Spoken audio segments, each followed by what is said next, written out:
Hello everyone. We are pushing 2 videos a day with little to no budget. You can help with Buy Me a Coffee or Patreon. Link in the descriptions. Chapter 3126, Twilight City. Ves and Vivian Tsai were currently trekking through a tropical forest biome. The simulated ground environment was so realistic that both of them experienced considerable discomfort. The thick brushes, the humid air, the thick tree cover, the altered gravity, the buzzing mosquitoes, and uneven footing all reinforced the impression that they were no longer on a starship. If the Larkinsons deposited unconscious prisoners into one of the large hunting biomes of the vivacious wall, the poor fellows would probably become completely convinced that they had been dumped on an actual planet. Still, the realism did not provide Ves with a comfortable touring experience. Even though his smart uniform shielded him from many discomforts and his augmented body could endure all of the rigors, he did not particularly feel any nostalgia about experiencing a real planetary environment. His last visit to a real planet ended with the short but destructive rampage of a massive biojuggernaut. After all, a lot of things seemed to go wrong every time he visited a planet. This only reinforced his desire to stay on a ship, preferably a familiar one like the Spirit of Bentheim. As you can see, the biomes are quite large and extensive, Vivian said. While their vertical height is not that impressive, the ship still offers ample room for land-bound mechs and low-flying aerial mechs to fight to their heart's content. The vivacious wall's hull is specifically taller than other capital ships in order to accommodate several stacking layers of fighting biomes. And before you ask, each layer is separated by thick metal layers that can endure a lot of punishment. As long as the mechs inside do not focus their fire on any section, it is unlikely that any holes will form between the decks. Any damaged sections can easily be repaired and replaced with any materials that we have on hand. Though the ceiling depicted a simulated sky that did not give out a hint of a barrier, there was definitely a limit to how high stuff could go. This was the biggest flaw to these simulated environments, and imposed heavy limits on aerial mechs looking to make full use of their maneuverability. The mech training environments of the Descentibus imposed similar limitations. Aerial mech pilots stuck in space still had to undergo extensive simulation training if they wished to get more familiar with how to move their machines in an aerial environment. Still, something was better than nothing. Even giving aerial mech pilots a small taste of what it was like to fly a real mech under atmospheric conditions would go a long way in preparing them for a real aerial deployment. Once they ended this short and rather boring tour, Ves and Vivian exited the hunting and training biomes and moved over to a more interesting urban environment. Much like the artificial city on the 8th deck of the Spirit of Bentheim, the vivacious wall featured her own city environment. In fact, the capital ship featured 2 separate cities. Unlike the bright and modern city on the joyful side, the one on the feral side deliberately looked grittier and outdated. The lower lighting levels, along with the brightly colored advertisements, made it seem as if the visitors had entered a dystopian city that looked as if it came straight out of a contemporary thriller drama. The vibe here is completely different from any city that I have ever visited, Ves said. I like the novelty, though I'm not sure if it is good to expose our own clansmen to this kind of environment. Not everyone will feel at home in Dawn City over on the joyful side, sir. Twilight City is designed to serve as a deliberate contrast. It looks worse because you have just visited the brighter city a short time ago. On its own, Twilight City is explicitly designed to evoke more primal and baser needs. The level of decay is carefully controlled to manipulate visitors into lowering their inhibitions and unleashing their repressed urges.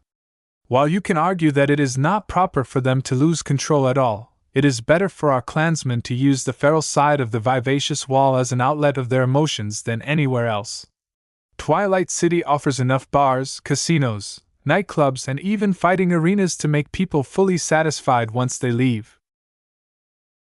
Since someone decided it was worth it to build an entire capital ship around this notion, there had to be at least some basis to this notion. As they continued to walk alongside the avenues of Twilight Cities, they saw a shadow of what might become a famed and prosperous city in the future. Right now, the Larkinsons were still setting everything up. The people who volunteered or had been assigned to work aboard the Vivacious Wall had to do a lot of work to bring the shops and entertainment facilities back to life. Even when all of that was done, these places still wouldn't see much use unless at least tens of thousands of visitors began to visit the Vivacious Wall on a regular basis.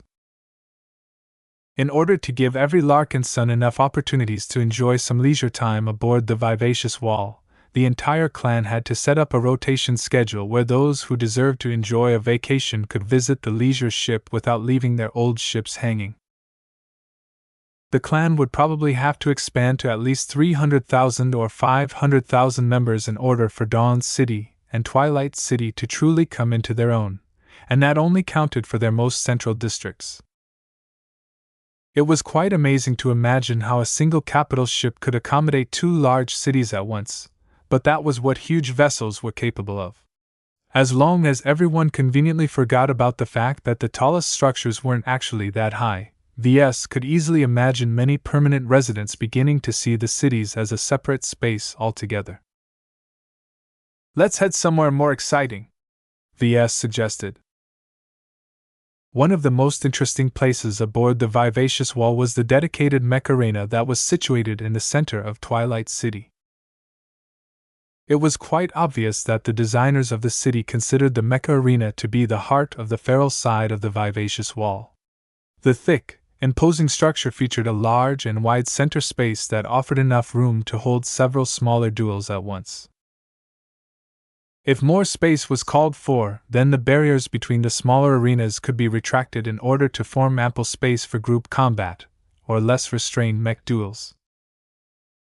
An ample amount of thick and solid walls along with a plentiful amount of shield generators ensured that none of the attacks of the mechs would hit the spectators of the matches. VS was quite happy to see that there were several layers of redundancy. VS met with a surprising pair of people while he toured the mech arena. "Oh hey VS," Director Riella Larkinson of the Larkinson Mech Games Circuit greeted as she was studying a projection of the arena. "I heard you were stopping by. Do you like what you see?" "I'm quite impressed, but it is difficult to know how boisterous it will be when everything is fully up and running. I'm sure the sights here will not disappoint you.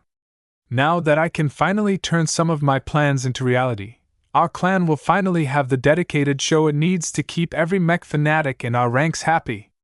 Riella grinned. "I wish I could compete in the arena as well." Her boyfriend sighed as he wistfully looked out into the empty fighting ring.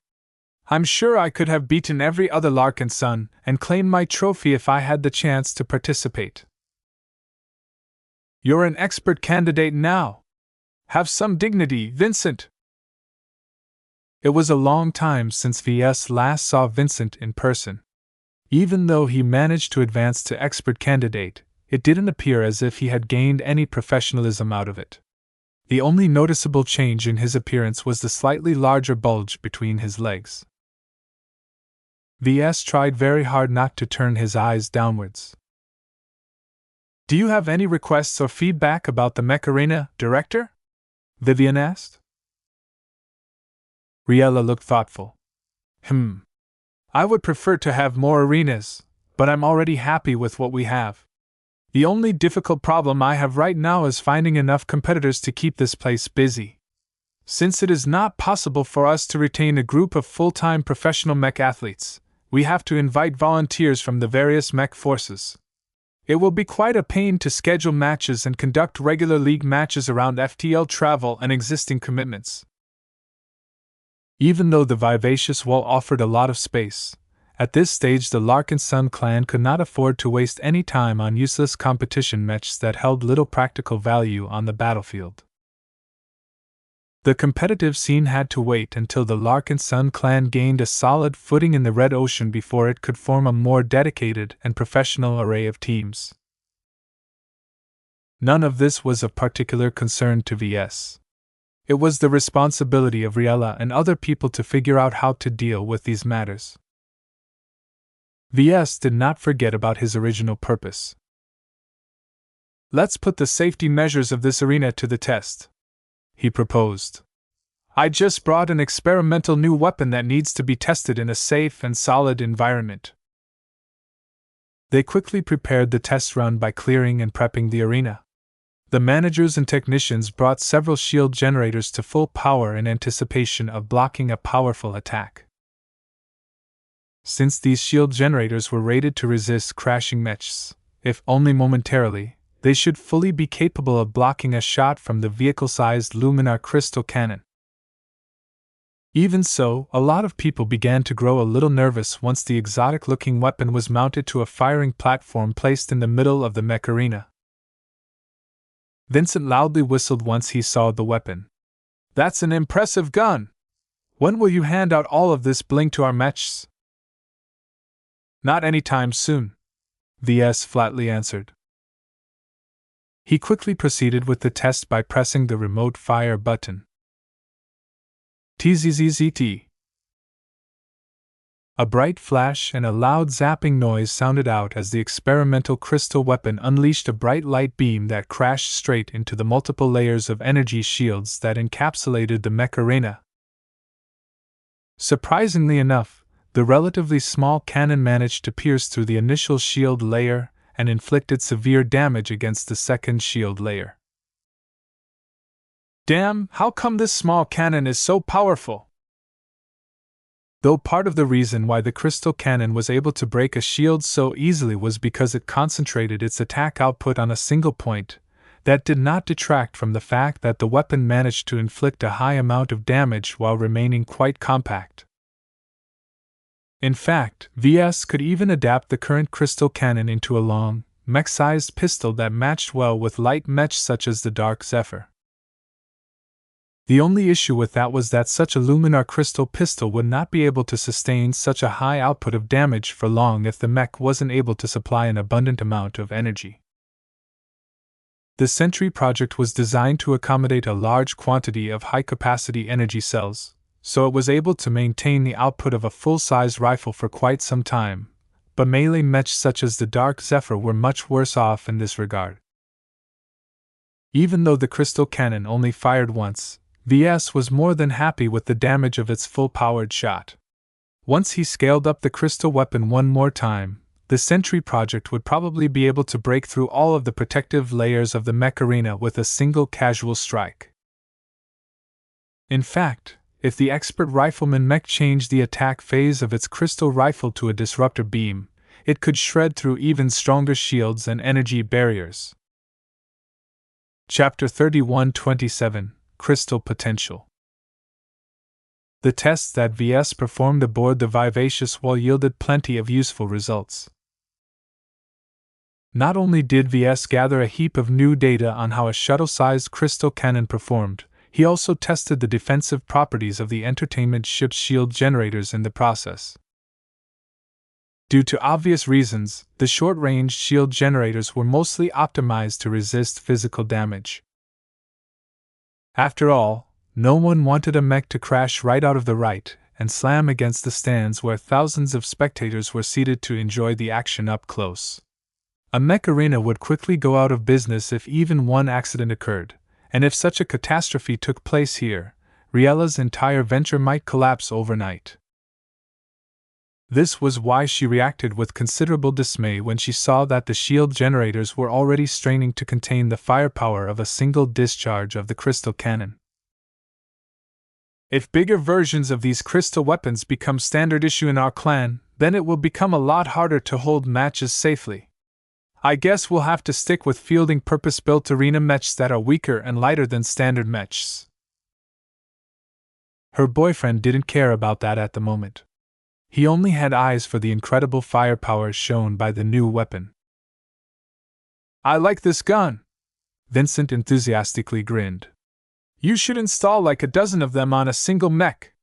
No, wait, it'll be even better if you make it really huge so that a single mech can blast a hole through any mech no matter how tough it is. It'll be like one of those eternal redemptions from the Penitent Sisters, but much easier to land a hit at a distance. Thinking about the eternal redemption which had yet to see any action made Ves feel a bit of pity. The cannoneer mech design that Ves had finished some time ago was armed with a large and powerful Gauss cannon.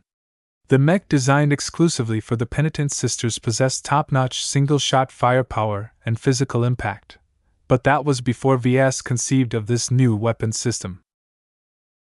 Now that he was close to developing a powerful and versatile luminar crystal weapon system that had the option to deliver a lot of kinetic energy at higher efficiencies, the Samheim cannon wielded by the Eternal Redemption seemed tasteless in comparison. Sure, the mass-production luminar crystal weapons wouldn't be as exaggeratingly powerful as the ones handmade by himself, but their numerous advantages such as incredibly fast beam propagation and ultra-low heat build-up more than made up for the reduction in firepower. The advantages of luminar crystal weapons became especially obvious at longer ranges. The muzzle velocity of a physical weapon could never catch up to the speed of light. Even other types of energy weapons still landed their shots at relativistic speeds.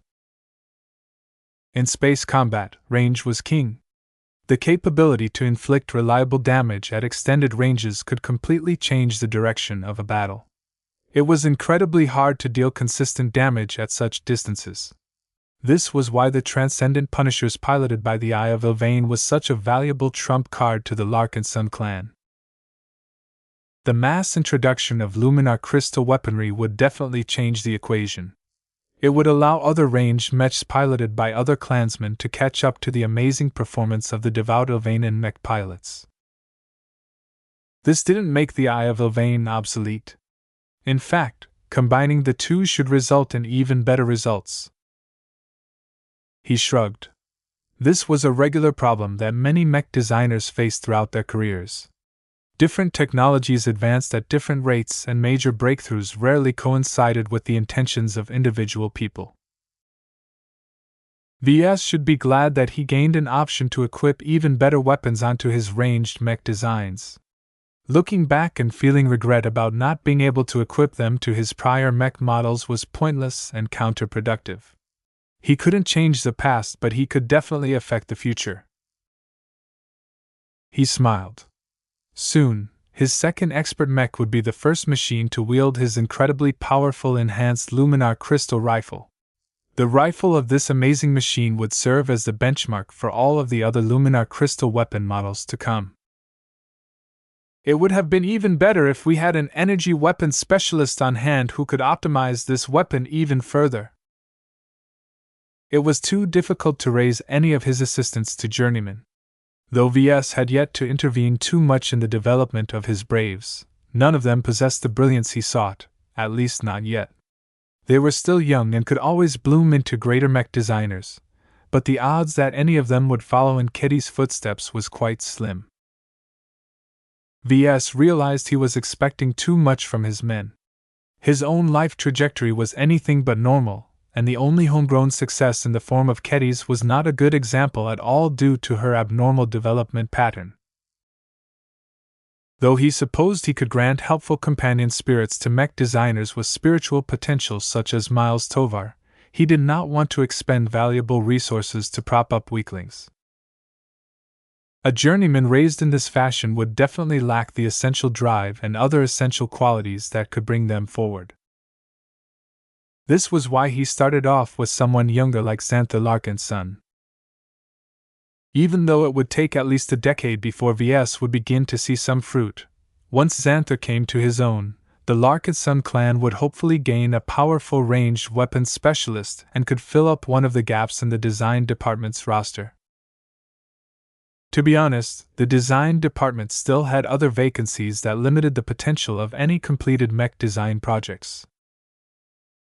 We also have to obtain a kinetic ranged weapon specialist, an armor system specialist, a neural interface specialist, a sensor and ECM system specialist, an amphibian and aquatic mech specialist, a heavy mech specialist, and so on. This list can go on forever if I wish. In practice, it was impossible and impractical to take on so many lead designers. A given mech could only accommodate a limited amount of design philosophies. Range was also a difficult issue. Now that Ves remembered, Keddy's and Juliet hadn't left any PPs behind in the Yena star cluster.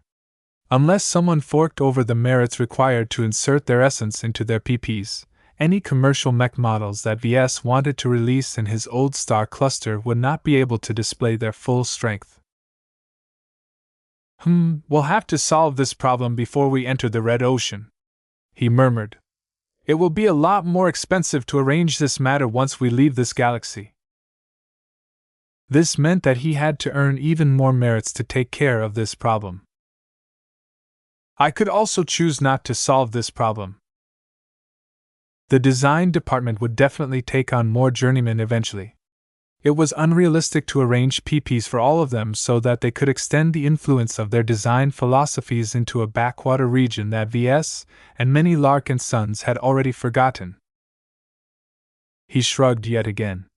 I'll see how many merits I have at my disposal once I am about to enter the Red Ocean Dwarf Galaxy. He really needed to make some progress in helping the MTA mech pilots advance to the rank of expert pilot. He hadn't heard much about them for a while. This was bad news, as this implied the measures that Master Willix had dumped on his lap were not experiencing any significant changes. I'll take a closer look at them after I finish the Sentry project, VS tentatively decided. Completing my expert mech designs is important, but satisfying Master Willix is also important. First, he had to complete his immediate priorities.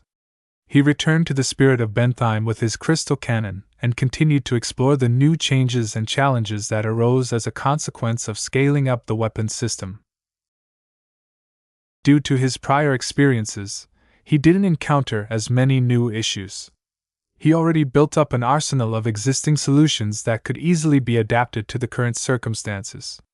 Only a few major issues came up, which was a natural consequence to massively increasing the energy consumption, heat generation, and other parameters.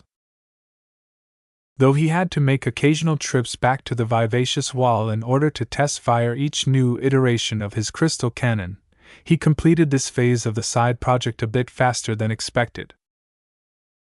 VS finally embarked on scaling up the weapons system to a full-scale mech-grade rifle after he addressed all of the issues. This was a larger project than the ones he had embarked on before. The material consumption had increased to a drastic degree due to the expensive materials he was using up. The painful part about all of this was that the volatile exotics he was using up were very difficult to recycle. This meant that there was little point in scrapping the weapon because the yield wasn't great. Poor recyclability was one of the more obscure downsides to luminar crystals. Though the material composition was a major determinant of recyclability, the recycling industry developed a lot of equipment and methods to extract as much value as possible out of metallic parts. The recyclers were less adept at recovering valuable materials from crystals because they just didn't work with them on such a large scale. In any case, this wasn't a big deal to VS, as he was willing to spend extra money to obtain greater performance. The LMC still earned enough profits for him to dismiss these costs. Once he finished his first mech-sized rifle, he needed to test it out as well. Considering the damage output of the smaller-sized shuttle-grade cannon, VS was not sure whether it was a good idea to test it out indoors.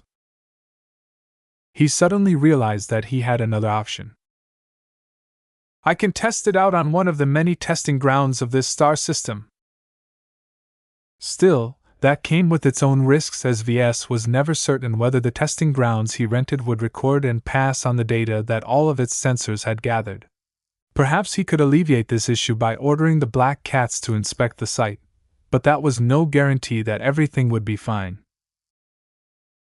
In fact, it would have been better if the fleet was situated in a remote star system. Without thousands of ships and huge populated settlements in the vicinity, it was a lot easier to guard against any potential onlookers. In fact, according to the local laws, mechs couldn't arbitrarily fire their weapons out in space. The expeditionary fleet was parked too close to Tallulah Silver and all of the traffic going in and out. Even if a mech did its best to point away from all of the hustle and bustle, accidents could always happen. Even if the Larkinson clan possessed enough strength to bend the rules, it was not a good idea to do so on a regular basis. He rubbed his smooth-shaven chin. Maybe I'll just wait until we get going again. We just have to make a small detour to a relatively quiet star system. Hopefully, he wouldn't have to do this too often in order to get the results he wanted. He felt that his initial mech rifle design already came close to meeting his goal. Once he returned to his wife, she would probably embrace its power. Yet, was this all he could do with the crystal weapon system? He frowned.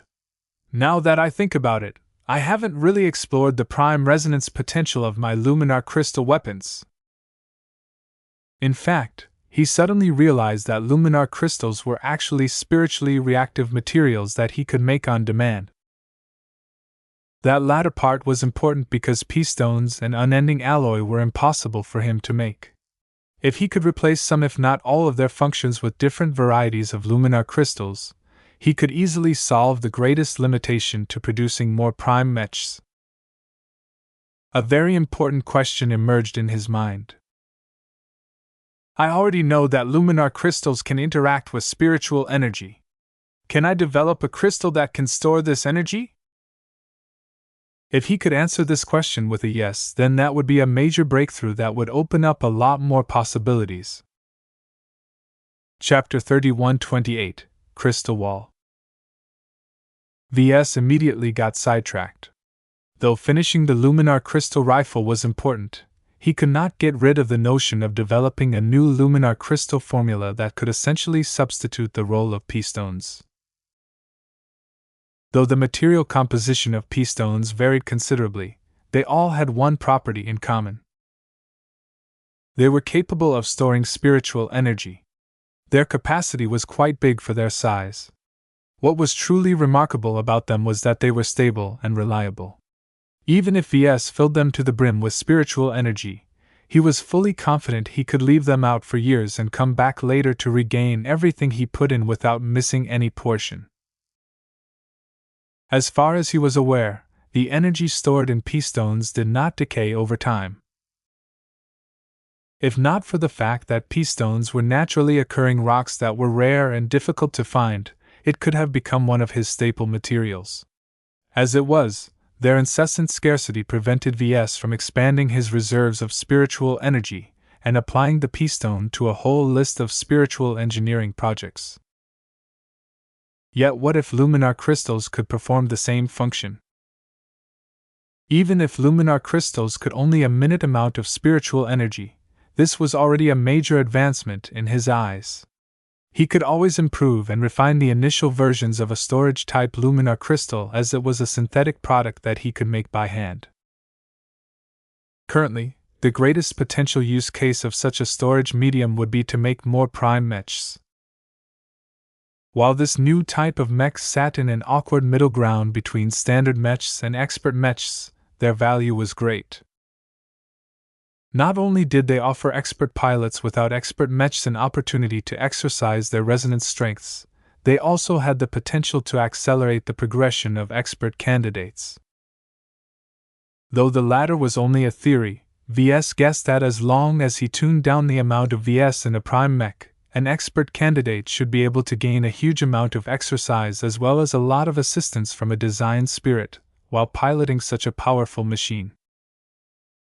In fact, the two might even be made for each other, Ves boldly guessed.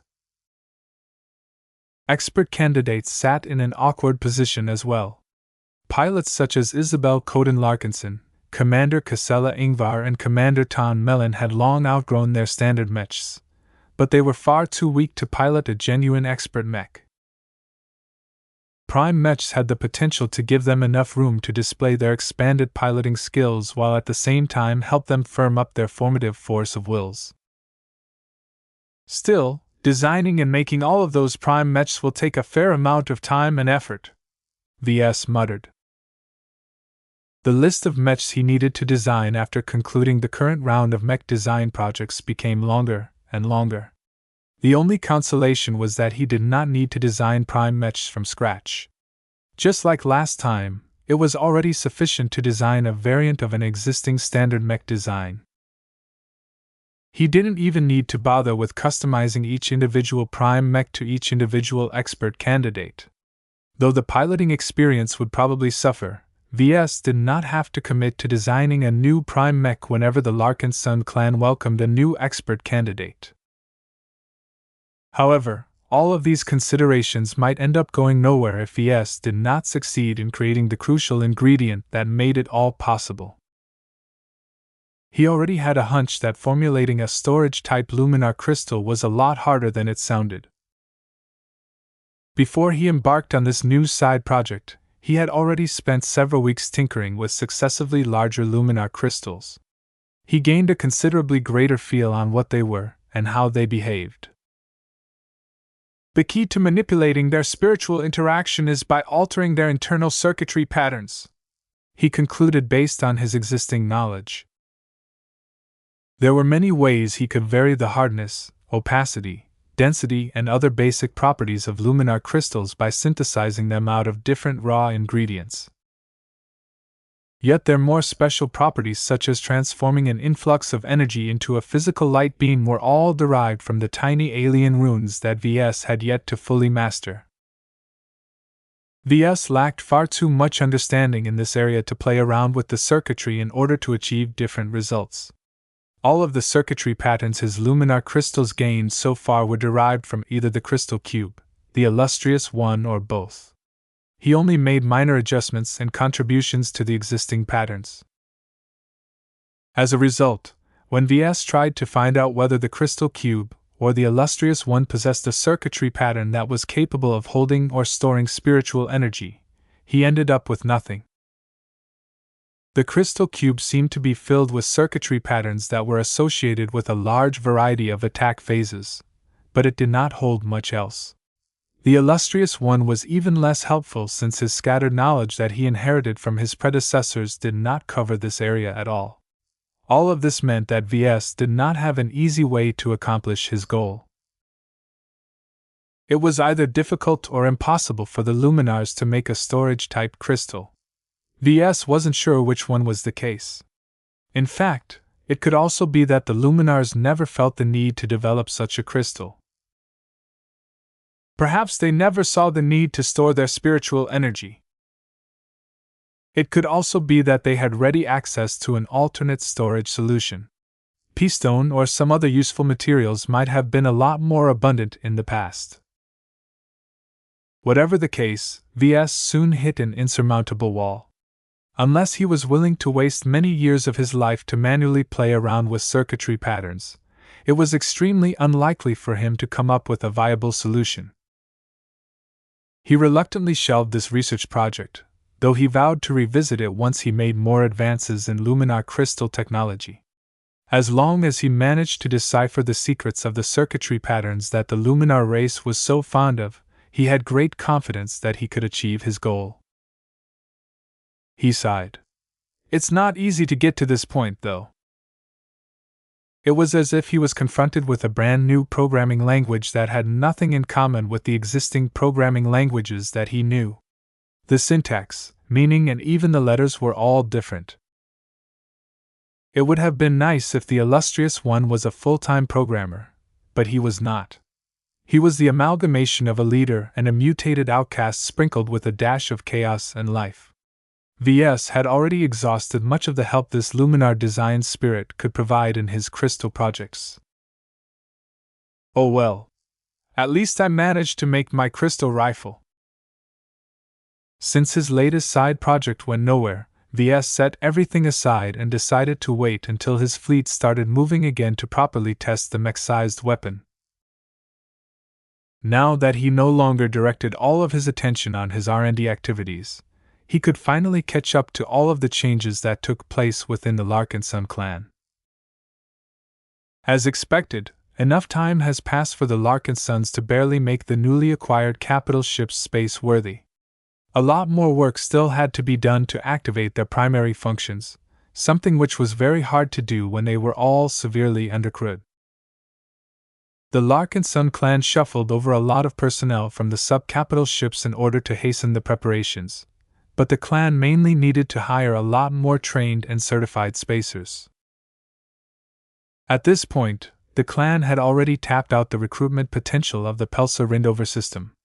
The merchant mariners and spacers for hire that were open to working for the Larkinsons had already been picked up. Those that did not accept their offers were unlikely to change their minds. How soon until we are ready to depart from this port system, Benny? Our fleet is already ready to go aside from the new vessels. As soon as all of the critical work on the 4 capital ships is done, we can resume our journey. According to the latest estimates, this will take a few more days barring any complications. Has anything else happened that needs to be called to my attention? Nothing in particular, Gavin answered. The LMC's sales have continued to flatten and the new sanctuary treatment editions are still not catching on in the market. We don't expect these trends to change, so it is becoming increasingly more important for you to publish a new and useful mech design. VS crossed his arms. That will have to wait. While I'm just as eager as anyone to design a batch of new mechs with great sales potential, our expert mechs come first. We're making brisk progress on them, but it will still take a lot of time to complete the remaining ones. This was not a critical issue in his eyes, as the LMC was not the kind of mech company that had to offer a full lineup of mech types. It rose to prominence by selling wildly useful individual mech models. What VS needed to do was not to rush a lot of mechs to market, but take the time to properly design a single winner that could sell at least 1 million copies a month. The importance of money became a lot greater once he reached the Red Ocean. Prices of products over there were incredibly inflated due to several factors.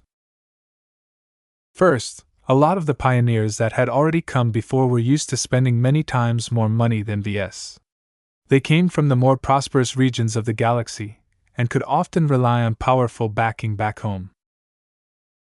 Second, the supply of many goods and services was severely constrained. This was a huge issue that VS had already grappled with many times, despite the fact that he hadn't even reached the Red Ocean.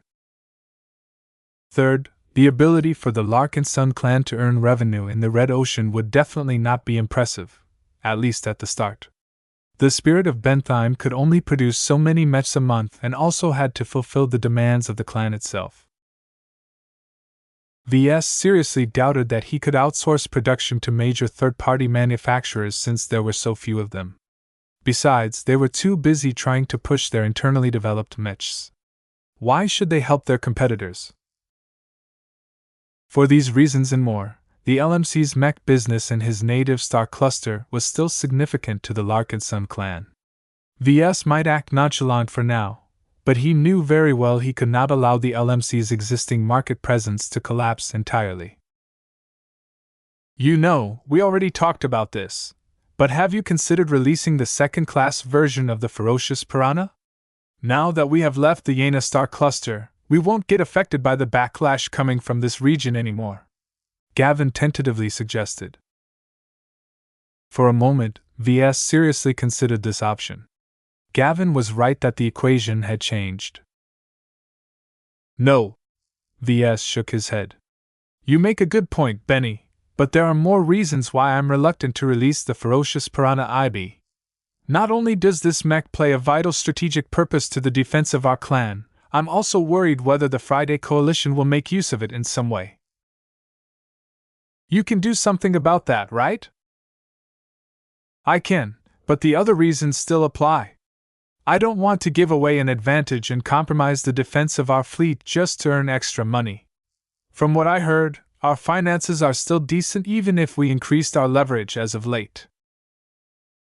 It was a pity that the Sanctuary variants failed to catch on. He had great hopes that their sales would be able to inject a lot more cash into the coffers of the Larkinson clan, but so far his stubborn pricing scheme did not do him any favors. Chapter 3129, A Second Rifle. Meow. Clixie laid comfortably on both VS and Gloriana's laps. 2 different hands tweaked her ears and rubbed her belly at once.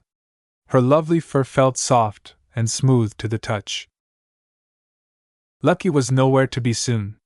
The mechanical pet was spending most of his time with Calabast in order to inspect every single system aboard the blinding Banshee. The black cats, with the help of a different cat, were making brisk progress in verifying that the ship could be trusted to function as advertised. But she was still a capital ship for a reason. 5 kilometers was still a long stretch, even if the volume of the ship was actually not that large. Fortunately, the black cats didn't need to scour the vessel from stern to bow in order to get her to move. The blinding Banshee's power reactors, sublight propulsion systems, FDL drives, life support systems, and so on had all passed the required inspections and were ready to bear the stresses of regular space travel. The other new capital ships were in a similar condition. As civilian-grade vessels, they were designed with lower standards in mind. Their performance might not be stellar, but that also meant it wasn't as difficult to work with them. The expeditionary fleet would probably be ready to depart within a week. "I'm glad nothing has happened during our stay here," VS remarked as he tickled Clixie's paws. "The last time we stopped at a star system, we got caught in one of the stupidest civil wars that has ever broken out in the star cluster. The Life Research Association is still paying the price for their short-sightedness." Meow! Gloriana leaned comfortably against her husband's side. Her mind was not on the LRA at the moment. "I love all of the work you have done on the crystal rifle. I had hoped that you would be able to come up with a surprise, but I never expected you to go all the way and utilize luminar crystals as the principal material for the weapon. I kind of want to see it in action already." VS took a deep breath, causing his nose to sample a liberal dose of her pleasant fruity scent. "I feel the same way, but we have to be patient. We can't expose too much to the public." Compared to his wife, he placed greater importance on maintaining the confidentiality of the combat capabilities of his clan. Their perspectives were different, so the way they treated powerful tech was also different. To her, all of the tech she dealt with were mainly tools to be used to make her mech designs stronger. As a pure mech designer, she cared less about the consequences of her decisions as long as they didn't get in the way of designing a better mech. To him, tech was associated with advantages. Powerful new applications held most of their value if the enemies of the Larkinson clan didn't know about them yet. The Larkinson clan managed to defeat many enemies by unleashing surprising new tricks that their foes had no way to predict beforehand. Now that the Battle of Reckoning had exposed the existence of prime mechs, the Transcendent Punisher, and the power of battle networks, VS was sorely in need of a new batch of trump cards. This way, anyone who specifically targeted the Larkinson clan and already accounted for the existence of the former would definitely see their plans go astray.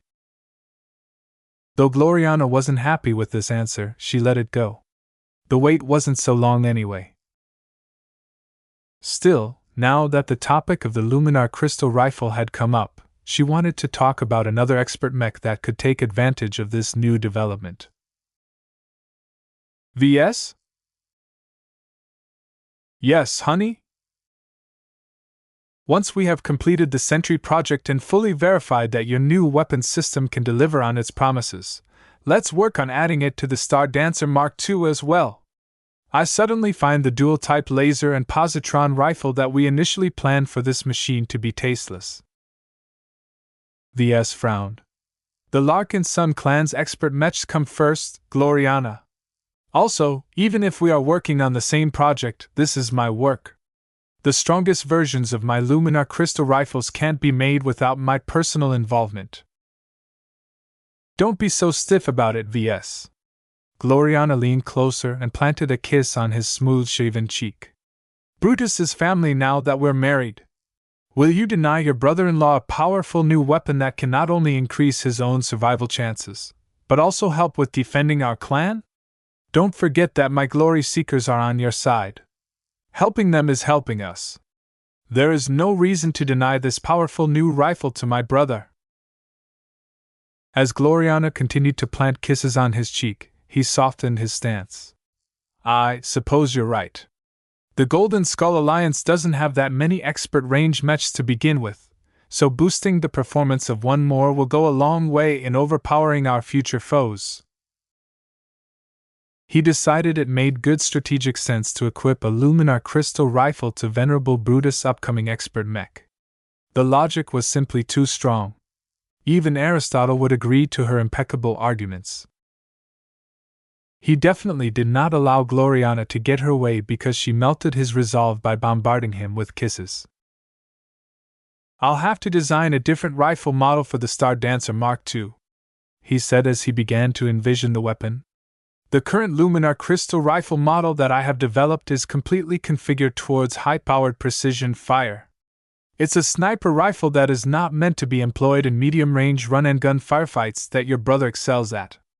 At the very least, I have to find a way to crank up the firing rate, which will probably come at the expense of single-shot firepower." "That's okay, VS. I understand the limitations. If one shot isn't enough to do the job, then multiple shots will. The weapon needs to be a little smaller and more compact so that the Star Dancer can handle it with great control even as it performs intensive movements. A heavier weapon will not only slow down its acceleration, but also make it more unwieldy." "I understand. I've worked on energy weapons before, so I am well aware of what pairs well with a mech like the Star Dancer Mark II. So far, VS and Gloriana hadn't spent much time on the expert mech design project dedicated to Venerable Brutus. The future Glory Seeker expert mech fell outside the terms of their deal with Master Willix. This was why a couple of Hexer Masters acted as the technical consultants of this design project. Gloriana handled all of the communication with the Masters, so VS was spared from the torture of speaking to them in person. If the project progressed substantially, that might change, but neither of the two could spare much time on it when their schedules were already filled with other obligations. She didn't seem to be in a hurry. She thought that it was better for them to gain valuable experience in designing a succession of expert mechs. Once they completed all of the expert mechs, they would have gained a lot of experience and a lot of new insights that would doubtlessly be very helpful in elevating the quality and the performance of the Star Dancer Mark II. The only downside was that Venerable Brutus would have to wait a long time before he finally got his turn, but VS didn't care about that problem.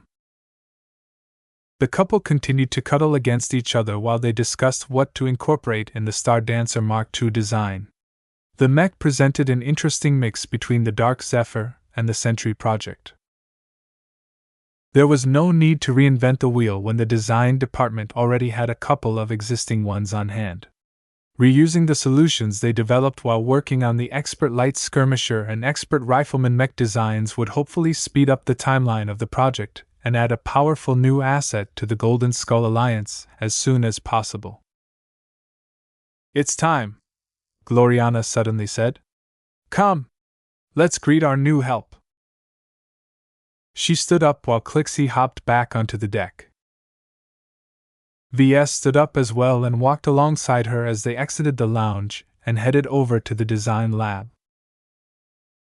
Once they reached the main lab, they walked to the front where the other two journeymen were already awaiting their arrival. "The new brats have just arrived and are waiting in the other lab," Ketty said. "Well, what are we waiting for? Bring them in. Let's see what these mech designers from Bardo's Star Cluster are like." Around 100 young and eager mech designers moved into the main lab. They stopped and faced the 50 or so existing assistant mech designers before facing their new superiors. The recruiters had carefully vetted each of these apprentices before sending their profiles to VS and his wife for approval. There were actually several hundred applicants that made it this far, but the couple didn't want to go overboard. This time, it was Gloriana's turn to induct the new hires. She stepped forward and presented them with a charming smile that completely obscured the fact that she possessed a completely different personality when she was under pressure. "Welcome to the Larkinson clan and welcome to the design department of the Living Mech Corporation. Each of you have made the right choice to join our clan. Unlike most mech companies that are based in the Ivina Federation and the surrounding neighborhood, our clan and company is destined to rise above them in a more exciting and prosperous region of space. Several decades from now, you will fully appreciate the choices that you have made in this period. The decision to leave everything at home behind and join a clan that was moving far away was a difficult one to make. The mech designers that had passed through the screening all had strong motivations to abandon their old lives. Whether they were successful or not, each of the new recruits were definitely driven by ambition. As his wife continued to enlighten the 100 new assistant mech designers to their new rights and responsibilities, Ves studied the men and women in several different ways. First, he took a simple look at them. Just as specified, none of the new mech designers were older than 40.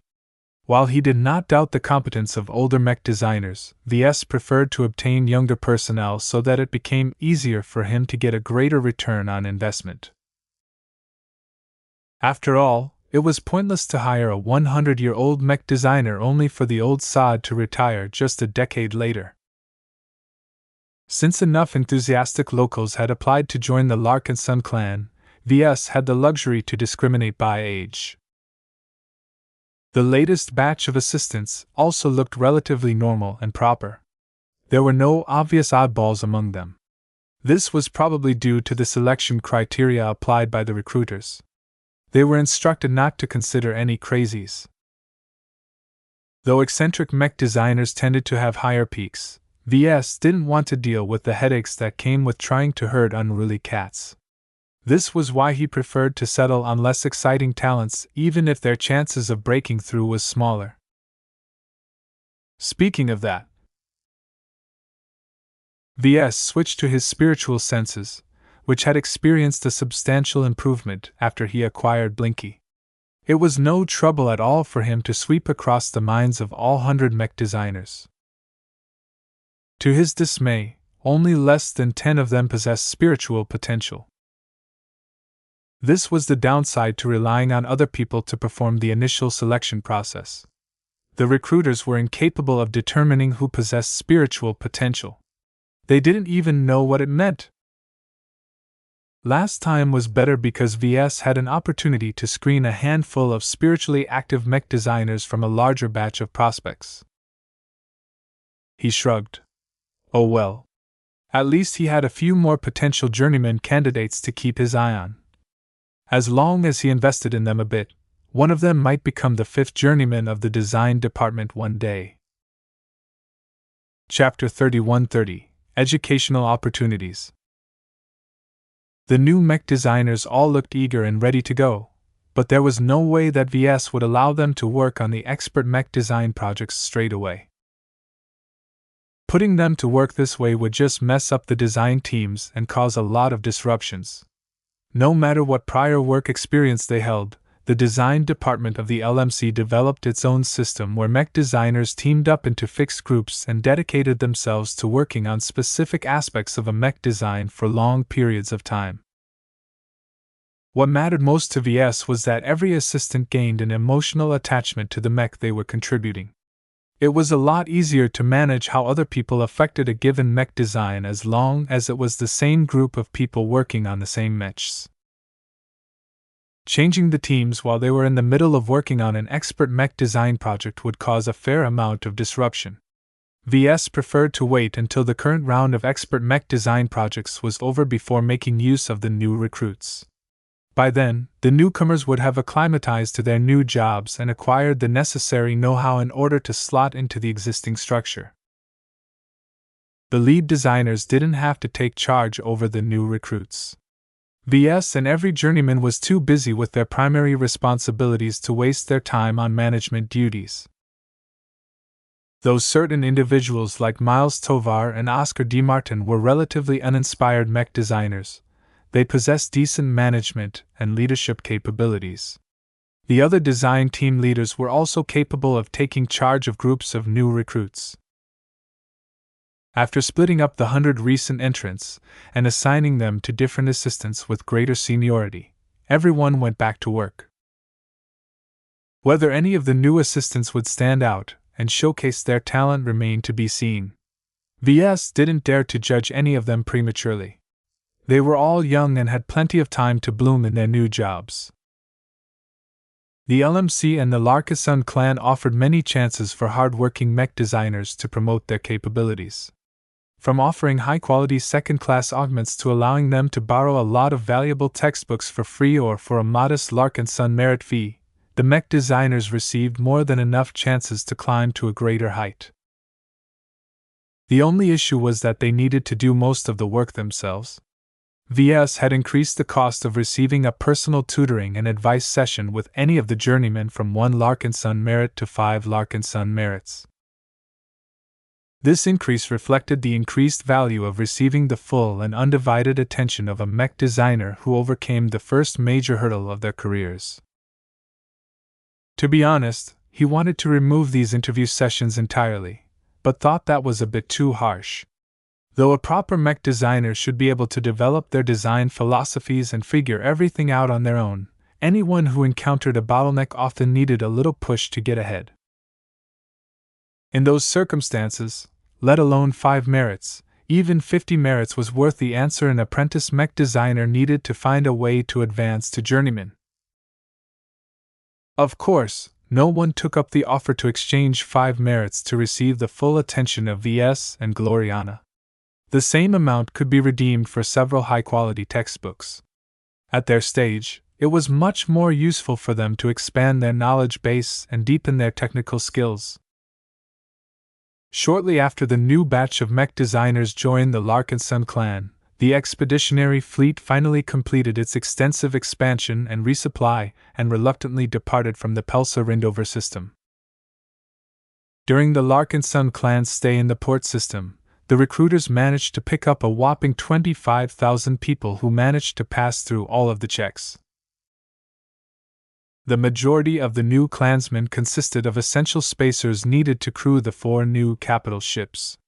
Their qualifications were fairly solid as the Larkinson clan wasn't picky about the age of the new recruits this time. Though these solid former merchant mariners brought a wealth of competence and experience to the table, they also brought their families along. This was not necessarily a downside, as those who brought over their spouses and children would definitely be committed to the clan for life. One of the reasons why the Larkinson clan was able to attract these married spacers was because of the excellent living conditions of the Larkinson fleet. Unlike ordinary trade fleets and trade vessels, the Larkinson fleet possessed a dedicated entertainment ship that could also serve as a decent arc ship. Dawn City was already heralded as a utopia, and the amount of family units requesting to be reassigned to the vivacious wall was insane. In fact, every other capital ship offered plenty of facilities and amenities for families to live as if they were residing on land. Ves didn't think there was anything wrong with Durham, the simulated city environment on the 8th deck of the Spirit of Bentheim. Good living space wasn't the only factor that convinced many spacers to join the Larkinson clan. The growing educational opportunities for students of all stripes turned out to be a surprisingly effective attraction. One of the downsides to raising a family on a ship was the lack of access to crucial facilities such as good and prestigious schools. The only way for parents to give their children a decent education was to enroll them into virtual schools and universities. Yet no matter how good these study programs were, attending a virtual institution was incomparable to attending the real deal. There were so many factors that were different that it would take an entire library to explain all of the details. However, everyone knew that most students benefited a lot more from attending real schools where they could hang out with real classmates in person. The Larkinson clan happened to be one of the few spacefaring organizations that invested a lot of money and resources into raising the next generation. The Larkinson Education Department, which would soon become a ministry, had done a good job with keeping up with the growth of the clan. The fact of the matter was that the Glory Seeker and Cross clan fleets didn't have anything close to the sheer breadth and depth of educational opportunities provided by the Larkinson clan. The latter had already taken a dozen steps ahead while the former were still at the planning stage. A great example that encapsulated how well the Larkinsons had prepared to raise the next generation was the acquisition of the Descentibus. Even though the Academy ship was just a chance purchase, she already promised to provide excellent military training and higher education to both potentates and norms. The high and consistent demand for Starship personnel also drove the Larkinson Education Department to set up a naval academy on the Descentibus. Though the clan was able to hire a large batch of spacers this time, the job market was a lot tighter in the Red Ocean. It was best to plan for the long term and take advantage of the abundant amount of teaching facilities on the Capital Academy ship to set up another school. In fact, the Descentibus offered so much room for teaching that the Larkinson Education Department also intended to set up a general university on the vessel. By mingling both military students with civilian students, either groups would become alienated from each other. Of course, the other capital ships weren't left out either. The Spirit of Bentheim already hosted the Larkinson University of Technology, while the Dragon's Den recently set up the Larkinson Biotech University. The Vivacious Wall was next on the list. Shadarin Perness and many of his family members pushed to set up a higher institution for arts and humanities. Dawn City was the perfect place to raise the next generation of elites of the Larkinson clan. Let alone one higher institution, the Larkinson clan would soon operate 6 of them at the same time. Don't expect too much from them, though, Gavin warned Ves during a morning briefing. While the Larkinson Education Department can set up the facilities and hire the staff and teachers needed to put them into use, it takes more than that to establish an effective school.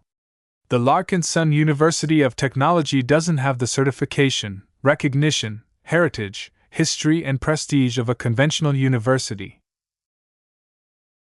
I know, Benny. It's not as if we can do anything about it, though.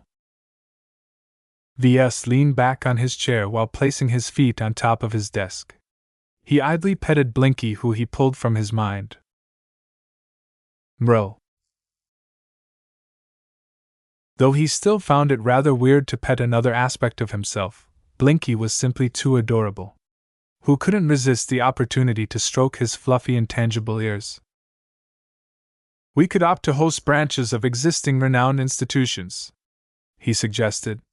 Certain large fleets are eligible to apply to establish a branch school. The advantage of doing this is that every graduate will receive a standard diploma that is universally recognized throughout human space.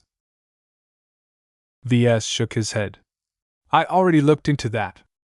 I don't like it. Hosting these branch schools come with harsh requirements, such as relinquishing all control over the teachers and curriculum.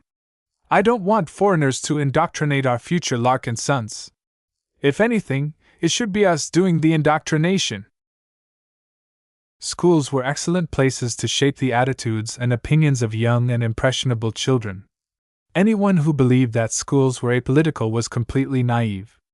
A lot of school material that people consider neutral and common sense was actually the product of a lot of compromises of past struggles. The diplomas of our homegrown universities aren't worth much outside the clan, Gavin pointed out. It will take many years or decades for our schools to meet the requirements of certification. The education industry places a heavy emphasis on stability and tradition. It's a hostile place for newcomers. Anyone with money could start a school. That didn't mean that it was any good. Since the transfer of knowledge from one generation to the next was an extremely important pillar of human civilization, humanity did not joke around when it came to schooling.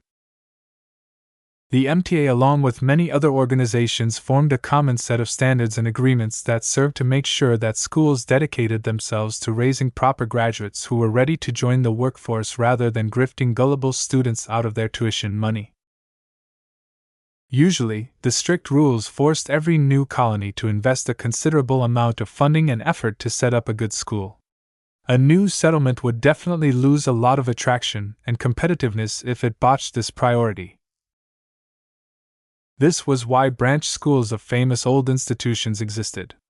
Any colony or organization who couldn't be bothered with all of that trouble could just pass on the responsibility to a dedicated organization. VS never considered this option. We're not in a hurry. So what if we need to wait a few decades for our schools to become recognized? Besides, it's not as if our younger Larkinsons will work for an employer outside of the Larkinson clan. The study programs of each of our universities will be completely tailored to the needs of our fleet. No one in our clan will refuse a diploma from our own schools. Though Gavin looked as if he wanted to respond to that, he eventually reined himself in. His boss had made it clear that it was more important for the Larkinsons to maintain control than to provide the absolute best schooling for the next generation of Larkinson clansmen. If that is what you wish, boss. Considering how many spacers we managed to recruit, they apparently don't care so much either. As long as their children have a decent opportunity to become a doctor, an engineer, or even a mech designer, who cares what fancy name is attached to their diploma? A real job is a lot more important than these vain distractions. The greatest benefit to attending an elite institution is all of the elite friends you can make. That is not applicable to our situation. Chapter 31:31, Peastone Theory. Though VS held a disdainful attitude towards the cabal of elite educational institutions that took it upon themselves to dictate how students should be taught, he did not dismiss them completely. No matter what, they were actually good at what they did. These centuries or millennia-old universities might charge a fortune for tuition and tried their best to devalue education programs provided by outside schools, but the graduates that left their halls were mostly set up for success. Of course, it was not necessarily true that these young elites were that much smarter and more well-adapted to the challenges of the future.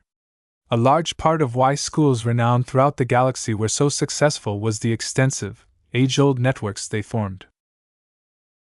Their most successful graduates went on to found huge companies with galaxy-wide reach.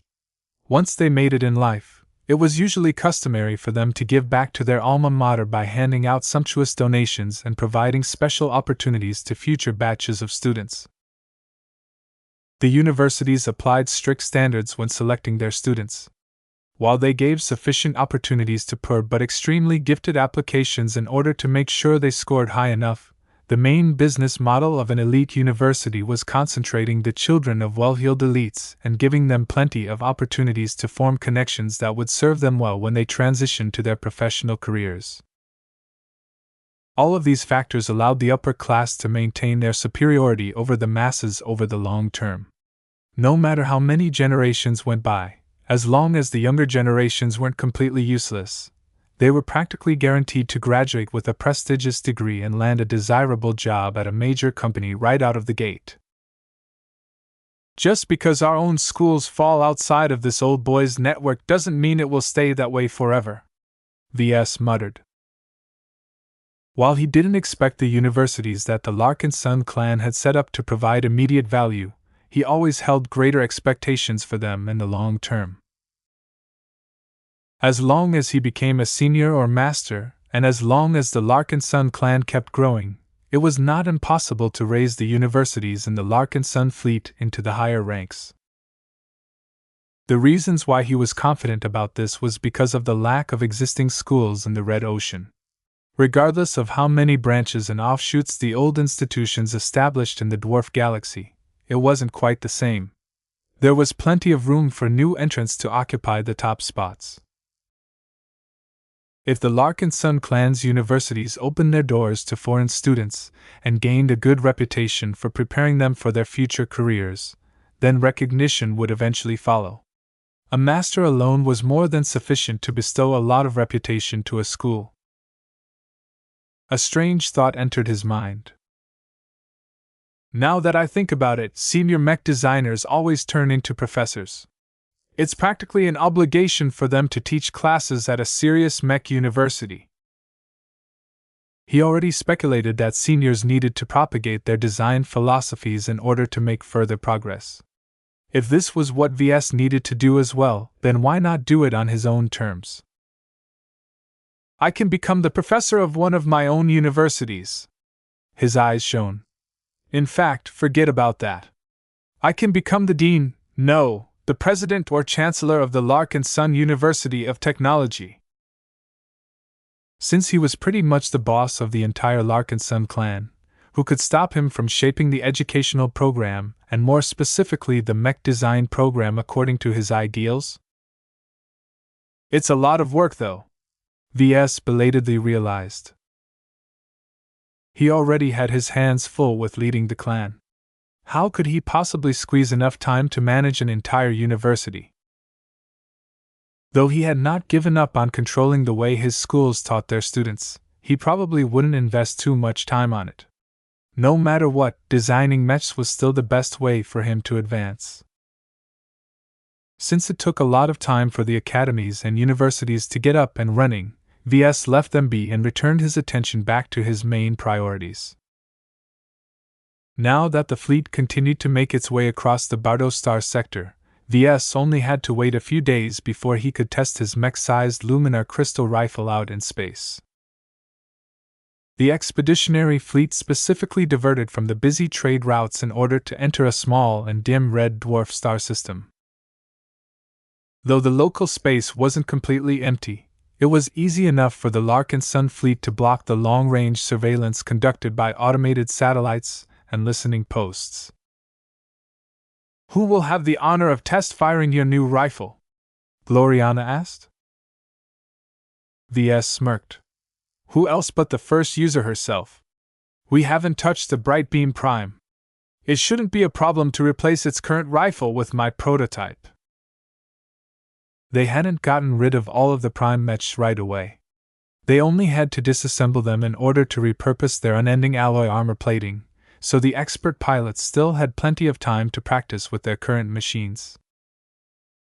Even the Bright Beam Prime was on the chopping block. Despite the fact that the Prime Rifleman mech did not incorporate any unending alloy, Ves still needed to retrieve the pistons and put them in the production version of the luminar crystal rifle that was meant to be paired with the Sentry project. "At least this is what I should do as long as I haven't found a way to create an artificial substitute for pistons." He was still disappointed at his failure to create a luminar crystal that could store spiritual energy. He was quite certain that it was possible to make a storage-type luminar crystal, but his foundation in the alien tech was too shallow to create something so advanced. For now, he had to make prudent use of the pistons he had left. While there was a chance that he might be able to find more samples elsewhere, so far the search wasn't going too well. It would be incredibly inconvenient if pistons turned out to be an exclusive product of the region that he had just left. "This shouldn't be the case." Ves shook his head. "It probably comes in a different package. After all, it doesn't matter if it is a yellow rock, a green rock, a heavy rock, or a lighter rock. There is so much variety to pistons that I can't find them by blindly finding rocks that match their physical parameters." He had another theory why this might possibly be the case. The phenomenon of spirituality was intrinsically tied to life, so what did a bunch of lifeless stones have to do with that? A possible answer was that the space rocks may have absorbed some spiritual energy over the course of their existence. A more drastic possibility was that the pistone might partially or entirely consist of the fossilized remains of a powerful spiritual life form. The latter theory fits the current circumstances particularly well. It not only explained why certain rocks had become spiritually active, but also explained why they came in such different shapes. The explanation even offered a logical answer to the possibility that pistons might come in different forms in other star sectors. Perhaps one star sector used to be occupied by one ancient race of spiritually active aliens. These aliens lived on planets with specific environmental circumstances, so the pistons that their remains had empowered were mostly light and small. In contrast, a neighboring star sector might have been dominated by a larger race of aliens. Perhaps this second race preferred to live on heavy gravity planets that featured a lot of dense and heavy materials. As a result, the odds that the pistons that originated from this star sector came in the form of heavier rocks was higher. Still, the only way to test whether this theory is true is to find more pistons from different locations. This was rather troublesome because VS had to visit different marketplaces that offered a lot of exotics in person. He could have done so in the Pelsa-Rindover system, but he was too busy with his existing priorities back then. He was also reluctant to make landfall on a surface settled like Tallulah Silver and risk an accident again. Maybe I'll go next time. I can't hold myself up in my fleet on a permanent basis. As the awful memories of Prosperous Hill 6 began to fade, VS felt a greater yearning to set foot on solid ground again. However, it would take some time before the expeditionary fleet was ready to make another pit stop. The extensive break it enjoyed at Pelsa-Rindover allowed it to keep moving for several months. Even the fact that the 4 new capital ships were only tentatively operational wasn't a big deal. So far, the vessels reported no major faults or warning signs. Their used FTL drives all enjoyed extensive servicing. Any potential problems that could have emerged as a result of wear and tear had already been preempted by preventative maintenance. The engineers assigned to the new capital ships were keeping the core systems under careful observation. The chief engineers of the respective vessels received permission to halt the entire fleet if they detected anything wrong. "The test is starting," Gloriana announced. Both VS and Gloriana stood behind their workstations as the test of the prototype Luminar crystal rifle was about to commence. The current version was far from reaching its final state.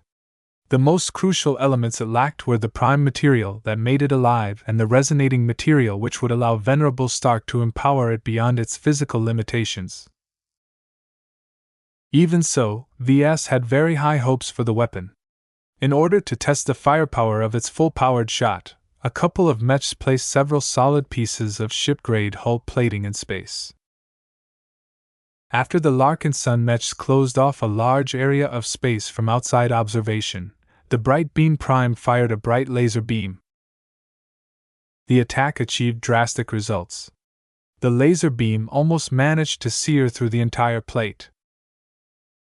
"What an amazing result!" Gloriana gasped.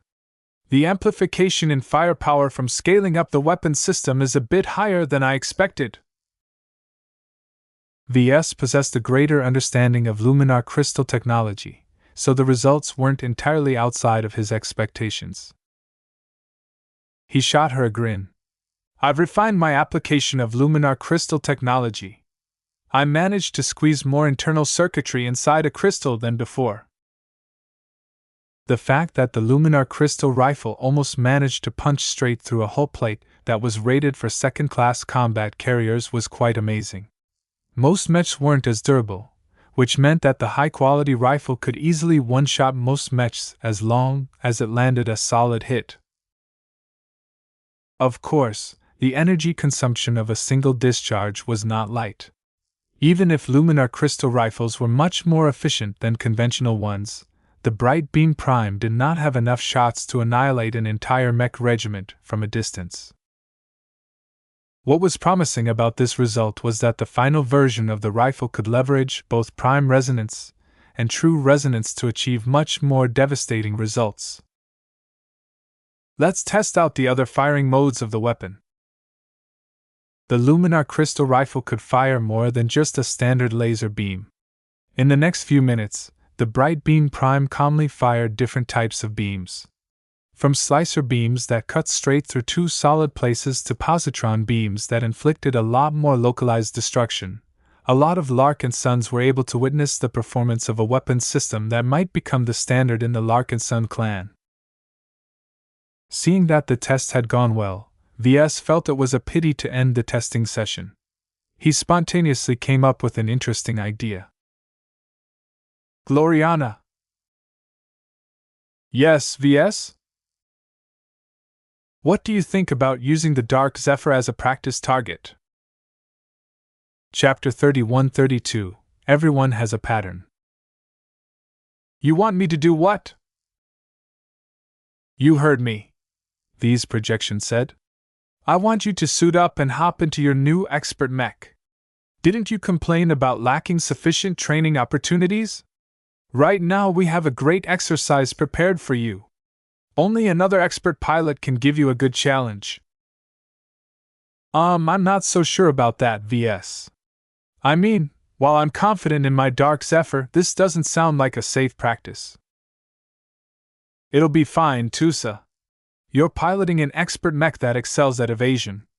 Just make sure you don't get hit and everything will be fine. In fact, even if Venerable Stark manages to land a hit, her attacks aren't enhanced by resonance, so your expert mech's resonance shield combined with a solid layer of unending alloy should be sufficient to block any damage. The mech designer had a point.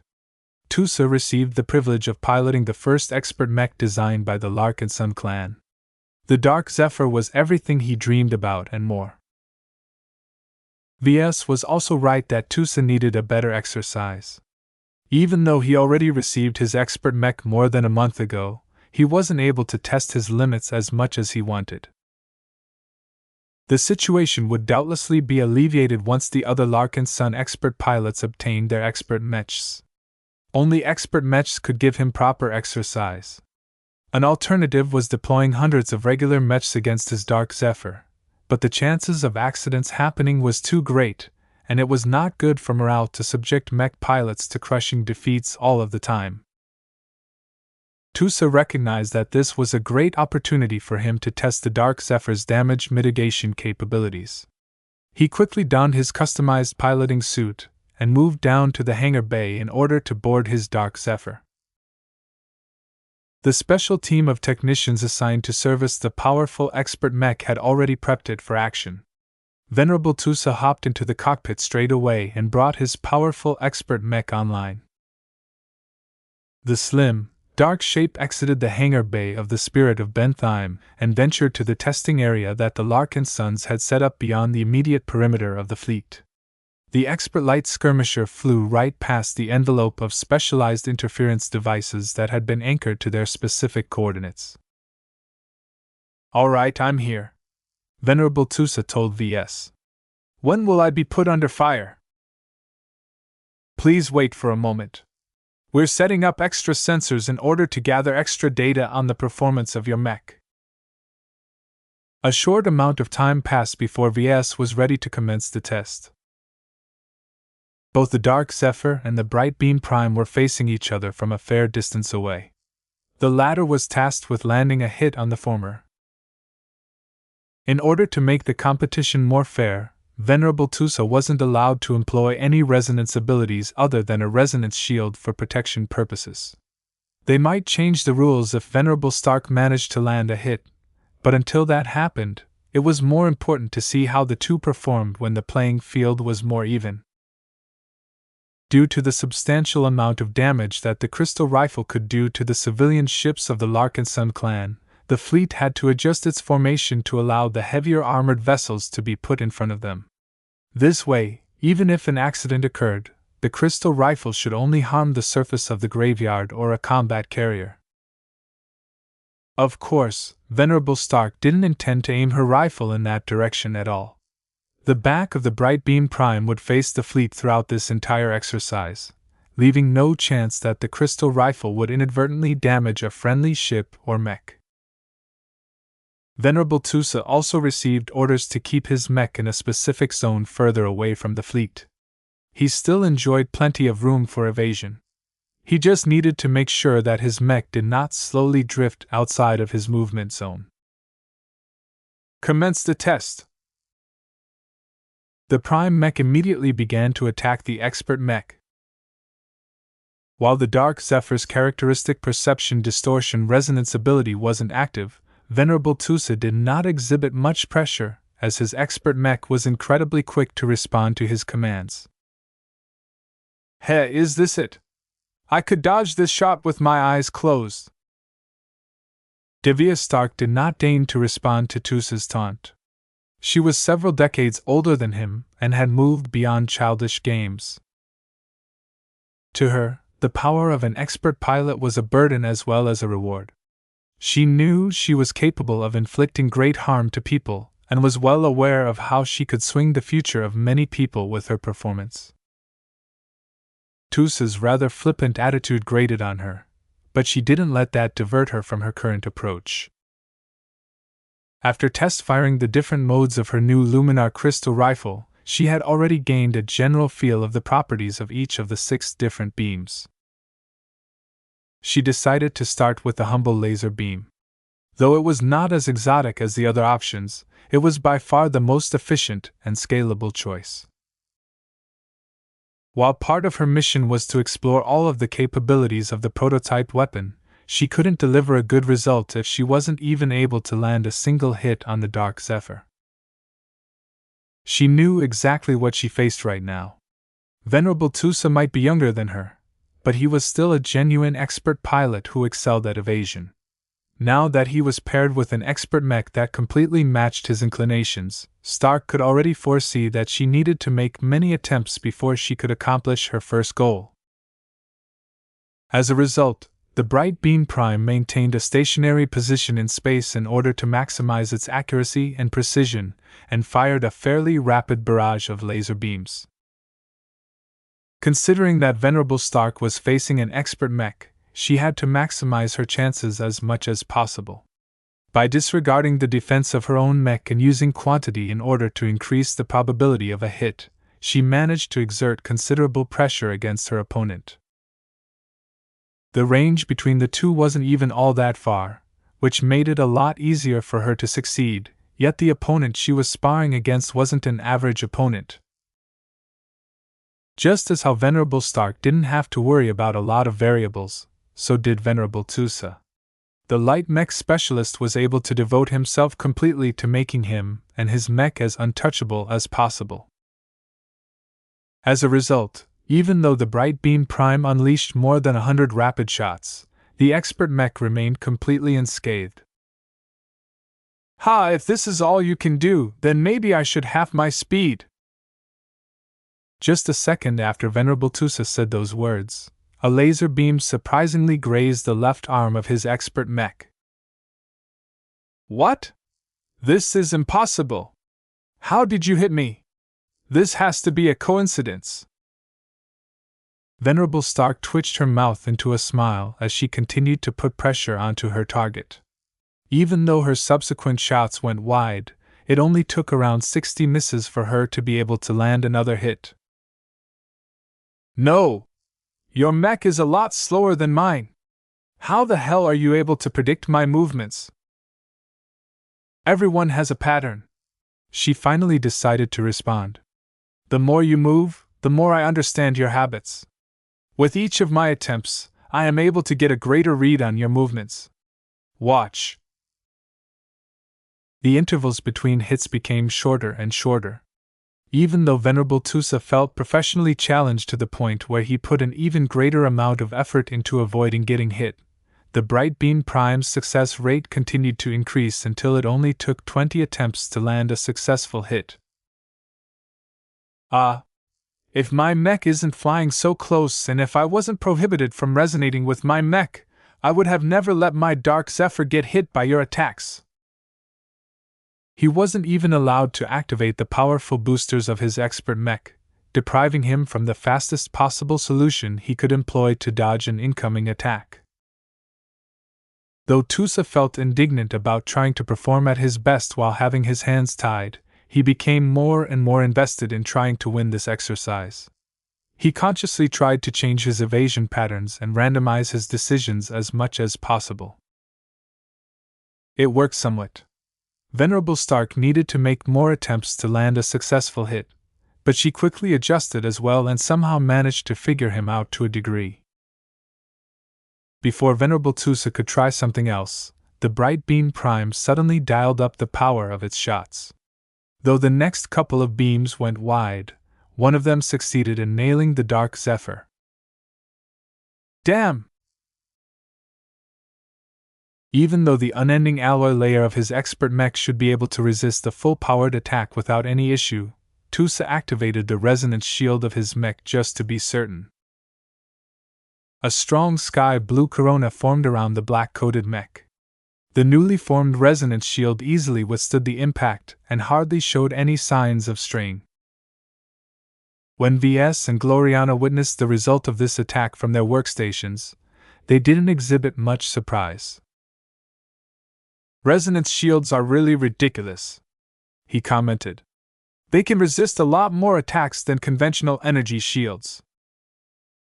That's just how it responds against a normal laser beam.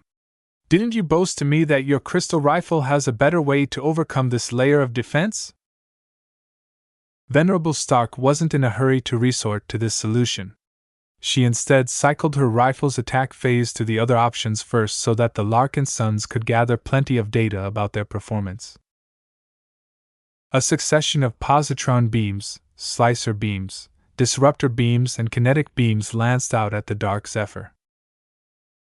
Despite Venerable Tus's determination to break his patterns and try more inventive ways to avoid the attacks, Venerable Stark seemed to be able to figure him out without fail. Unfortunately for her, the 4 different attack phases yielded very little results against the Dark Zephyr's resonance shield.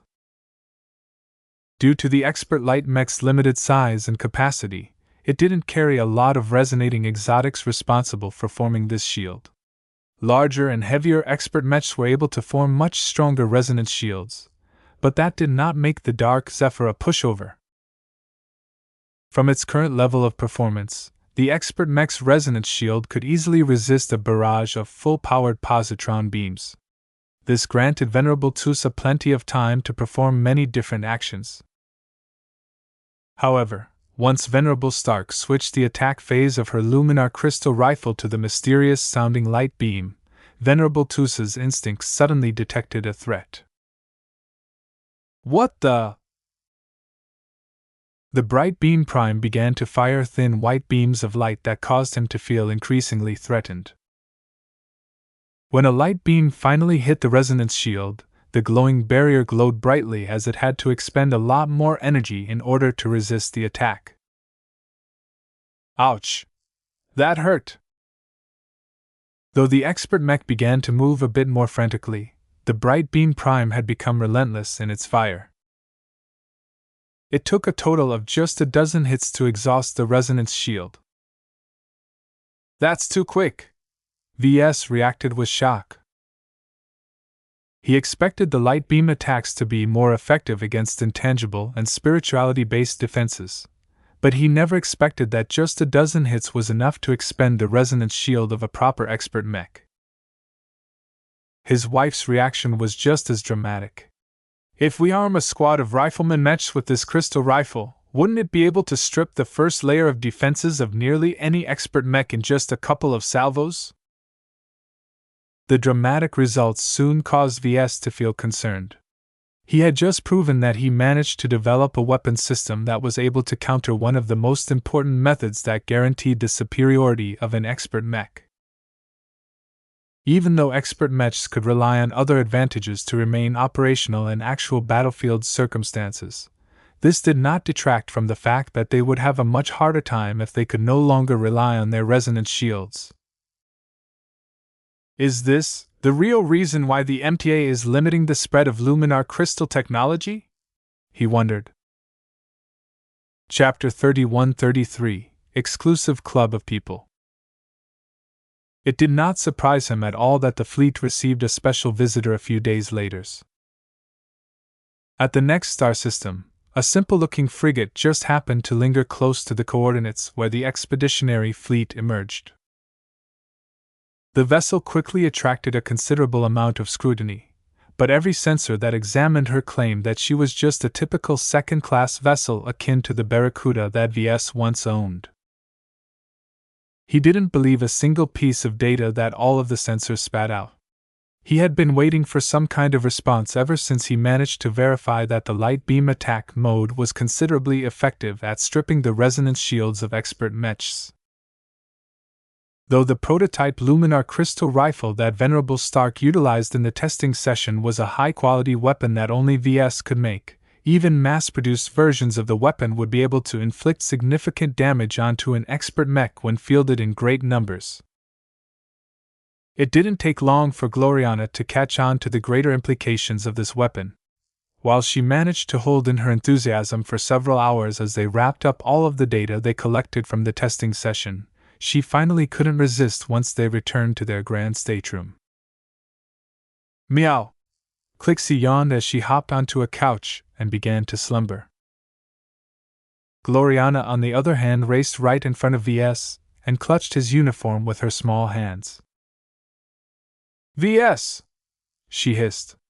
Do you realize what you have done? Slow down, honey. Before you get too excited, hear me out first.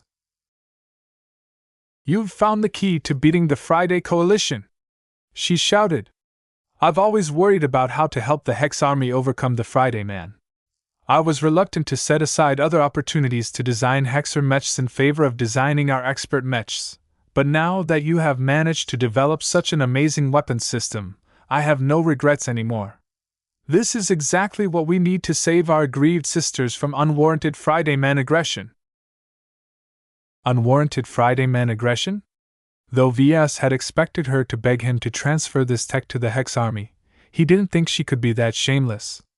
Who was it again that struck the first blow? Gloriana! VS spoke in a firmer tone as he took hold of her hands. Listen to me. I know you're eager to help the hegemony. Even I don't want the Friday Coalition to get its way, but think for a moment. Do you realize what will happen if we hand over this weapon system to the hegemony? The Hex Army will arm millions of ranged mechs with your new crystal weapons and completely obliterate the enemy expert mechs that have caused the hegemony to give ground time and time again. The tech will leak to the rest of human space, VS shouted. If the Hexers can make the Luminar crystal rifle, then so can others, including the Friday Men themselves. Damn the licenses and so on. The value of this revolutionary weapon system is too great. What do you think will happen once people have a way to easily strip one of the core defense layers of an expert mech? Ever since VS and Gloriana began to work on multiple expert mech design projects, they gained a much greater understanding on how expert mechs worked and how they performed in battle. While there was still much more to them that they had yet to learn, they at least understood their performance standards and their usage in battles. Expert mechs possessed much greater attack power, defensive capabilities and mobility than ordinary mechs. When paired with expert pilots that were capable of resonating with them, they turned into immensely powerful individual units that could collapse a unit of hundreds of mechs on their own in the right circumstances. The resonance shields that came with every expert mech was one of the crucial elements to ensuring their superiority. While the upfront requirements were rather burdensome, as long as an expert mech possessed the right resonating materials, they enjoyed a huge defensive boost that was incredibly efficient against ordinary attacks. The greatest advantages of resonance shields was that their defensive power was ridiculously high while the cost of maintaining them was very low. With resonating materials doing most of the work, the expert pilot only had to expend their willpower in order to maintain this protective barrier. Even if a resonance shield eventually succumbed, the amount of time and effort needed to take them down was so great that the expert mech and any friendlies could have accomplished a lot in the meantime. In normal battles, the only way to efficiently break a resonance shield was to attack it with resonance-empowered attacks. This was one of the many reasons why many people assumed that only expert mechs were able to counter expert mechs. If regular mechs armed with crystal rifles were able to accomplish the same, then enemy expert mechs would no longer be able to act so rampantly on the battlefield anymore.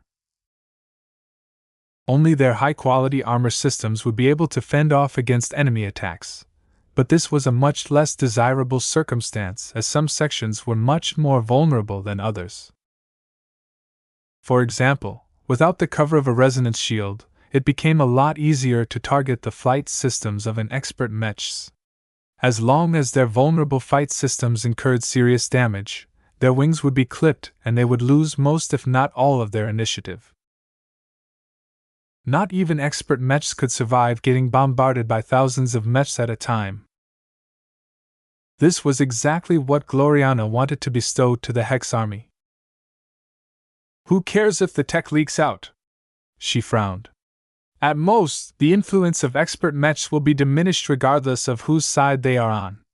Since the Friday men depend a lot more on them than the Hexers, the former will become a lot more disadvantaged by this change.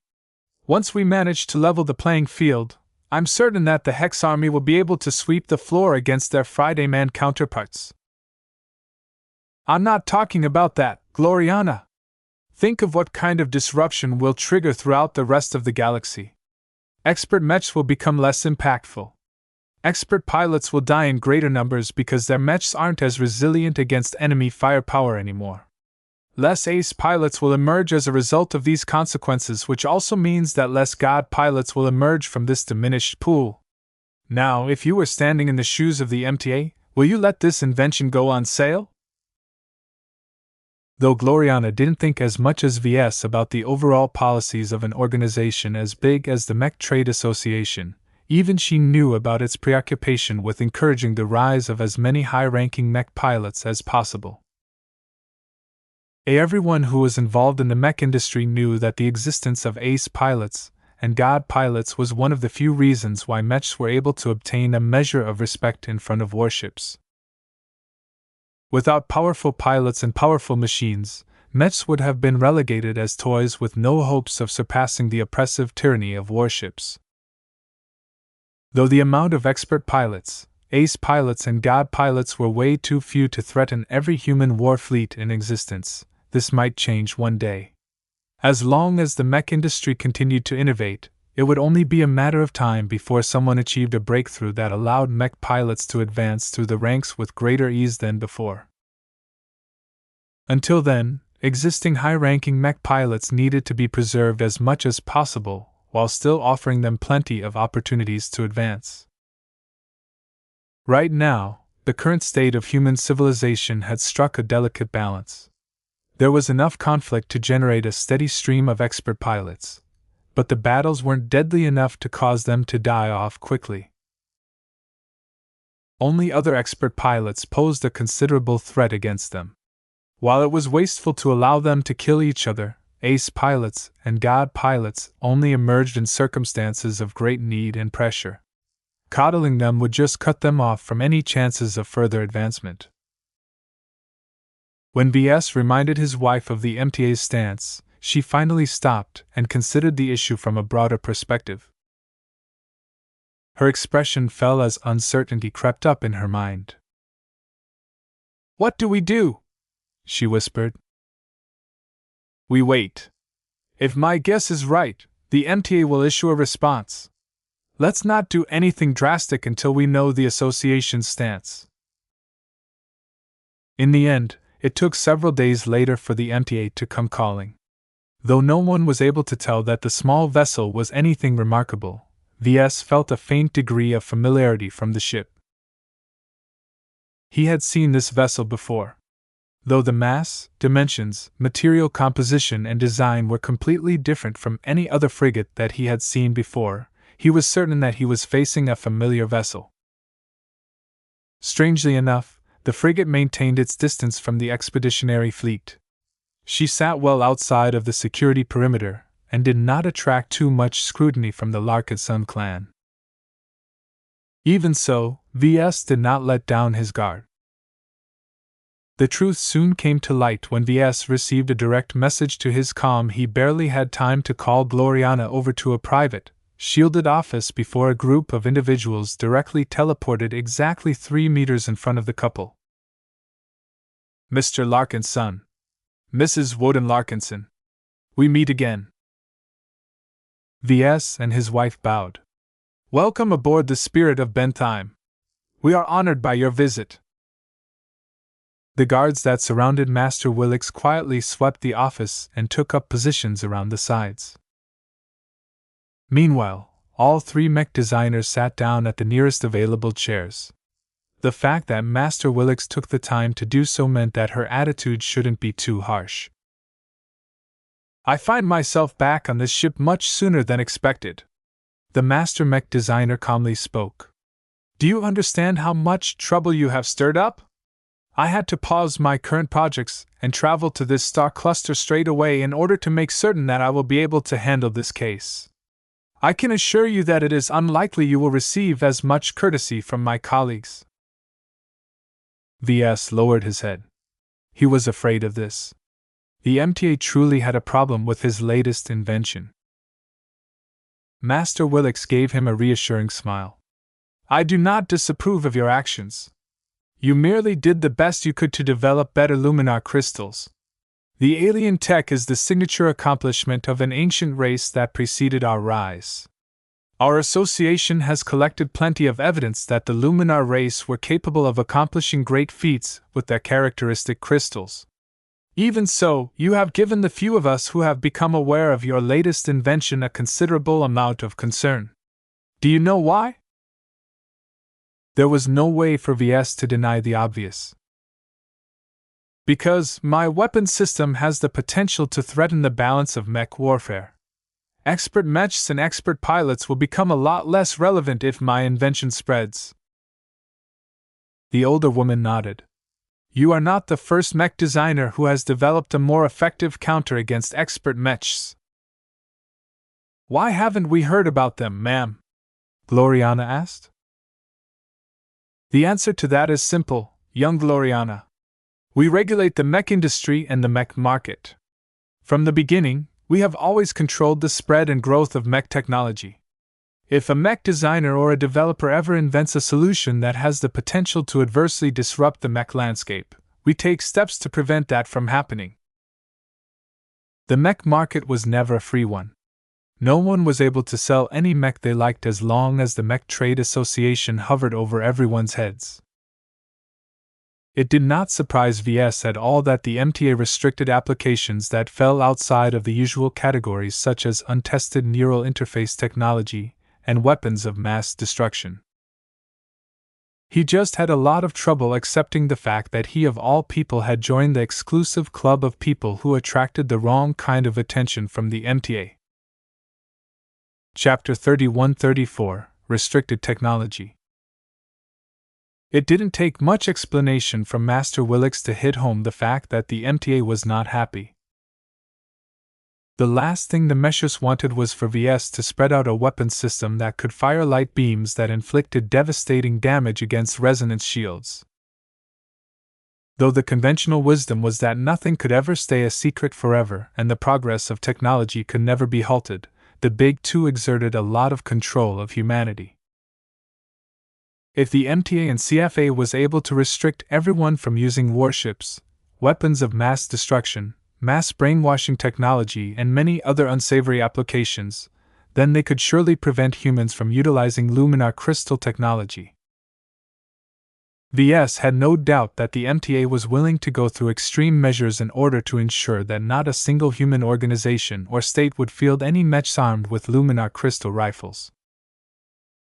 It didn't matter that the stronger version that Venerable Stark had just tested a few ago was a special version. Even a rifle that was just a tenth as effective at breaking resonance shields was already a game-changer to many military organizations. Why must the MTA stand in the way of progress? Gloriana still didn't want to give up the chance of arming the Hex army with improved luminar crystal rifles. No tech is invincible. I'm sure that someone will develop a counter against light beam attacks sooner or later.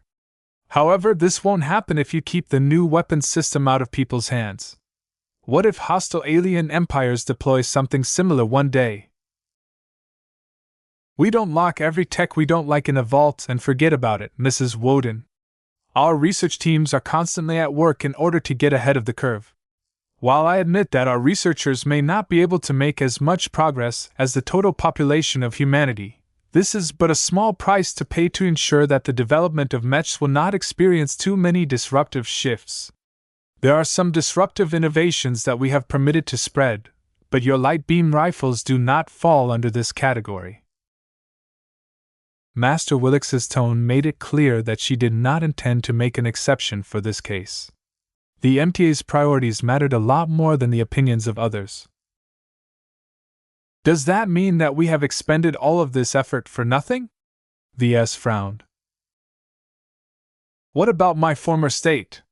Gloriana desperately asked. It's not fair to deprive them of the solution that we have developed to save the hegemony from destruction. The MTA master frowned and crossed her arms. I am not requesting you to suppress your new innovation. I am stating the MTA's stance. We cannot allow your luminar crystal rifles to become ubiquitous. If we see any weapon that is similar to the one you have made, both you and the hexadric hegemony will soon cease to exist. The daunting threat put a stop to any attempt at blocking this ban. Once Ves and Gloriana accepted the MTA's judgment, Master Willix loosened her demeanor. Don't worry. We are still fair. We recognize and applaud any attempt at furthering humanity's technological development. As long as you surrender the full details on your luminar crystal weapon system, we will grant you the reward that we issue to anyone who shares their innovations with us. Mr. Larkinson, I will personally do my best to allocate the maximum possible MTA merit award to your account. How many merits are we talking about? Ves cautiously asked. As long as you enable us to reproduce the luminar crystal rifle that can fire a so-called light beam attack in its entirety, then I am able to grant you 10 million MTA merits. 10 million MTA merits. Ves and Gloriana had to go over these several times in order for the reward to hit home. The two had never expected that this single invention was worth a lot more than turning a couple of MTA mech pilots into expert pilots.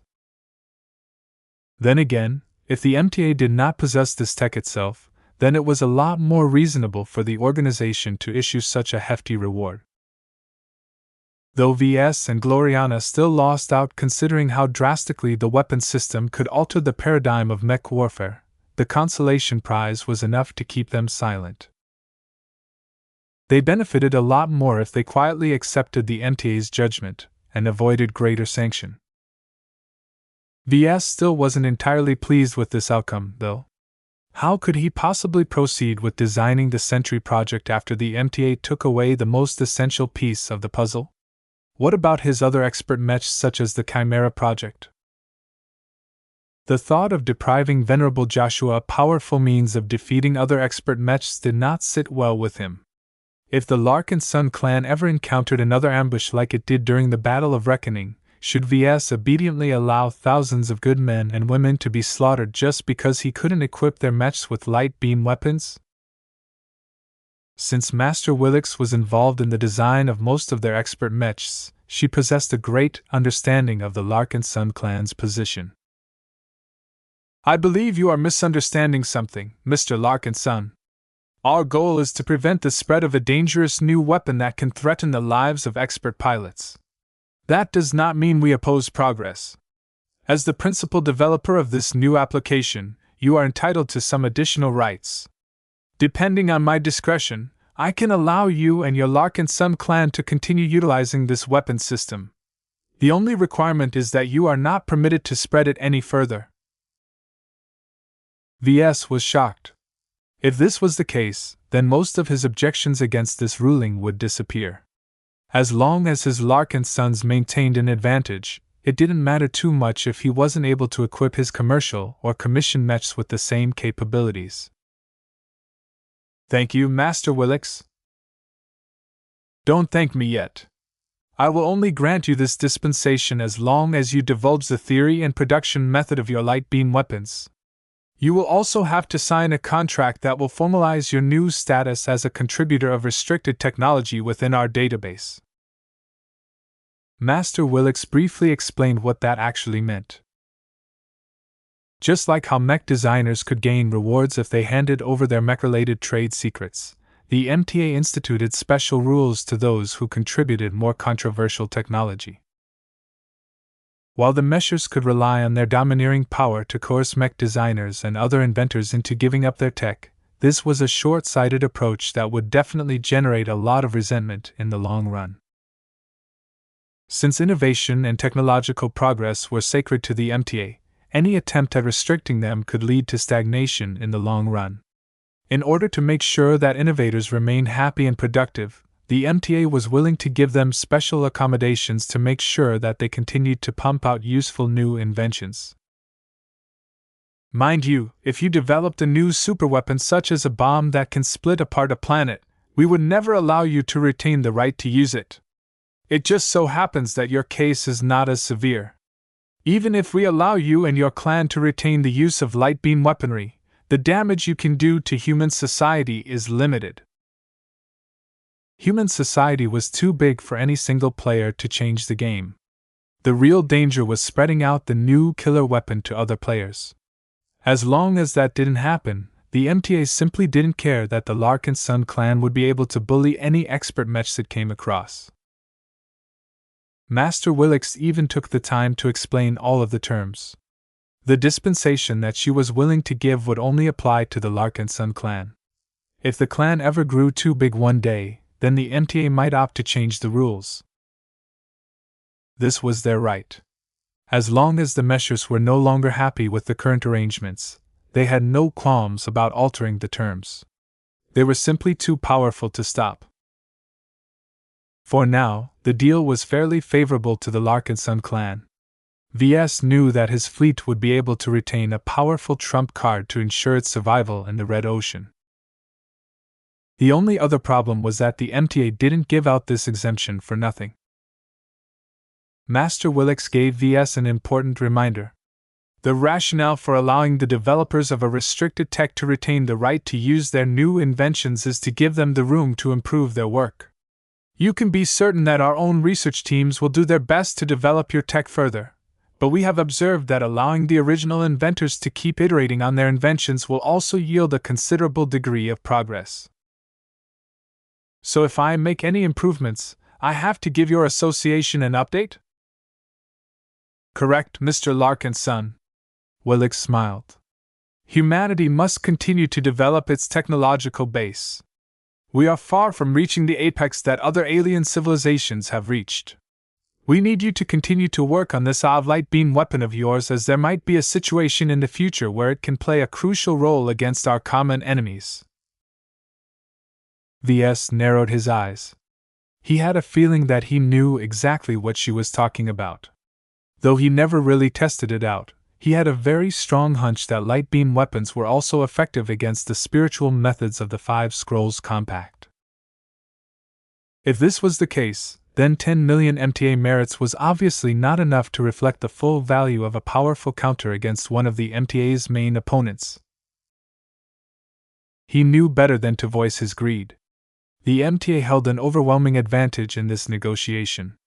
Whatever concessions it was willing to give was primarily dependent on Master Willix's generosity. It was a good thing that she was on V's side.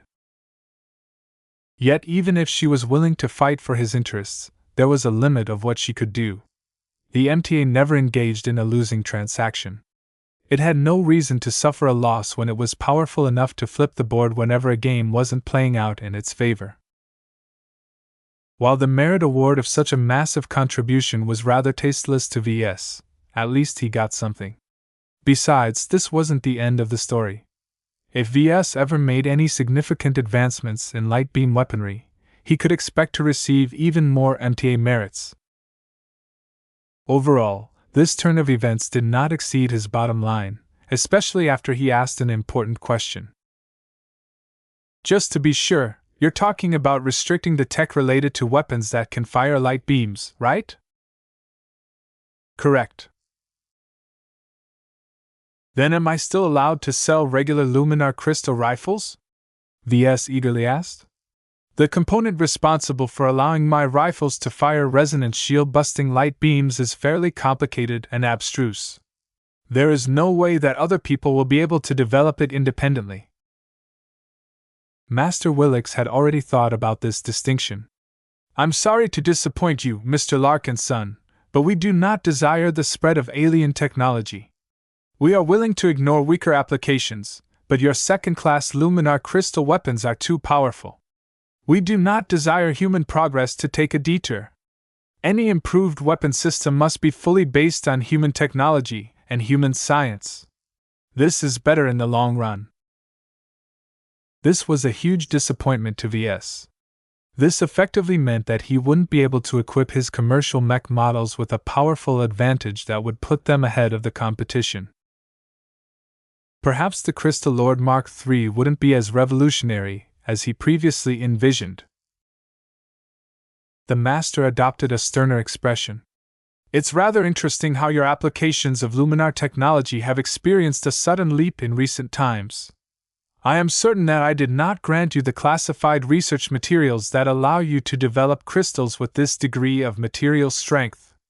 Will you tell me how you came to possess this restricted knowledge, or do I have to perform an investigation myself? Oh. Master Willis finally asked the question that Ves was least willing to answer at the moment. Chapter 31-35, Difficult Explanation. Though Ves was not that happy about being unable to spread his luminar crystal weapons outside of his clan, he at least understood why the MTA maintained this stance. The galaxy was old and plenty of other powerful alien civilizations had risen up in the past. During the Age of Conquest, humanity had even beaten a bunch of them. One of the ways the human race managed to get ahead was by stealing alien technology and reverse engineering the hell out of it. This was the fastest and most convenient way to narrow the technological gap between the races. Yet just because others came up with better technology didn't mean that humanity should blindly adopt alien paradigms.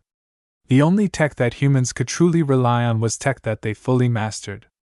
As long as alien tech remained inscrutable, it was never safe to rely too much on it. Who knew if some alien empire was able to exploit humanity's blind reliance on alien devices one day? The best way to prevent this situation from backfiring was to avoid the proliferation of alien technology from the start. Many humans were already aware that humanity always discouraged the adoption of alien ideas, culture, and other aspects. A lot of space in human society used to be occupied by many other alien civilizations, but the conquerors wiped out every trace of them in order to avoid any human developing any mistaken sympathy for their enemies. This attitude also extended to the use of alien technology.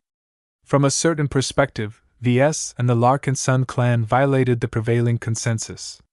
Not only did they move out of lockstep with the rest of humanity, their growing reliance on luminar crystal technology also left them open to any future attacks that used their own luminar crystals as attack vectors. Ves had to admit that the MTA was quite justified in restricting the spread of luminar crystal technology. Even though the weapons that he developed were unquestionably more powerful than their equivalents on the market, there was no denying that much of that power was based on alien internal circuitry patterns, whose principles and production methods were too obscure.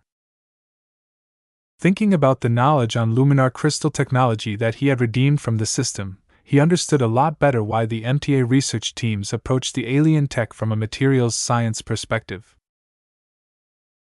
This was the MTA's best way to expand its understanding of luminar crystal technology through human paradigms. Unlike Ves, who simply wanted to equip his mechs with the strongest weapons regardless of how he achieved his objective, the MTA research teams were trying to advance human technology by using alien tech as a reference. The MTA never intended to fully reconstruct luminar crystal technology. The MTA researchers instead aimed to develop human crystal technology that humanity could fully comprehend and master. Understanding this perspective was extremely important to Ves. The only way he could get ahead was by working within the framework of rules set by the MTA and the rest of human civilization.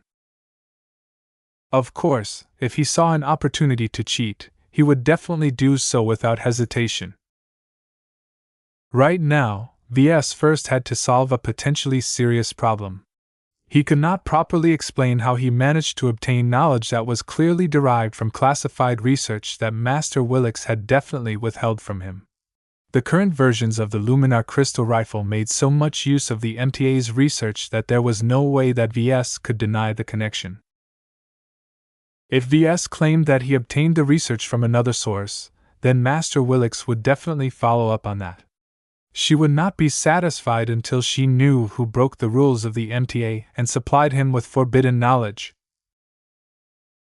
If he claimed that he came up with the formulas that resulted in stronger luminar crystals, then he would have to supply the full research logs and notes that proved he performed independent research. Of course, All of these logs and files didn't exist because VS never performed this research in the first place. In the end, VS decided to lean on a familiar tactic. He innocently shrugged. Who do you think supplied me with the classified research documents? Not every mech designer agrees with humanity's strict approach towards alien technology. Master Willix fell very quiet at this moment. A lot of wheels started to turn in her mind. VS inwardly grew nervous. He had just attempted a massive bluff. It was now up to his target to develop the right conclusions from his deliberate choice of words. The MTA master eventually frowned. I understand. I was afraid of this. It is highly regrettable that Mr. S has sided with the cosmopolitans. We live in a competitive galaxy rather than a cooperative galaxy. The cosmopolitan ideals are much more appropriate if the alien empires that once ruled the space around us were friendly and generous towards other races, but history has not played out in this fashion. It is far too late for mankind to change its stance and seek coexistence and unity with the alien civilizations that still remain. The feuds that we have started during the Age of Conquest will never end until only one civilization is left. VS tried very hard not to comment on what she was saying or show his ignorance. He never heard about these so-called cosmopolitans before. The fact that Master Willix apparently grouped Mr. S in this category according to the clues she pieced together was a complete coincidence. After Master Willix came up with a conclusion that made logical sense to her, her eyes turned sharp. Are you an adherent of the cosmopolitan movement, Mr. Larkinson? While VS tried his best to defend himself, Gloriana had turned into a complete bystander. She merely stood and listened to them both without doing anything to help VS out of his predicament. To be fair, it wasn't as if she could save him anyway. I'm here, right? I'm nowhere near any of the members of the cosmopolitan movement. I'm just a mech designer. All of these political and ideological struggles are way over my head. Yet you consciously put effort into developing luminar crystal technology in its original direction, she pointed out. I also recall that you host a religious cult with cosmopolitan leanings. There is a reason why the Ilvanian faith has failed to maintain their presence in their origin star sector. The implications of those last words were quite terrifying. However, VS had to take care of himself first. I didn't seek out the Ilvanians. They just fell in with me after going through some difficult ordeals. I needed all of the help I can get, and I don't pay much attention to their kooky beliefs. I'm still a secularist. As for my focus on this particular tech, it is nothing more than an attempt to strengthen my clan given the resources that I have at my disposal. If you asked me, I would rather equip the Sentry project with a first-class rifle, but that is not possible, so I can only choose the next best option. I just need power. It doesn't matter to me if it comes in a human or alien package. It seemed that he conveyed enough sincerity for Master Willix to lessen her suspicion. I see. She pursed her lips. Your decision is not unwarranted. However, that does not mean I approve of your choice. Do you know why I am allowing you to keep your innovations? VS thought about it for a moment. The answer was quite clear if he followed the thread of this conversation. You are hoping that I will be able to crack the secrets of luminar crystal technology in my own way. As long as I find a way to translate the alien technological paradigms in a form that is compatible with human technology, then my work will contribute to a human weapons system that we can fully harness. Master Willix finally smiled. You understand your role. That is good. Never forget that mech designers only exist to add value to our society.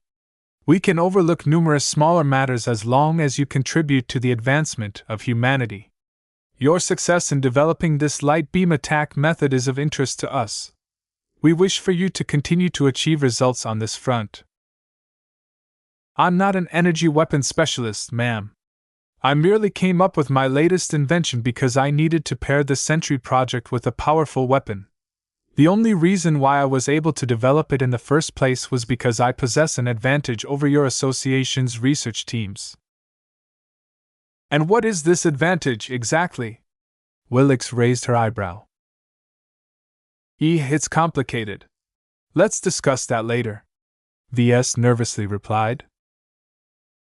In truth, he hadn't figured out how he should explain his own advancements in luminar crystal technology. He knew he had to come up with an answer quickly or else he would get in a lot of trouble. I do not see a reason for your clan to retain the usage of luminar crystal weapons and light beam weapons if you do not deliver any new advancements. I am not giving up on it, ma'am. I am just warning you that my progress will probably not be quick. I'm trying to solve this problem by raising a mech designer who can specialize in this area, but it will take at least a decade before he is good enough to perform his own research. Master Willix didn't seem to mind. A decade is not a long time. We can wait that long, at least. Also, the expert mech design projects that I am working on right now won't be the last time I will make use of luminar crystal weapons. I will probably design plenty of ranged mechs after this, and most of them will be equipped with this weapon system. I will probably be able to make some gradual progress on this front. Once Ves reassured Master Willix that he was not going to sit idle on this tech, she no longer threatened to take away his exemption. Now came the hard part. I have waited long enough, Mr. Larkinson. It is time for you to provide me with an explanation on what you have discovered and how you are able to produce your useful light beam crystals. Ves was stumped for a moment. The reason why he was able to make the latter was because of three essential elements. First, he borrowed the power of the crystal cube. Second, he borrowed the perspective of the illustrious one. Third, he leveraged his own spiritual capabilities. None of the three were easily transferable to others. Ves did not want to lose the crystal cube.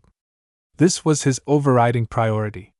He tried to come up with a solution that did not involve giving away this crucial asset. He quickly developed an improvised plan and decided to execute it despite his misgivings. The key to developing stronger and more exotic luminar crystals is to make use of psionic power. Master Willix became a lot more attentive all of a sudden. Explain.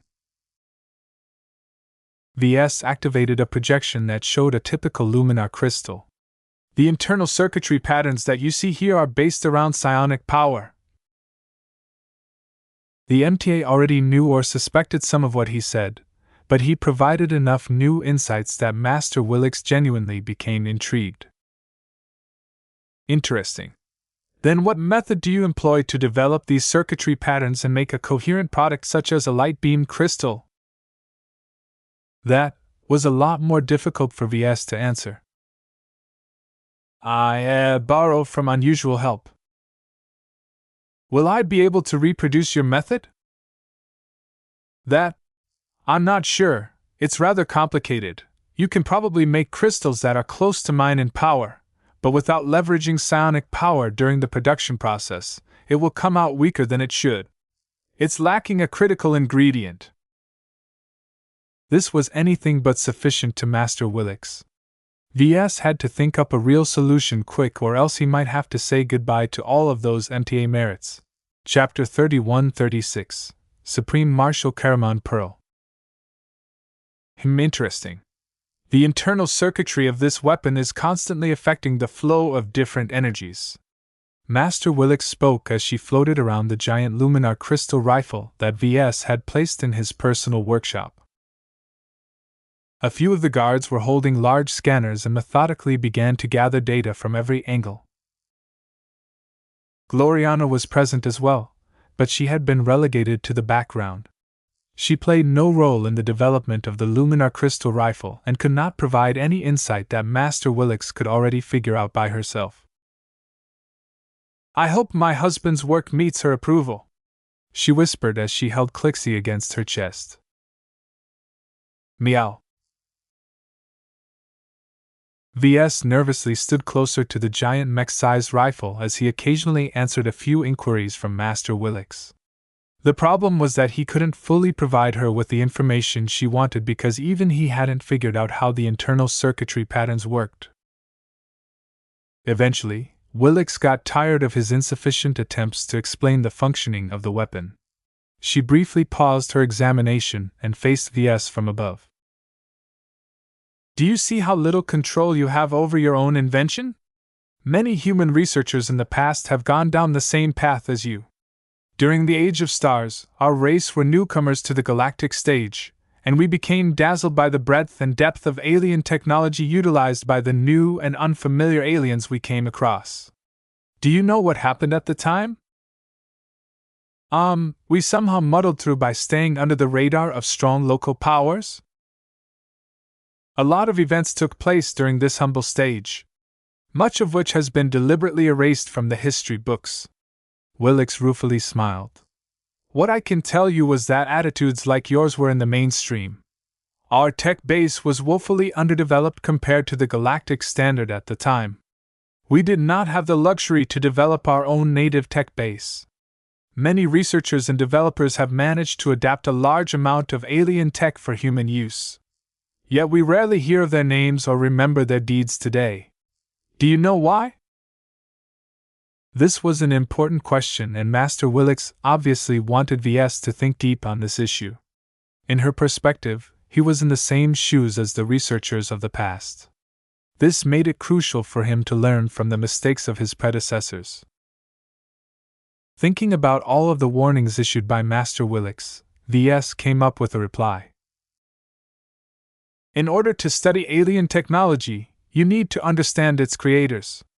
What is their history? What are their traits? What do they value? Why did they choose to develop a specific tech? It is much harder to figure alien tech if you don't understand a thing about the minds that created it. In my own studies, I tried to figure out everything I could about the ancient Luminar race. I imagine those past researchers have done the same. The only difference is that the Luminar race is extinct while those other alien races were still alive and well at the time. Willix nodded. There is a concept known as assimilation. In this context, it describes how one alien race is able to absorb another alien race by seducing it with superior tech, an attractive culture, and many other subtle means. Assimilation is different from conquest. The former is covert and gradual, while the latter is overt and will always produce strong hostility. Yet make no mistake, Mr. Larkinson. When assimilation is employed as a strategy, it can lead to the same outcome as conquest. The end result is that the aliens have effectively subdued the human race and forever shackled us to the point where we only live to serve our new masters. That sounded ominous. What happened? It is a long story. A large proportion of the people that have led us into the stars had effectively become vassals to the surrounding alien powers. Our race would have never been able to break through the net woven around our civilization if not for a number of factors. If not for the fact that the different alien polities were competing against each other, we would have already become subsumed.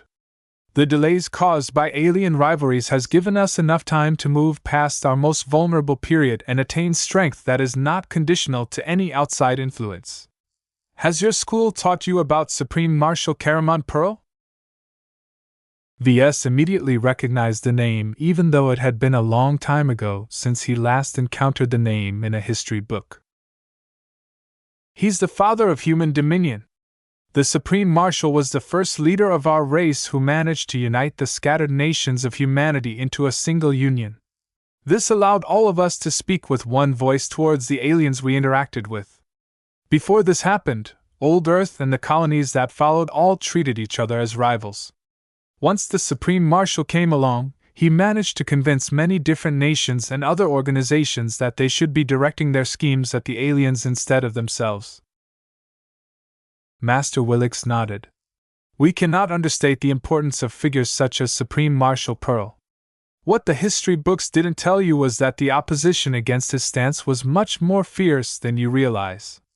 Human nations have become so corrupted by alien influencing that they have even waged war against each other at the prodding of their inhuman overlords. Each major nation was backed by a different alien race. It took an unimaginable amount of effort to break the old power structures and convince the majority of the population to stand up for themselves and reject the temptation of superior alien technology. There was much more to this history than what she was willing to mention. Ves couldn't even imagine how the Supreme Marshal managed to stand up to all of the ancient human nations of the past. It was equivalent to someone in the modern day who had decided to rebel against the Big Two. The power disparity was so vast that it was practically impossible for a small faction of humans to overthrow the entire status quo. However, if the Supreme Marshal and the people around him were part of the Five Scrolls Compact, then that was different. Though the period spanning the Age of Stars is usually treated as an afterthought in most high school history courses, it is a crucial time that has defined much of who we are today. Master Willix generously explained even as she turned back to study the Luminar crystal rifle. This is also the origin of the conflict between human supremacy and cosmopolitanism. The winners of this early conflict went on to spark the Age of Conquest, which many consider to be the most glorious time of our history. As for the losers, these disgraced and misguided dissidents went on to live in exile. Even now, they still advocate for a future where humanity lives in peace with alien neighbors. It is too late for that. Human nationalism and supremacy was firmly rooted in the minds of most people. Despite all of the hiccups that happened throughout the last millennia, there was no doubt that humanity achieved great success by looking out after its own interests and treating aliens as enemies. Though Ves agreed with this stance as well, he didn't have any particularly strong opinions about it. He was quite sure that there had to be more to cosmopolitanism than Master Willix let on, otherwise it wouldn't have been able to cling to existence for such a long time. There was no way that he would be able to get an honest explanation from Master Willix, though. As the representative of one of the greatest organizations that officially embraced human supremacy, the MTA's xenophobic tendencies was only surpassed by the CFA. Well, it didn't really matter to Ves. All of these ideological struggles completely flew above his head. Even if he supported a particular stance, he was too far away from power to be able to influence anything. The only choice he had was to abide by the prevailing rules. Right now, the MTA and CFA were in charge, so Ves could only live in their reality. Master Willix concluded her examination. She not only devoted her time to the Luminar crystal rifle, but also studied the individual attack phase crystals that were responsible for modulating the output of the weapon system. The attack phase crystal responsible for creating the remarkable light beam attacks attracted most of her interest. She demanded Ves supply her with the smaller versions of the crystal that he had made in the past. Comparing their similarities and differences would go a long way into figuring out the mechanisms of their unique internal circuitry patterns. Much to his surprise, Master Willix wasn't content with studying the hardware. She snapped her fingers, causing the mech-sized Luminar crystal rifle as well as many lesser samples to be teleported straight out of the spirit of Bentheim. Ves almost choked when he saw how effortlessly the MTA master stole his property. Fortunately, none of what she took was irreplaceable. The weapons and crystals were early development samples anyway. As long as he used up a batch of expensive resources, he could make much better versions of what he lost. "This is not enough," she said. "Examining existing samples is not as good as mastering the method behind their production. It is time for you to show me how it is done." He had been dreading this request. While Master Willix performed her initial examinations, Ves spent much of his time trying to figure out how he could get out of this predicament. He came up with a few ideas, one of which looked promising. Ves grimaced. "My unique production method is not transferable, ma'am. It is based around my design philosophy, as luminar crystals are alive to an extent. What I can do is try to create a tool that will allow anyone to make a specific type of luminar crystal. The MTA master looked intrigued. Let me see it then. You have 2 hours. He quickly began to gather a bunch of materials while forming the design in his mind. Two of the biggest limitations to making powerful luminar crystals was the fact that it required spiritual energy and the use of the crystal cube. A powerful master should not be lacking in spiritual energy, but there was only one crystal cube which Ves had to preserve at all costs. If he wasn't able to satisfy her demands, she would probably keep digging further until she uncovered his precious cube. This was an unacceptable outcome. In order to solve this problem, Ves came up with a drastic idea. While he wasn't able to reproduce the crystal cube in its entirety in his current state, what about a lesser version? What if he dialed back the scope and removed all of the extra features in order to create a more modest cube that could only perform a single job? The only uncertainty was whether he could actually make it. He knew he had to pull out all of the stops. He had no choice but to consciously channel the illustrious one while he worked. He also had to pull out the crystal cube and make use of its capabilities in order to program the internal circuitry pattern in his new crystal. He felt quite nervous because Master Willix was definitely watching. In order to draw attention away from the crystal cube, Ves grabbed a bunch of other crystals and pretended to do something with them. He also consciously changed the shape of his creation into a ball. Time passed by in a haze as Ves embodied the illustrious one to the greatest degree he could manage. All kinds of alien thoughts and impressions occupied his mind. Whether they aided in his goal or not was not entirely clear. He blindly accepted the suggestions and just hoped that his crystal ball was able to do something useful. It's done! He finally sighed as he let go of the illustrious one. His presence immediately diminished in front of Master Willix's eyes. Chapter 31-37 Crystal Ball. Master Willix's expression remained carefully composed. She rarely revealed any strong emotions, and she never exposed her true thoughts. This made it difficult for Ves to judge what she was thinking. Ves knew that he had exposed a portion of the capabilities that he didn't want to show to her. There was no way that she had managed to miss the changes in Ves when he actively channeled one of his design spirits. Though he was unsure how much spiritual sensitivity a master mech designer typically possessed, he did not think it was weak. People like Master Willix had all moved away from the spiritually deficient origins and only needed to take one final step to reach the end point of their progression track. This meant that the chances were great that Master Willix detected that Ves had solicited a distinctly alien presence. It would not take much thought to realize that Ves had actually made contact with a luminar entity. What he had just done probably looked like a cosmopolitan's dream. Ves innocently shrugged. I told you that I can't make these crystals by myself. I need to borrow some assistance in order to make the strongest versions of my products. I think this crystal ball might help, though.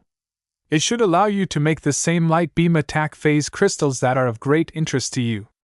You should be able to make as many of them as you want, though don't ask me how it all works. I think your research teams will be able to figure that out themselves. An entire minute passed before Master Willix summoned the newly produced crystal ball. The object smoothly flew in her direction and paused just in front of her floating body. She was clearly examining the crystal ball in detail. She didn't need to employ any scanners to observe a complex array of internal circuitry patterns hiding within its transparent surface. I shall pass this orb along with your research data to the relevant research teams, she eventually said. However, it needs to be verified. Please demonstrate how it works. When the orb flew back to Ves, he tentatively took hold of it before moving to his production equipment again. He consciously did not call upon the illustrious one again. The point was to enable others to produce the enhanced crystals. This was a problem that had long restricted him from using his best crystals on a larger scale. But now that he was under pressure, he hoped he managed to come up with an actual solution. In order to speed up the work, Ves decided to make a small infantry-grade light beam crystal. He gathered the right materials and processed them like normal, but instead of drawing upon the crystal cube, he utilized the crystal ball instead. The cube absorbed a portion of his spiritual energy, causing its internal circuitry to buzz and light up. What happened next caused even Master Willix to take note. This was because the crystal ball began to exude the presence of the illustrious one. The crystal ball turned out to be a totem. Ves specifically aimed to create an auxiliary production tool that directly drew from the illustrious one in order to support its functioning. However, the design spirit wasn't able to do so independently. The person using the ball needed to supply it with a portion of spiritual energy in order to power the connection. This was the essence of his idea. As he proceeded to use the activated crystal ball as a tool to carve the internal circuitry pattern into his latest attack crystal, he saw that it was working exactly as he hoped. Just like before, the illustrious one was doing the heavy lifting. It helped that the crystal ball only contained a limited amount of instructions. It served no other purpose than to create the light beam attack phase crystals that interested the MTA the most.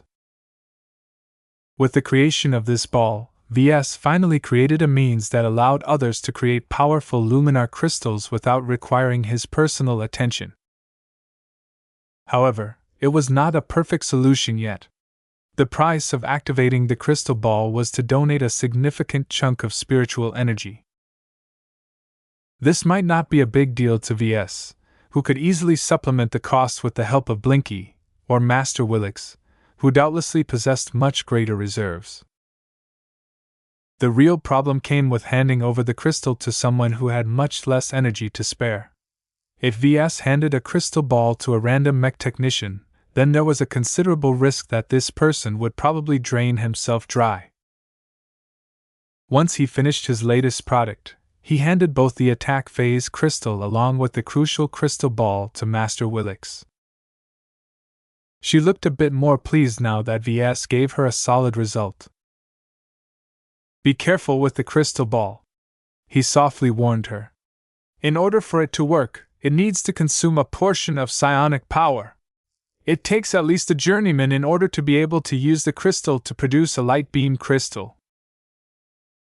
Master Willix didn't look surprised. She remained remarkably calm despite all of the oddities that Ves had demonstrated. "What variables determine the consumption?" "It should be usage time as well as production quantity. It takes more power to extend its active state. It also has to expend more energy in order to configure larger and more voluminous luminar crystals." At least, that was what he guessed. He didn't really have a thorough understanding of what he created. Whether it contained anything extra or possessed different parameters, he could tell for certain.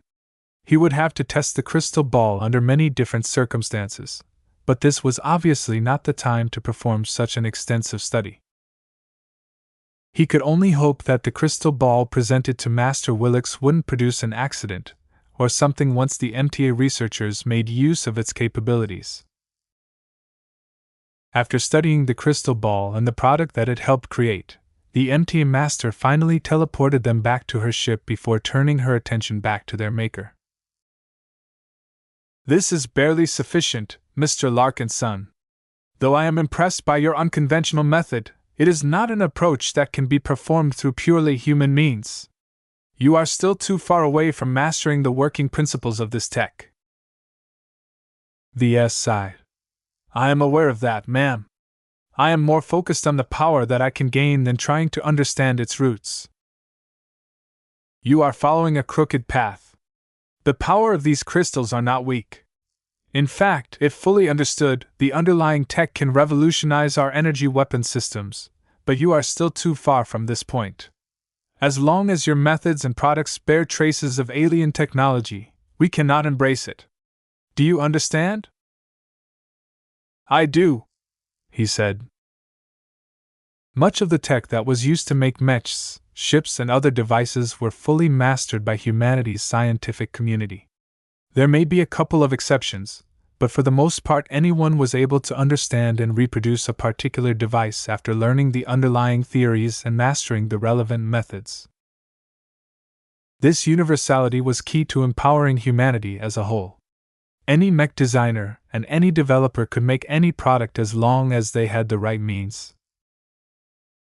The current state of human technology wouldn't be nearly as easy to learn and apply if it was split up into many different alien-derived branches. Mech designers such as yourself must fully understand your creations in order to go further along your career. Willix dropped another hint. If you continue to overreach and make use of tech that does not belong to humanity, then how can you possibly realize your design philosophy? No mech designer has ever advanced to master by borrowing help. You must find your own solutions. This was quite a massive hint. Both Ves and Gloriana silently carved these words in their hearts. What they just heard already fell in line with what they expected out of great mech designers. I will take your words into consideration, Master, Ves mildly responded. May I know whether you have completed your evaluation? You may. After observing your methods, going over your research data, and receiving some tools and samples, I judge that your contribution to our association is worth 7,500,000 MTA merits. A weight had lifted off his shoulders. Though the award had not reached the maximum limit of 10 million MTA merits, 3/4 of it was not a small prize. He didn't have to ask why Master Willix withheld the remaining 2,500,000 MTA merits. The lack of sufficient theory, along with the dependence on the crystal ball to engrave special internal circuitry patterns in new crystals, significantly reduced the practical applications of this tech. It was far from ready to be employed by humanity on a wide scale. Still, Ves had donated a lot of useful material to the MTA, enough for its highly competent researchers to derive a lot of clues and further their understanding of the working principles through their own means. Now that she had completed her task, Master Willix was ready to wrap up this visit. She had already taken a lot of time out of her busy schedule in order to handle this case in person. If you ever come across or develop another major technological innovation, then I advise you to bring them to my attention, she pointedly said to Ves. We will always be fair when awarding you with MTA merits, and do not think that you don't need to accumulate them anymore once you have redeemed your Beyonder ticket. The value of MTA merits is even greater in the Red Ocean. That sounded pleasant. Not. While Ves seriously doubted whether the MTA treated technological contributors fairly, he did not question her main point. The Big Two specifically arranged the Red Ocean for ambitious, hardworking pioneers who wanted to seek their fortunes in the new frontier. How could the MTA and CFA let these talented and capable people go about their day without finding a way to leverage their value even further? I will be sure to inform you if I have made any breakthroughs in luminar crystal technology, or any other powerful tech? Ves lied. You do that. Now, before I go, let me examine the Dark Zephyr. They moved over to the hangar bay where the Dark Zephyr had been parked. The expert mech quickly drew the interest of Master Willix. Though she was thoroughly familiar with its design, the real mech nonetheless exceeded her expectations. This is a remarkable expert mech. Gloriana beamed at the compliment. We tried our best to surpass our prior work. Ves didn't know what Master Willix was actually looking for, but she took at least half an hour to satisfy her curiosity. He was half afraid that she would take his expert mech away, but fortunately it didn't come to that. Once Master Willix was about to depart, Gloriana somehow mustered up her courage. Wait, Master! Before you go, can I make a request? Master Willix paused and turned around. What is your request? We're working on another ranged expert mech design that is reserved for my brother. I would really like it if he is allowed to wield a luminar crystal weapon as well. In fact, I would also like to ask if you can extend this privilege to the rest of my glory seekers. If your glory seekers answer to you, then they ought to be a part of the Larkinson clan, Willix noted. That is not the case. The glory seekers must remain Hexer. They're entrusted to me by my dynasty. I cannot force them to abandon their identities. Then I'm afraid that I cannot grant them an exemption, Willix ruthlessly declared. Gloriana's expression turned glum. What she really wanted was to give her brother a powerful means of attack, but with this restriction, it was impossible for her to make the Star Dancer Mark II as good as she hoped. However, Master Willix spoke up again, causing Gloriana to gain some hope. It is not impossible for you to gain your wish, but rewards must be earned. Your husband has just made a notable contribution. He is therefore entitled to receive our generosity. Now it is your turn. Any mech designer that goes far enough cannot continue to take from the mech industry without giving back. Work hard and do your best to achieve a result that is of use to the Mech Trade Association. Goodbye. Once she said her piece, the powerful MTA master and her silent bodyguards silently teleported away. Her message was very clear. Chapter 31-38, Yearning to Succeed. Once the seemingly ordinary second-class frigate left the star system in a seemingly normal fashion, life on the Larkinson fleet went back to normal. Work on the expert mech design projects still proceeded as normal. Master Willix's visit hadn't fundamentally changed any of the projects, and most of the plans related to them. The Larkinson clan was still allowed to field these powerful weapons, though any thoughts about selling them went out the airlock. Ves felt quite ambivalent about what had happened.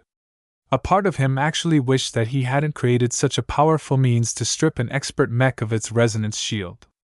Without the light beam attack phase, he guessed that he would have never tripped the MTA's alarm. Oh well.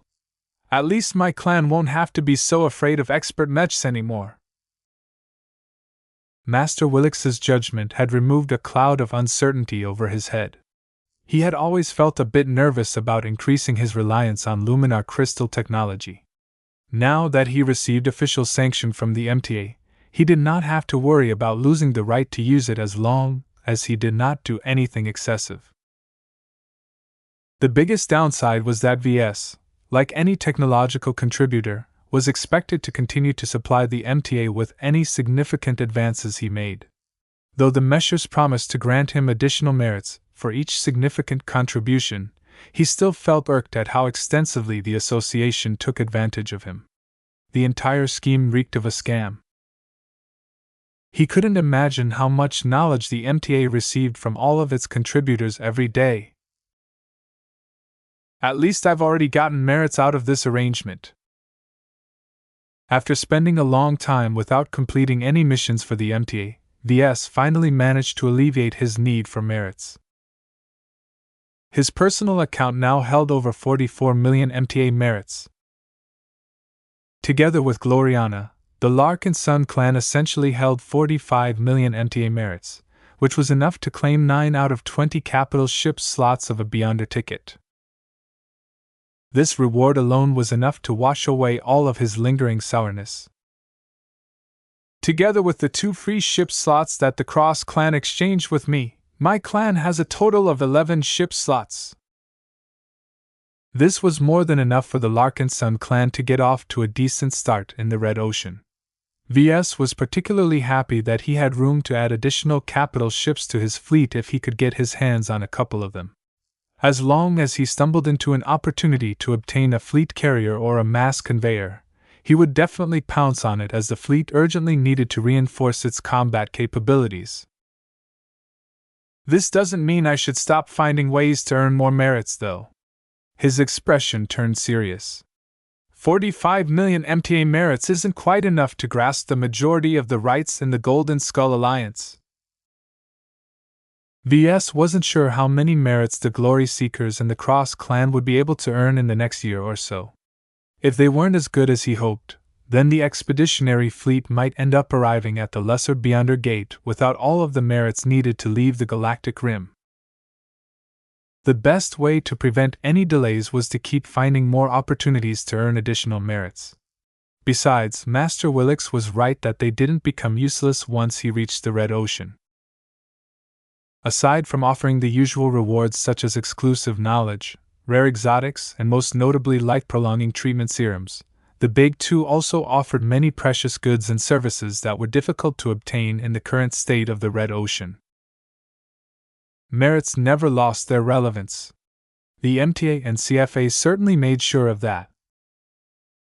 Once VS processed all of the changes, he paid a visit to Gloriana. Ever since Master Willix told her that she needed to contribute to the MTA in order to get what she wanted, his wife had become incredibly invested in her work. "VS," she said as she noticed his arrival, "I need you to refine your work on your Luminar crystal rifle further. What you sent to me yesterday is too rough. Even though I don't understand this tech as well as you, I can easily spot more than 100 significant issues. I've already transmitted my list to you, so get to work and don't come back until you've addressed my complaints." "You're working too hard, Gloriana," he said as he approached her back and massaged her shoulders. Her flowery scent already began to tickle his nose. "I know you're in a hurry to please the MTA, but there is only so much you can do as a journeyman." "I'm not working hard enough in my opinion," she growled. "I can't settle for as many compromises anymore, VS, not if I want to earn the MTA's appreciation." "How do you intend to do that? Tell me you have a game plan. As far as I know, you aren't versed in any field that the MTA has not mastered as of yet.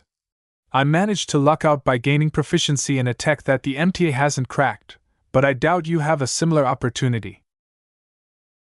Gloriana merely shook her head. "You're right. I am not familiar with any alien or exotic tech. I don't excel in researching new tech. So I won't." "Then, what are you trying to do, then?" VS puzzlingly asked. "Isn't it obvious? I might not be as good at researching new tech, but I am confident in my ability to apply existing tech. I intend to work as hard as possible and turn one of our upcoming expert mechs into masterworks."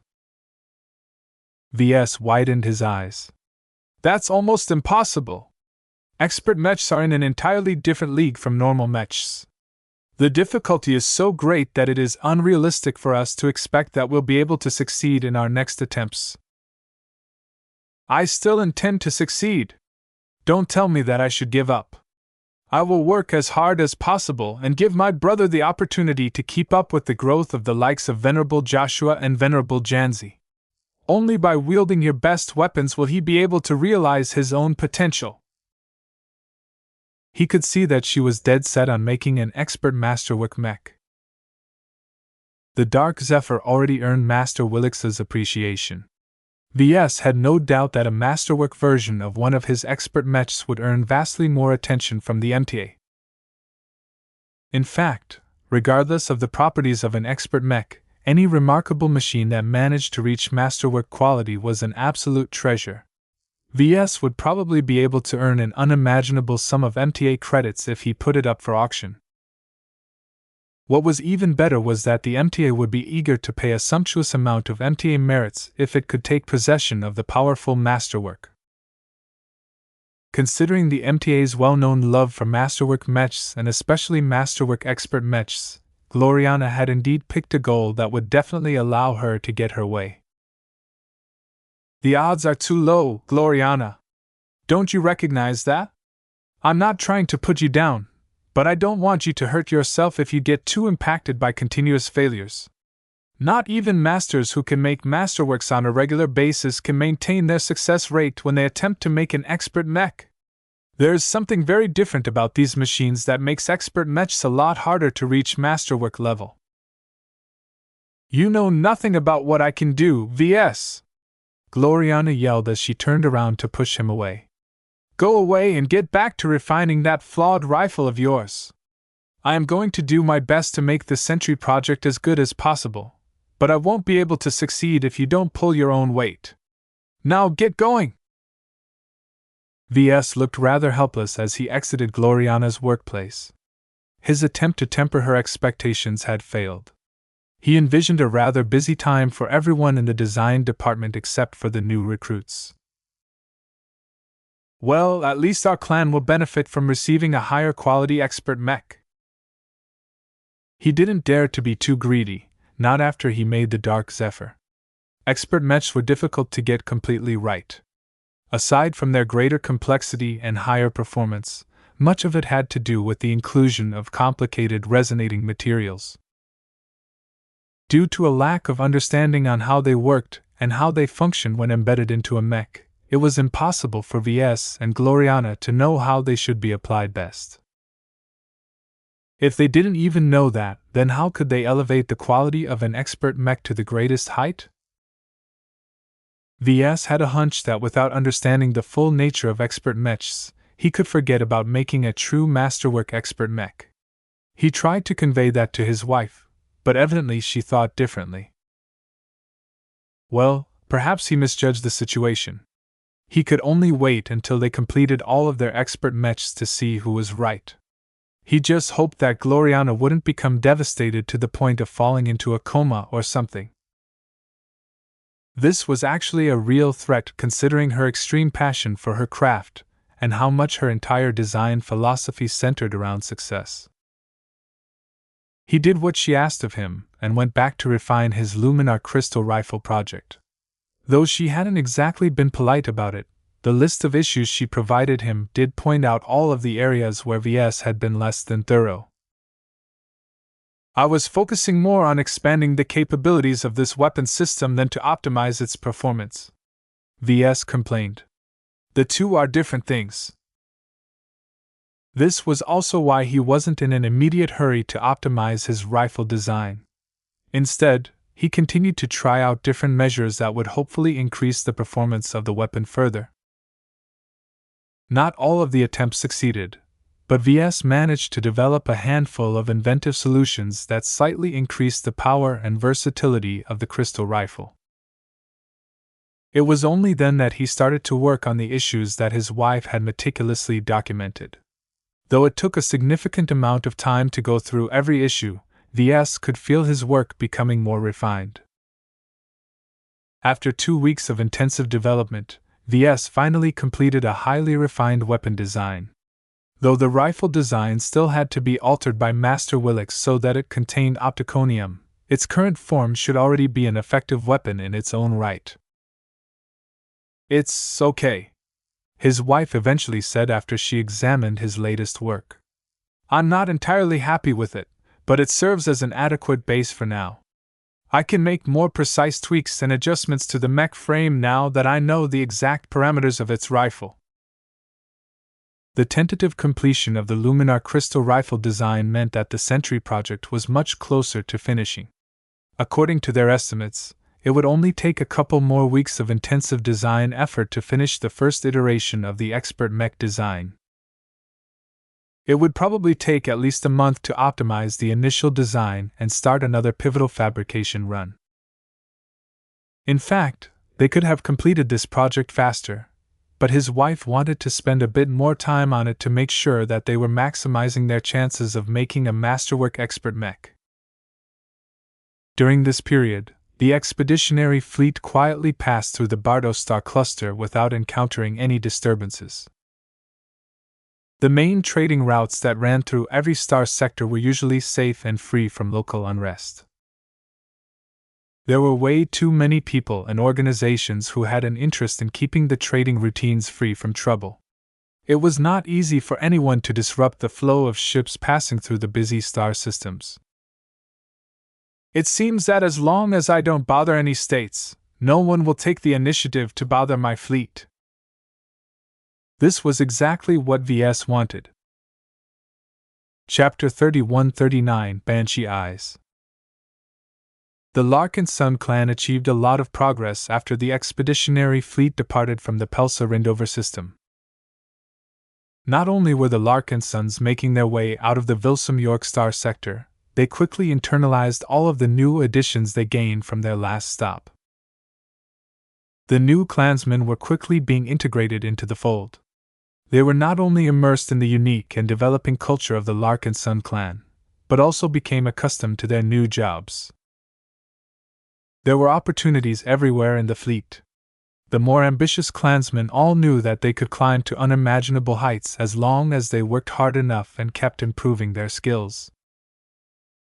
This was because the Larkinson clan was still young. The clan grew so quickly that new positions associated with greater responsibilities constantly opened up. While the clan often tried to plug these gaps by hiring outsiders, most Larkinsons preferred to bring someone up within their own ranks instead.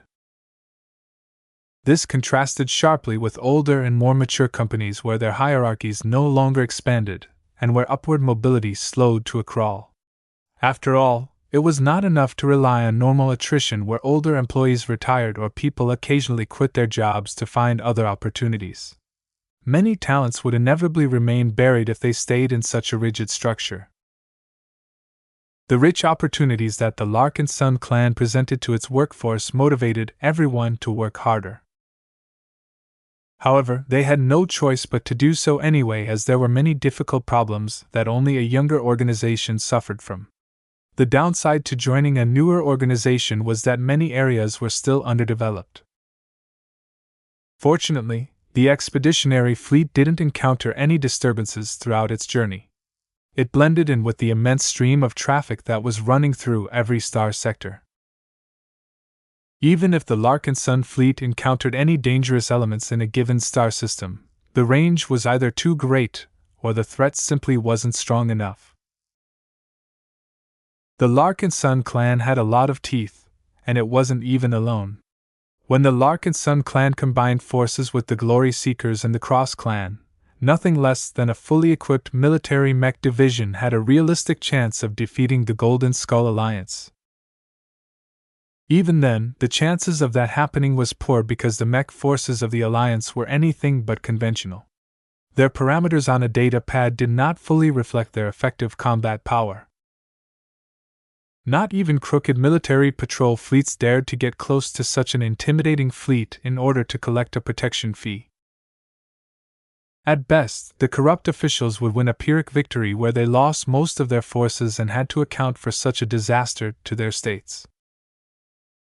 At worst, they would get defeated outright and most definitely lose their lives. This was why no one bothered the powerful fleet. The Golden Skull Alliance was clearly passing through and didn't show any intentions of meddling in any of the local regions. Their battle record and their high combat preparedness put them in the same category as the fleets operated by major transgalactic organizations. Touching them would lead to certain death. VS was quite happy about that. After living through one crisis after another, he already experienced more than enough excitement for him to suppress his restlessness. Right now, his current and upcoming projects had the potential to massively strengthen his clan. He preferred to finish all of them first before he was ready to take some risks again. "I need to wrap the most essential projects up before we reach the Red Ocean," he muttered. "Once we pass through, we'll be beset by dangers." He was not satisfied with the current strength of his clan. While his mech forces may have grown to the point where even the strongest second-rate states didn't want to suffer so many losses to take down the Larkinsons, this didn't apply in the Red Ocean. Not only was it filled with powerful fleets that were built to the standards of the Galactic Heartland and the Galactic Center, but the incentives of preying on others was much greater. The combination of these two factors caused VS and many other far-sighted Larkinsons to feel an increasing sense of urgency. The Lesser Beyonder Gate was getting closer and closer. Time was running out.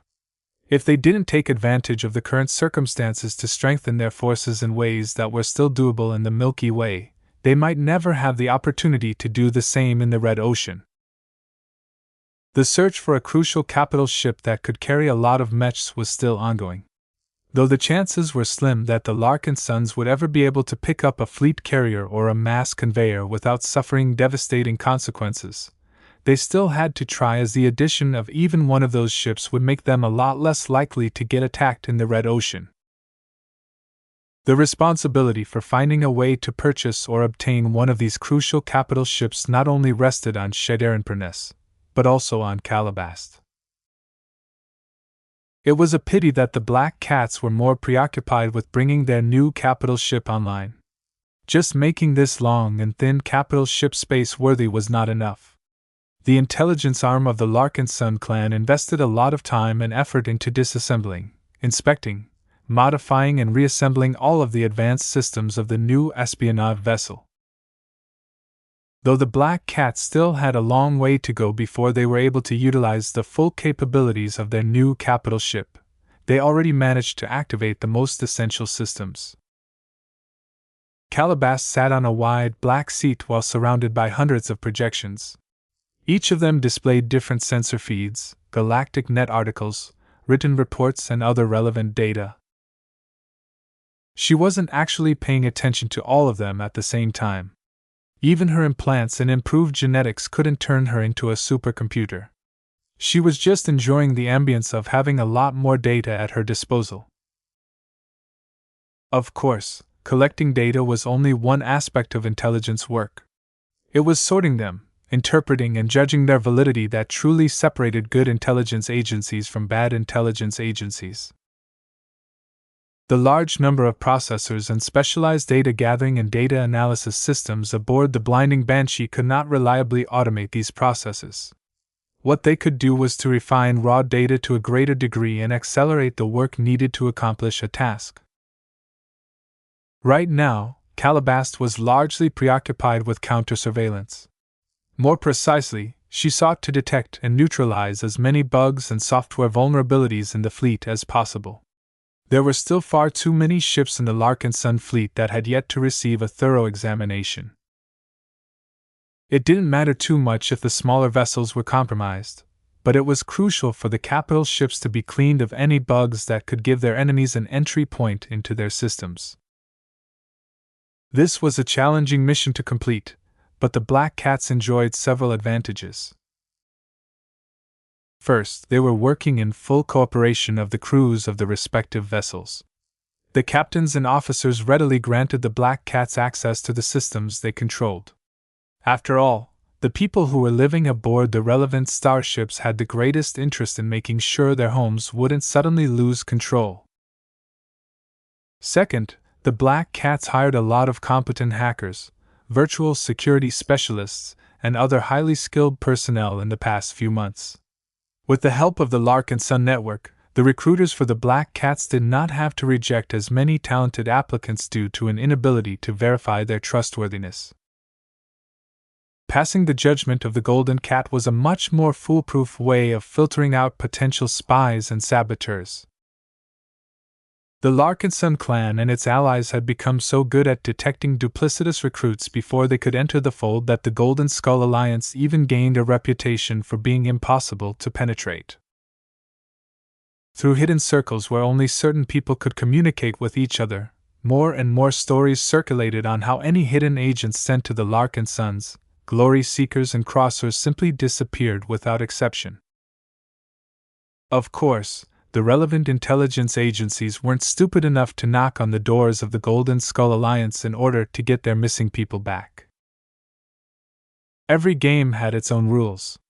Those who tried to infiltrate an organization had to be ready to pay the price for failure.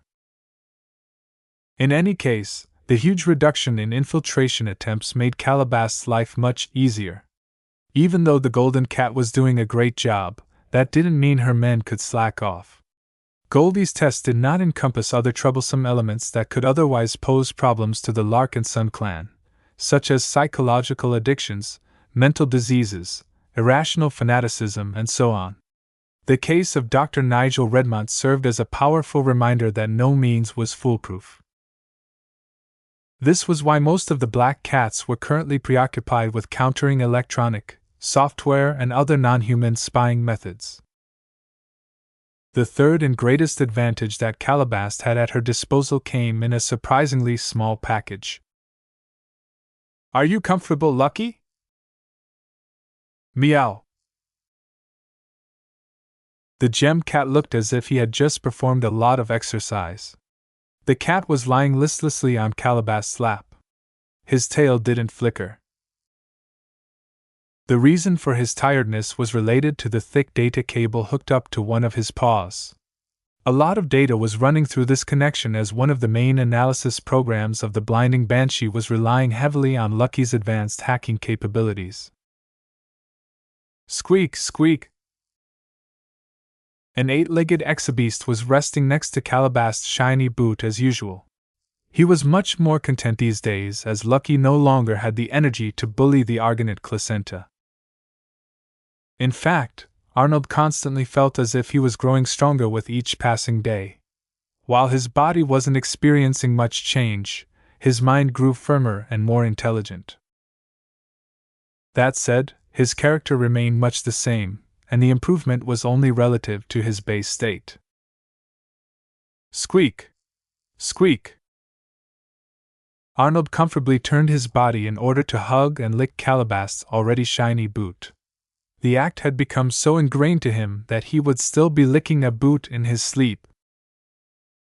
Calabast didn't even pay attention to the pathetic behavior of her pet. She instead paid careful attention to a number of data feeds which displayed how many bugs were included in the Spirit of Bentheim. As a former Diva agent, she knew the methods of her former hexers well. The shipbuilders that constructed the factory's ship probably couldn't have imagined that Lucky's hacking capabilities could see through all of their means. Interesting. She smirked. With the help of the high-powered, sophisticated scanners of the Blinding Banshee, her new mobile headquarters could see through any other vessel at close range. Other than the vault and other highly shielded compartments, the Spirit of Bentheim had turned into an open book in her eyes. "Well, the good news is that my former sisters have restrained themselves." Calabast had already found that out when she and Lucky performed manual inspections, but it was good to know that the rest of the capital ship was relatively unaffected. What gave her a lot of relief was that she hadn't detected any hidden sabotage that could damage or destroy the ship. While this inspection method wasn't completely foolproof, anything that could significantly impact the performance of a capital ship certainly wouldn't be small. If this powerful suite hadn't detected any major issues, then they probably didn't exist. Not everything was good, though. The few improprieties that Calabast did manage to detect were incredibly well hidden and only sporadically transmitted data back to the only hexer presence that was traveling alongside the Larkinson fleet. I knew there was something fishy about the Glory Seekers. Chapter 3140, Small Talent Pool. Two of the most important leaders of the Larkinson clan stood on a balcony overlooking a large data analysis center. Many uniformed clansmen were working quietly to improve or refine the coordinated battle plans that were formed in order to account for any conceivable possibility. From landing right in the middle of minefield to getting attacked by a powerful first-class mech, the Larkinsons had learned the hard way that it was better to make preparations beforehand. The young and growing clan had encountered far too many surprises and unanticipated incidents that could have led to disaster if it was any weaker. The Larkinsons realized that they could not blindly rely on their strength to solve every issue. I always anticipated that my military bureau would be called something else someday, but I did not expect that evolution to happen so quickly. General Ves spoke as he observed his men from above.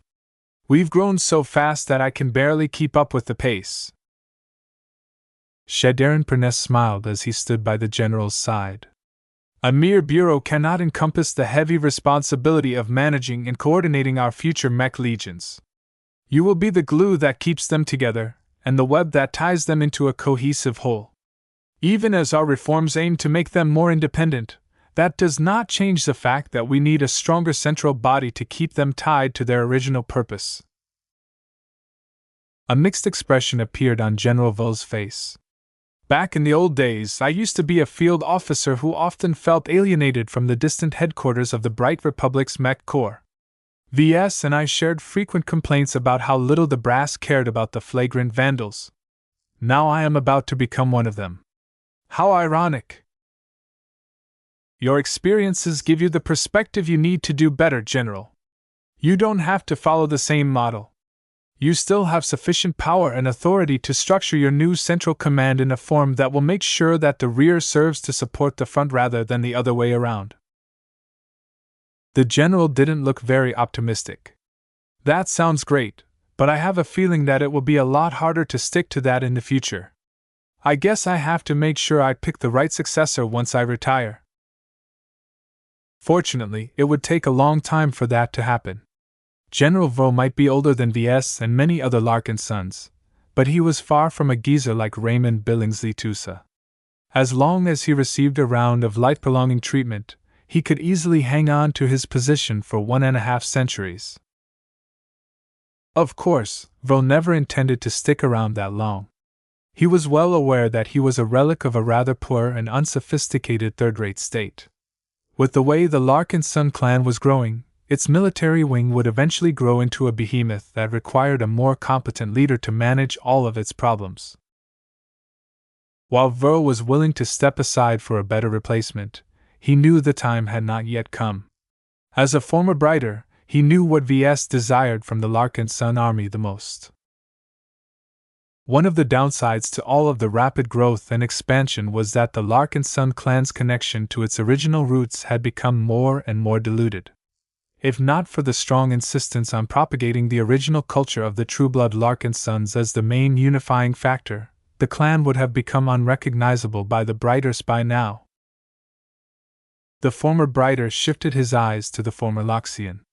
While I generally approve of your plan to reorganize the Larkinson army, I'm not so certain about all of the other changes that you have proposed. You're a smart man, General Vril, Shadarin calmly responded.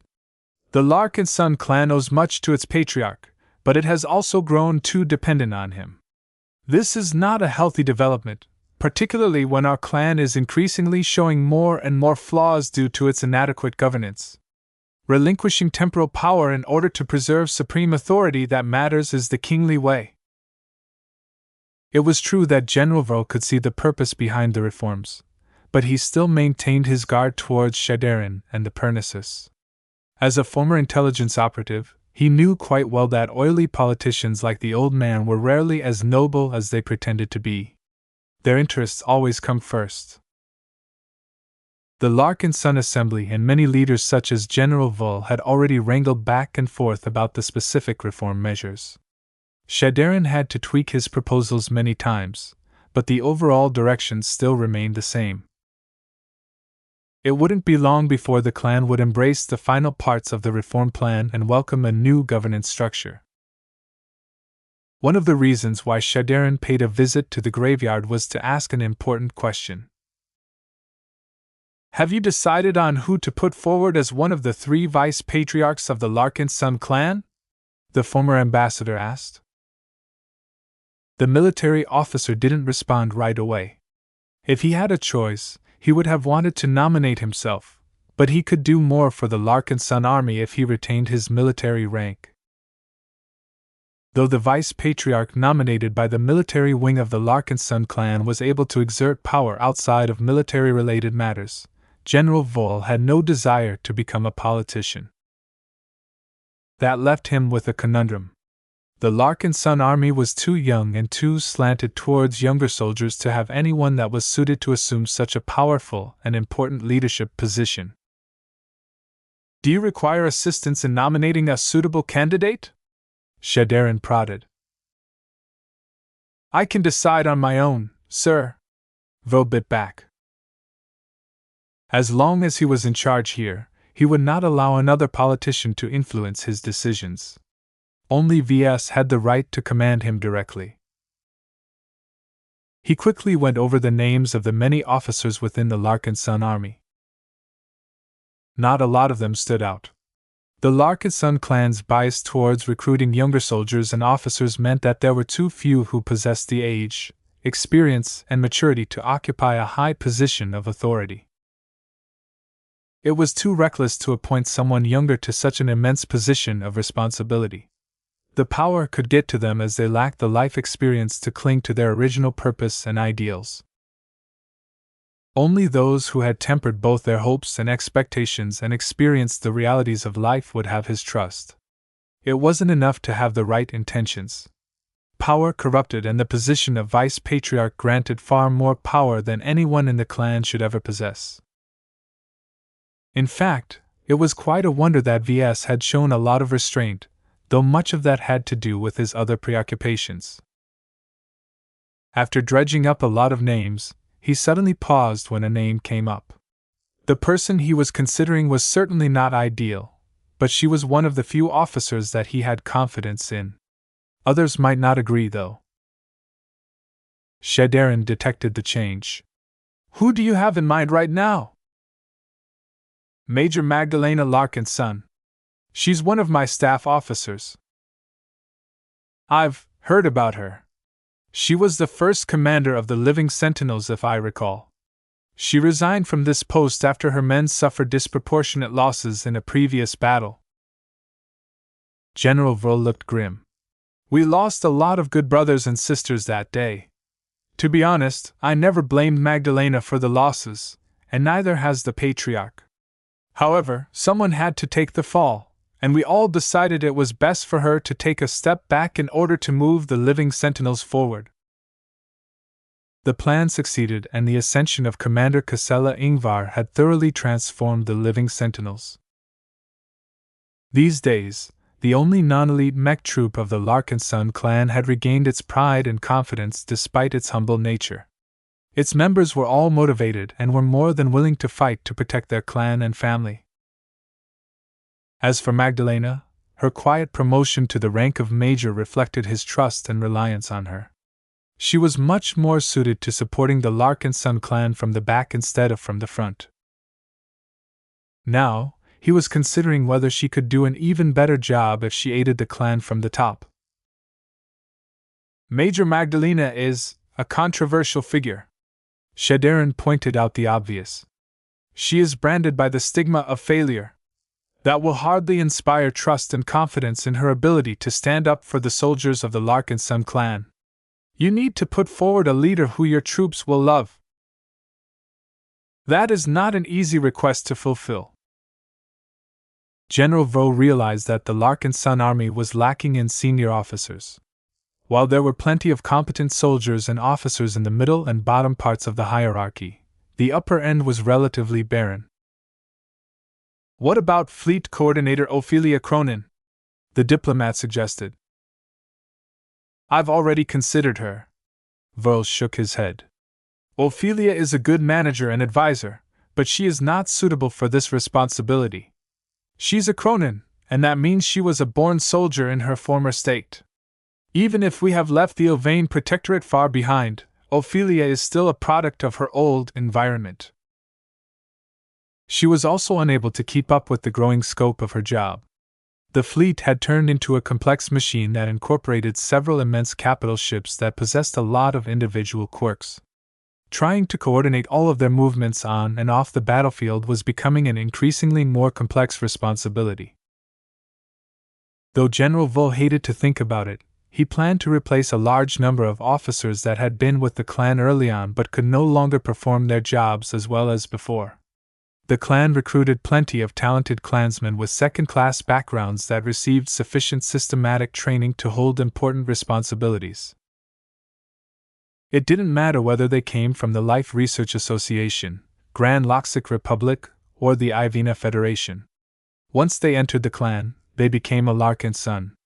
Their qualifications were much more important than their past. After Shadarin and General Vril went over a couple more names, the latter eventually paused when another woman came to mind. "Who are you considering at the moment?" "Commodore Abigail Laverne." "The Penitent Sister Fleet Commander?" General Vril nodded. "She checks the most boxes out of all of the candidates. She is old enough, but not to the point that she is no longer open to change.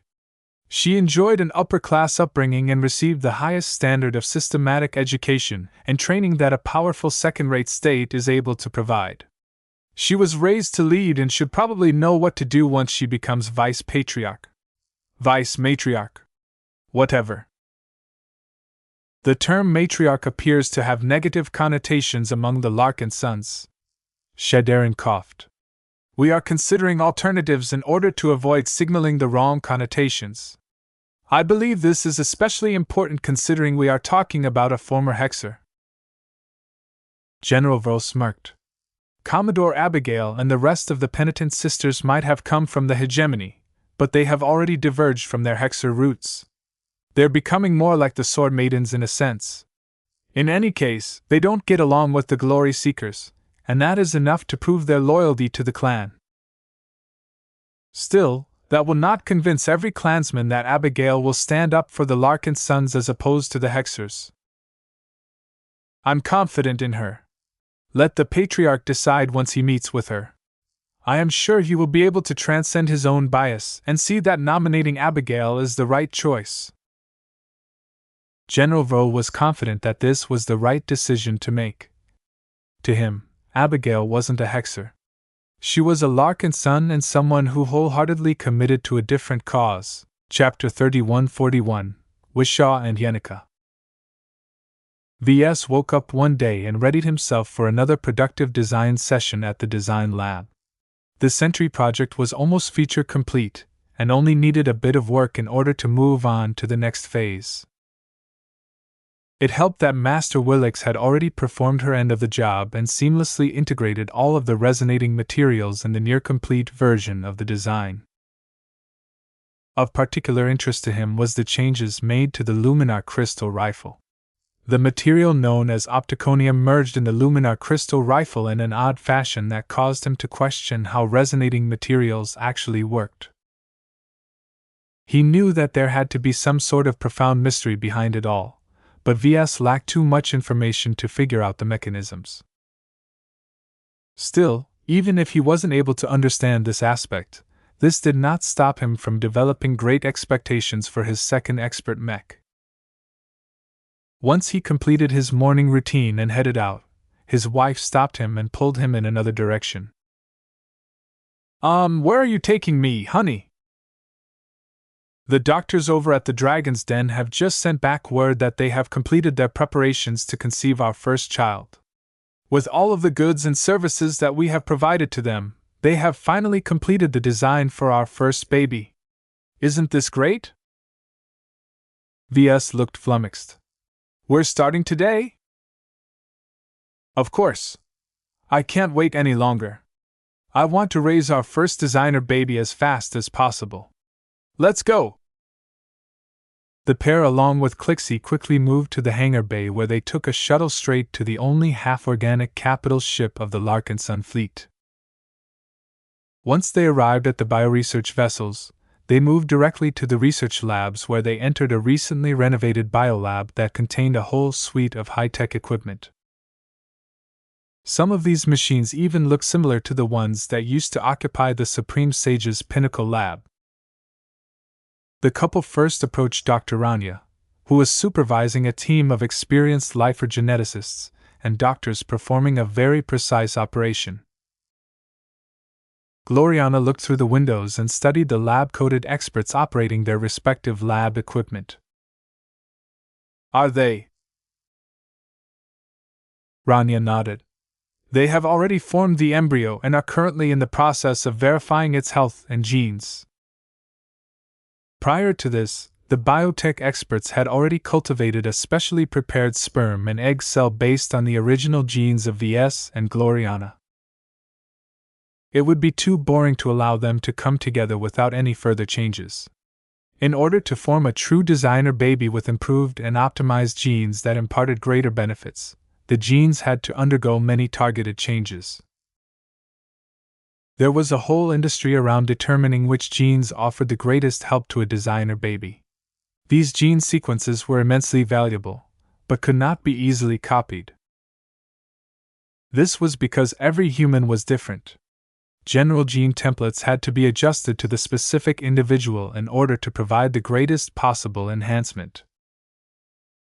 When Ves thought about how much it cost to improve the genes of this little embryo, his heart was already bleeding. Don't be concerned, Gloriana. Wait, Shaw and Yenica do good work. The genetics company wouldn't have been able to offer its services through the MTA if the quality of its products was not on par.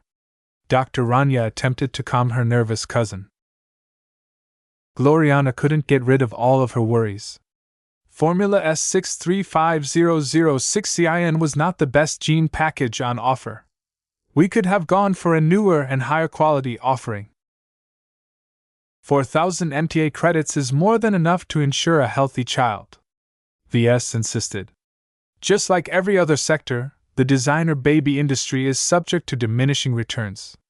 We have to spend exponentially more money in order to obtain increasingly marginal improvements. From what I've learned, we could have obtained 80% of the effects of this gene package if we spent only 200 to 300 MTA credits. 400 MTA credits roughly equated to 800 billion hex credits. This sum was so amazingly high because the starting point of a designer baby was the most crucial step to raising an augmented child. It would be too late to implement many difficult improvements after the embryo or baby had already grown to an extent. It was even more difficult to change someone's genes when they were already grown up. The younger the better, so the best time to apply augments was right at the beginning. That 20% matters, Ves. Gloriana placed her hands on her hips. Don't act as if 4,000 MTA credits is a big deal. You have already spent more on our capital ships, and they are much less precious than our own child.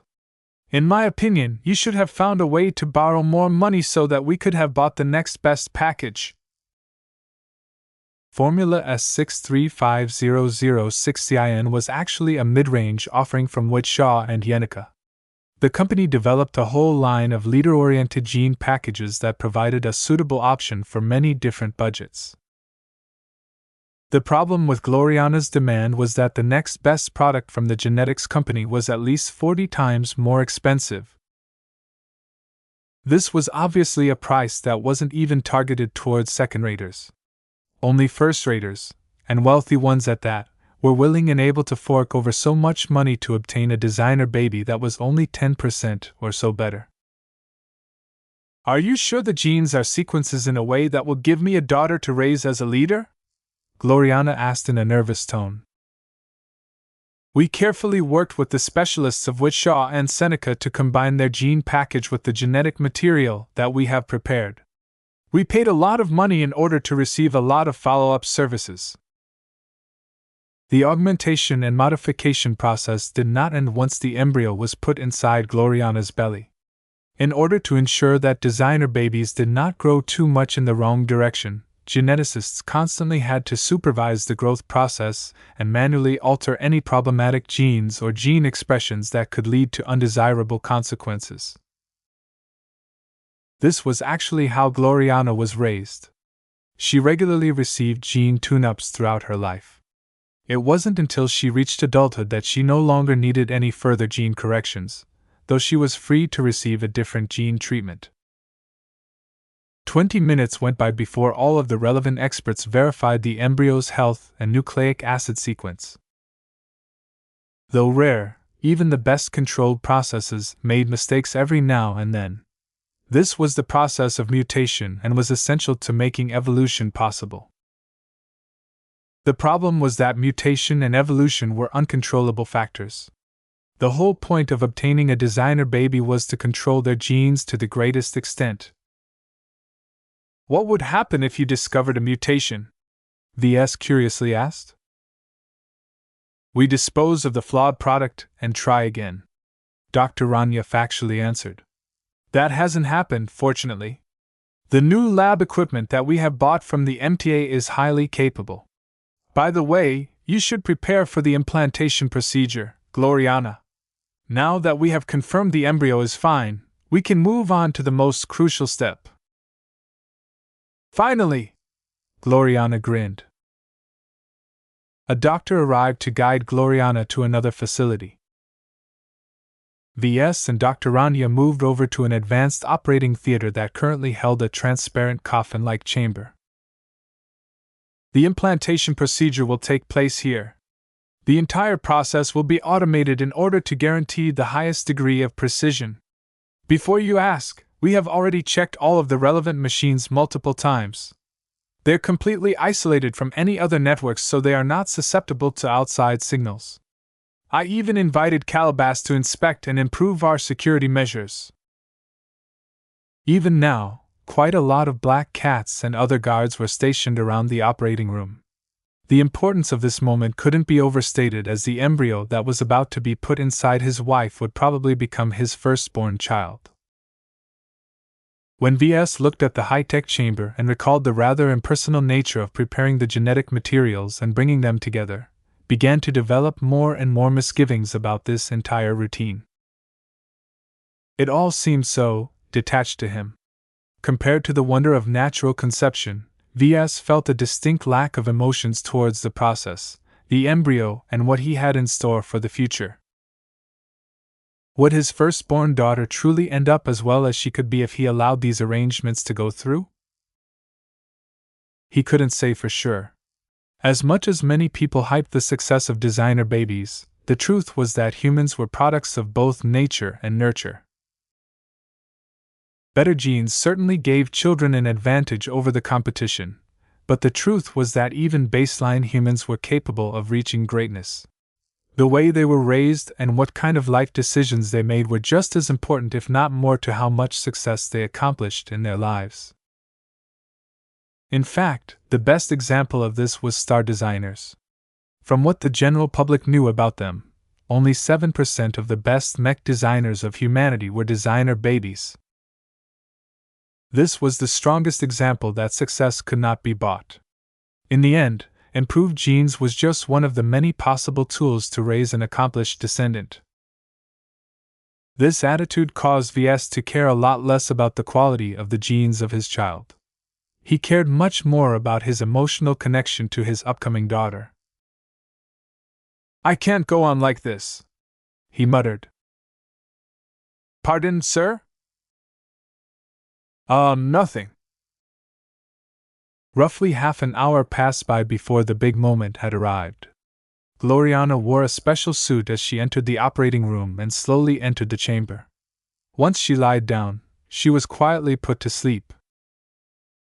The chamber automatically injected several parts of her body with several substances. Ves had no idea what they did, but according to Rania, they were all necessary to ensure that his wife would receive the embryo without any problems. Soon, a thick mechanical arm extended from the ceiling. Ves immediately drew his eyes towards the tip of the robot arm. He could intuitively sense that it held something of great importance to him. He had no doubt that it held the embryo. "It's starting." Complete silence followed as the arm smoothly lowered and pressed against the top of the transparent chamber. A small opening emerged, allowing a smaller and thinner arm to reach down to Gloriana's stomach area. V's body froze as he concentrated all of his focus. As the delicate operation approached the crucial step, his senses had become incredibly attuned. The moment when the embryo reached its new home, Ves secretly made his move. "Mro!" Blinky had especially prepared a tiny spiritual mote. The cat had expertly stripped every spiritual attribute except for the one revolving around life. Ves took this purified mote and carefully wrapped it around a spiritual projection before moving it out of his mind. Just as the embryo was beginning to settle in its warm and comfortable location, Ves silently deposited the spiritual mote inside the embryo. Much to his surprise, he did not encounter any rejection or barrier. Despite the possible risks, the embryo hadn't suddenly blown up or displayed any adverse reactions. To Dr. Rania and the doctors supervising the operation, the implantation procedure had gone perfectly.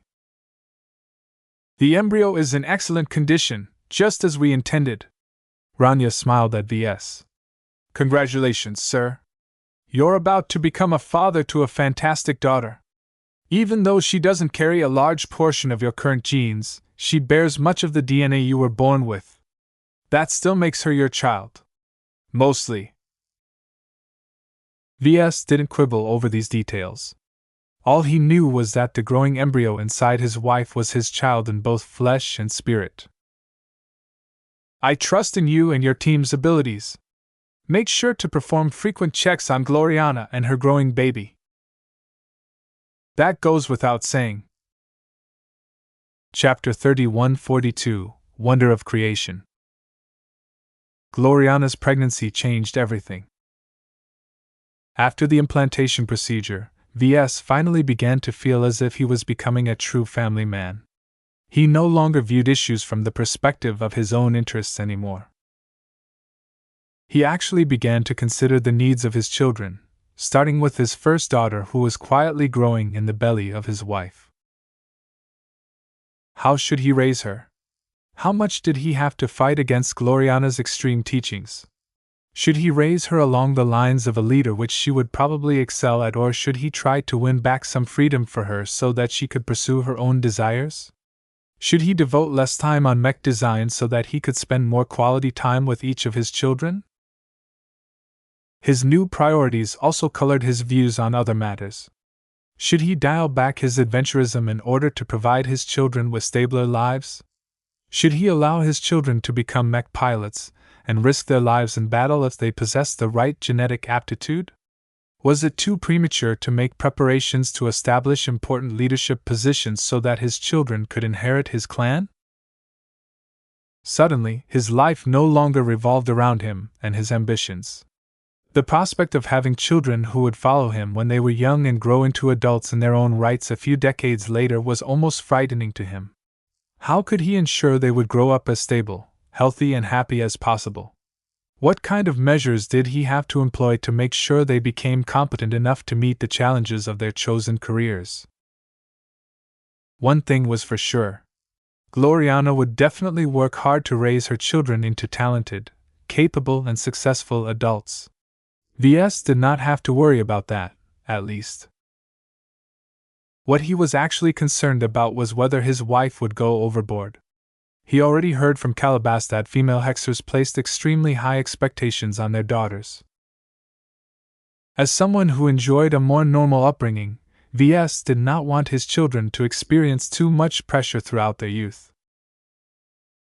Children are children. Let them have fun. Ves could already predict he would have to counterbalance his wife's insistence on training her children, especially her daughters. We live in the Larkinson clan, not the hexadric hegemony. We are not turning our daughters into hexers. Whatever you say, Ves, his wife said as she rubbed her belly. Meow. Clixie jumped up to the bed and began to sniff Gloriana's stomach. The cat then pressed up against it and began to purr, as if that would make the baby more comfortable. Hi hi hi! Gloriana radiated happiness as she stroked Clixie's fur. You'll watch over my daughter, right? Don't let anything happen to her if I'm not with her. Are you up to the task? Meow! We should provide our children with their own animal companions, Ves suggested. I'm fine with that, but not too soon. We have to pick them out carefully. I don't want our children to be accompanied by weak and stupid pets. They have to be at least as good as Clixie. Meow. That was a difficult demand to fulfill, but Ves had a number of ideas. He briefly focused his spiritual senses towards his wife.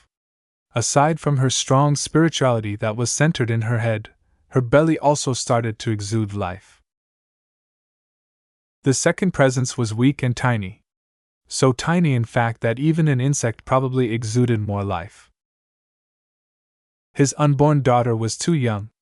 Despite investing more than 800 billion hex credits to form an extremely high-quality gene sequence, his first child was little more than a collection of cells at the moment. Yet that could be said of every human. When it came down to it, even Ves was mainly a collection of cells. He just had a lot more of it than his daughter. While Gloriana mainly paid attention to her baby's genes and physical state, Ves didn't really care all that much. He would have loved his daughter even if her genes were completely unremarkable. She was family. A bond had already formed between them. Even if this connection wasn't as concrete as the bonds that made up his spiritual network, Ves felt an undeniable attachment to what was currently just a small collection of organic cells. It was like magic, and it reminded him of the wonder that was life. Two humans came together and contributed to the creation of another human. Even though the designer baby process improved this natural process, the fundamental nature of this process was still the same. He would become a father soon. A year from now, he would have the opportunity to hold his baby in his arms and experience the full joy that every father felt when they looked at a product of love. From how Gloriana's eyes turned dreamy, she must be fantasizing about a similar future. The joy of motherhood filled her with warmth and caused her to pay less attention to her work tasks. Just yesterday, she would never waste so much idle time in bed. She would have risen up and freshened up for the day before immediately heading over to the design lab. It was quite strange how the prospect of motherhood caused an immediate shift in her outlook. Ves was already liking this change. There was more to life than work, and as much as he was willing to dedicate his life to his ambitions, he was a human as well as a mech designer. Ves spontaneously reached out his hand and gently pressed his palm against Gloriana's flat stomach. Meow. Clixie moved a little back in order to give Ves room to marvel at his wife's tummy. My belly isn't close to swelling yet. Gloriana looked amused at his antics. I will take quite a few months before our child takes actual shape. I know, honey, but it's the thought that counts. Ves actually had another reason to touch her skin aside from satisfying his emotional needs. He wanted to examine the spiritual characteristics of the life that was slowly growing inside. From what he recalled of the implantation procedure, the embryo that the doctors and geneticists had cooked up did not actually contain a notable trace of spirituality. While it was definitely alive, it was still too early for it to accommodate the mind and spirit of a living human. Ves guessed that this would only come when the brain grew large and vigorous enough to support an actual consciousness.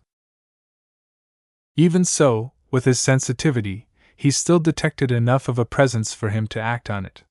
He didn't know why, but he impulsively gave in to his urges and formed a spiritual mote that contained a small but pure trace of life that was slanted towards creation before depositing it into the embryo. In hindsight, Ves realized that this act could have easily led to disaster. He was well aware of the consequences of messing with the spiritualities of grown adults. Now that he had done something similar to an embryo that was literally just a few days old, the chances were high that all of its cells would have blown to pieces from the excessive pressure that his relatively powerful mote exuded. He was glad that didn't happen and that the lifer doctors didn't have to produce a second embryo. For some reasons that he wasn't aware of, his tiny unborn child was able to absorb his spiritual energy without a problem. He was pretty sure that this was an abnormal result. This was why he was keen to track the spiritual state of his future daughter, as she was slowly growing in her mother's womb. When Ves examined the current spiritual state of his child, he noticed that much of the spiritual mote that he had injected yesterday was already gone. He already felt that the presence in Gloriana's belly had grown weaker compared to yesterday right after the successful conclusion of the implantation procedure. That was strange. Fortunately, his growing child still felt healthy from what he could feel from her weak spiritual presence.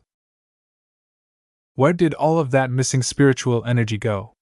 Had it leaked out of her like water pouring out of a bucket that was already full? In order to find out what exactly happened, he quietly requested Blinky to prepare an even smaller mote of life-attributed spiritual energy. Mro. His companion's spirit knew how important this was to his child, so Blinky worked carefully to form another pure mote. This time, it was only a fraction as strong as the one the spiritual cat had prepared a day ago. When Ves slowly introduced it into the embryo inside Gloriana's body, he attuned his spiritual senses as much as possible to perceive even the subtlest of changes. Contrary to his expectations, hardly any of the spiritual energy he put in was leaking out. Though Ves detected faint traces of spillage, it was hardly significant. Yet as a full minute passed, he could sense that the embryo's spirituality was gradually growing weaker. He had the sense that it was slowly returning to its original level of strength. Ves faintly began to frown. If the energy he put in wasn't leaking out, then where was it going? It took another minute of careful examination before he managed to come up with a possible answer. From what he could tell, the faint leakage wasn't pouring out of his daughter's spirit, but actually came from her cells. It was extremely hard for Ves to distinguish the two sources considering that she was so small right now, but his intuitive senses somehow gave him the idea that the spiritual energy he put in his unborn daughter's mind was flowing into her microscopic body. Considering the fact that far less energy eventually escaped her body than what he put in, Ves tentatively concluded that his spiritual energy was merging with the embryo's cells. His eyes widened. This was something that he had never witnessed before. Spiritual energy usually didn't interact with organic cells. They just passed through them as if they existed in different planes.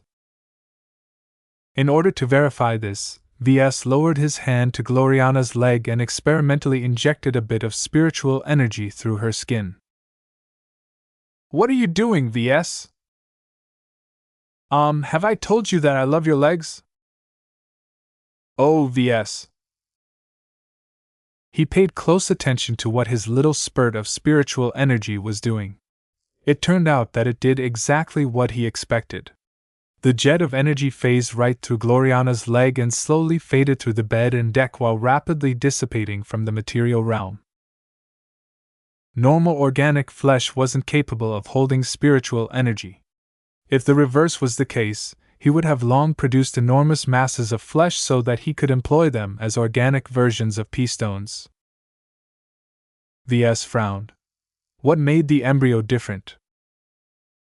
He thought about other instances where he managed to empower flesh through spiritual engineering.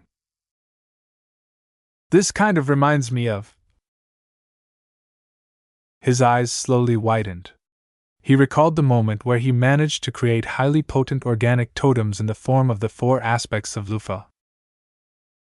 When Ves shifted his eyes towards Gloriana's belly, he suddenly realized that he wasn't merely looking in the direction of his future daughter.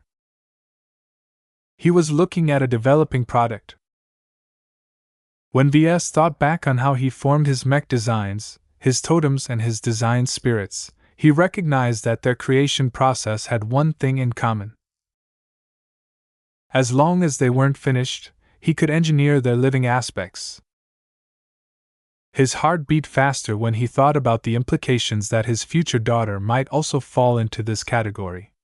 As a product in making, the embryo was highly receptive towards the energy of life and creation that Ves just happened to possess. Would he be able to edit his unborn daughter in this fashion? It sounded extremely uncertain and most definitely violated one of the fundamental taboos of nature. There were so many ways it could go wrong. Yet the more he thought about it, the more he wanted to experiment on his unborn daughter. This could be a way to give her one of the greatest gifts of her life. The more powerful she became, the more Ves would be assured that she would grow into a happy and successful child. An important question came up in his mind. How should I design my daughter? Chapter 3143 A Good Parent. Ever since he made a huge discovery about what he could do to his unborn child, Ves had spent an entire day in a daze. Though Gloriana was also affected by the realization that a new life was growing inside her body, she did not let that pull her attention away from her work while she was on duty. "Ves!" A small hand smacked the back of his head, causing him to pull his attention away from his daydreams. "Stop fooling around and finish your work on the Sentry Project's energy transmission systems. Make sure it is capable of feeding enough power to its crystal luminar rifle when it is operating at its peak." I'm on it," he quickly replied.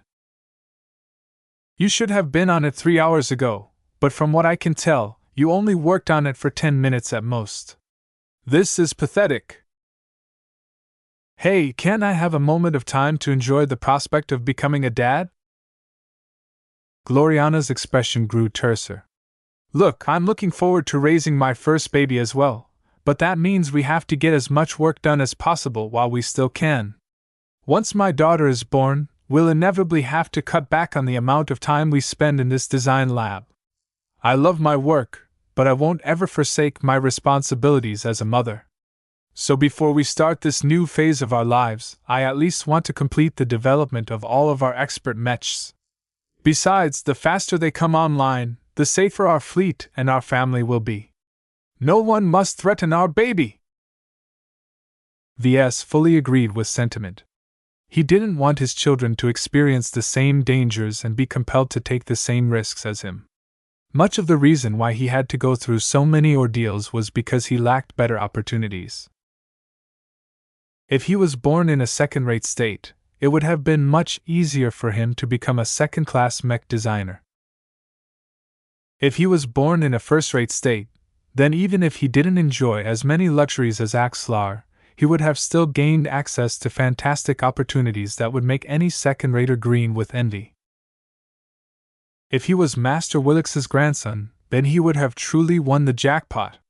His family would probably provide him with the best augmentations that humanity had developed at that point. As long as he wasn't incompetent, his grandmother would probably ready him for a promising career in the MTA. At a minimum, he would likely turn into someone similar to Jovi Armelan. Yet the plain reality was that he lacked all of those opportunities. Instead, he was born in a small and inconsequential third-rate state, and spent most of his time growing up on a rural planet with his somewhat normal father. The only element that completely threw his normal life out of whack was his mother. The gifts that his mother passed on to him opened up a radically different set of opportunities to him. While they were all associated with danger, the rewards were truly rich, as evidenced by his current success. Did he want his daughter and subsequent children to become at least as successful as him? Certainly. Would he want to subject them to the same life-threatening crises that he had lived through? No. Even though the motto of the Larkinson clan was about overcoming hardships, Ves did not want to subject his children to any significant risks. Perhaps it was fine to give them a scare every now and then, but putting them in the line of fire was absolutely unacceptable. Well, perhaps he might make some allowances if they possessed the right genetic aptitude and chose to become mech pilots. At least Ves and his wife would be able to do their best to design the safest and most powerful mechs for their babies. Whatever the case, the point was that his children didn't have to go through so many dangerous ordeals in order to become successful in their lives. As their father, Ves could provide them with much safer futures. In fact, Gloriana was already many steps ahead of him. His wife wanted to groom her firstborn daughter into a leader. While Ves did not object to her desire to pave a road of success for her child, the problem was she was making far too many decisions in advance. Their unborn daughter hadn't even grown up in her womb yet, and already Gloriana had completed a comprehensive plan that started from birth all the way to graduating from university and beyond. This degree of determinism felt profoundly wrong to Ves. Though he knew that his daughter's genes were already geared towards leadership roles, he abhorred Gloriana's approach and didn't want to go down the same road. However their daughter turned out, Ves vowed to raise her in his own way according to his own principles. Much of them were based around the rather casual but also purposeful way the old Larkinson family raised its own descendants. From what he could recall of the time, the Larkinsons didn't put that much pressure on the children when they were young. A lot of family members were veterans who had come back from the front lines after experiencing a lot of death and killing. The last thing they wanted to do was to pass any of that on to their innocent kids. Things changed when the children reached 10. Once they were tested for their genetic aptitudes, the kids split up into two groups. Those without genetic aptitudes were treated as casually as before. The only change was that they would receive slight support for any careers they wished to pursue.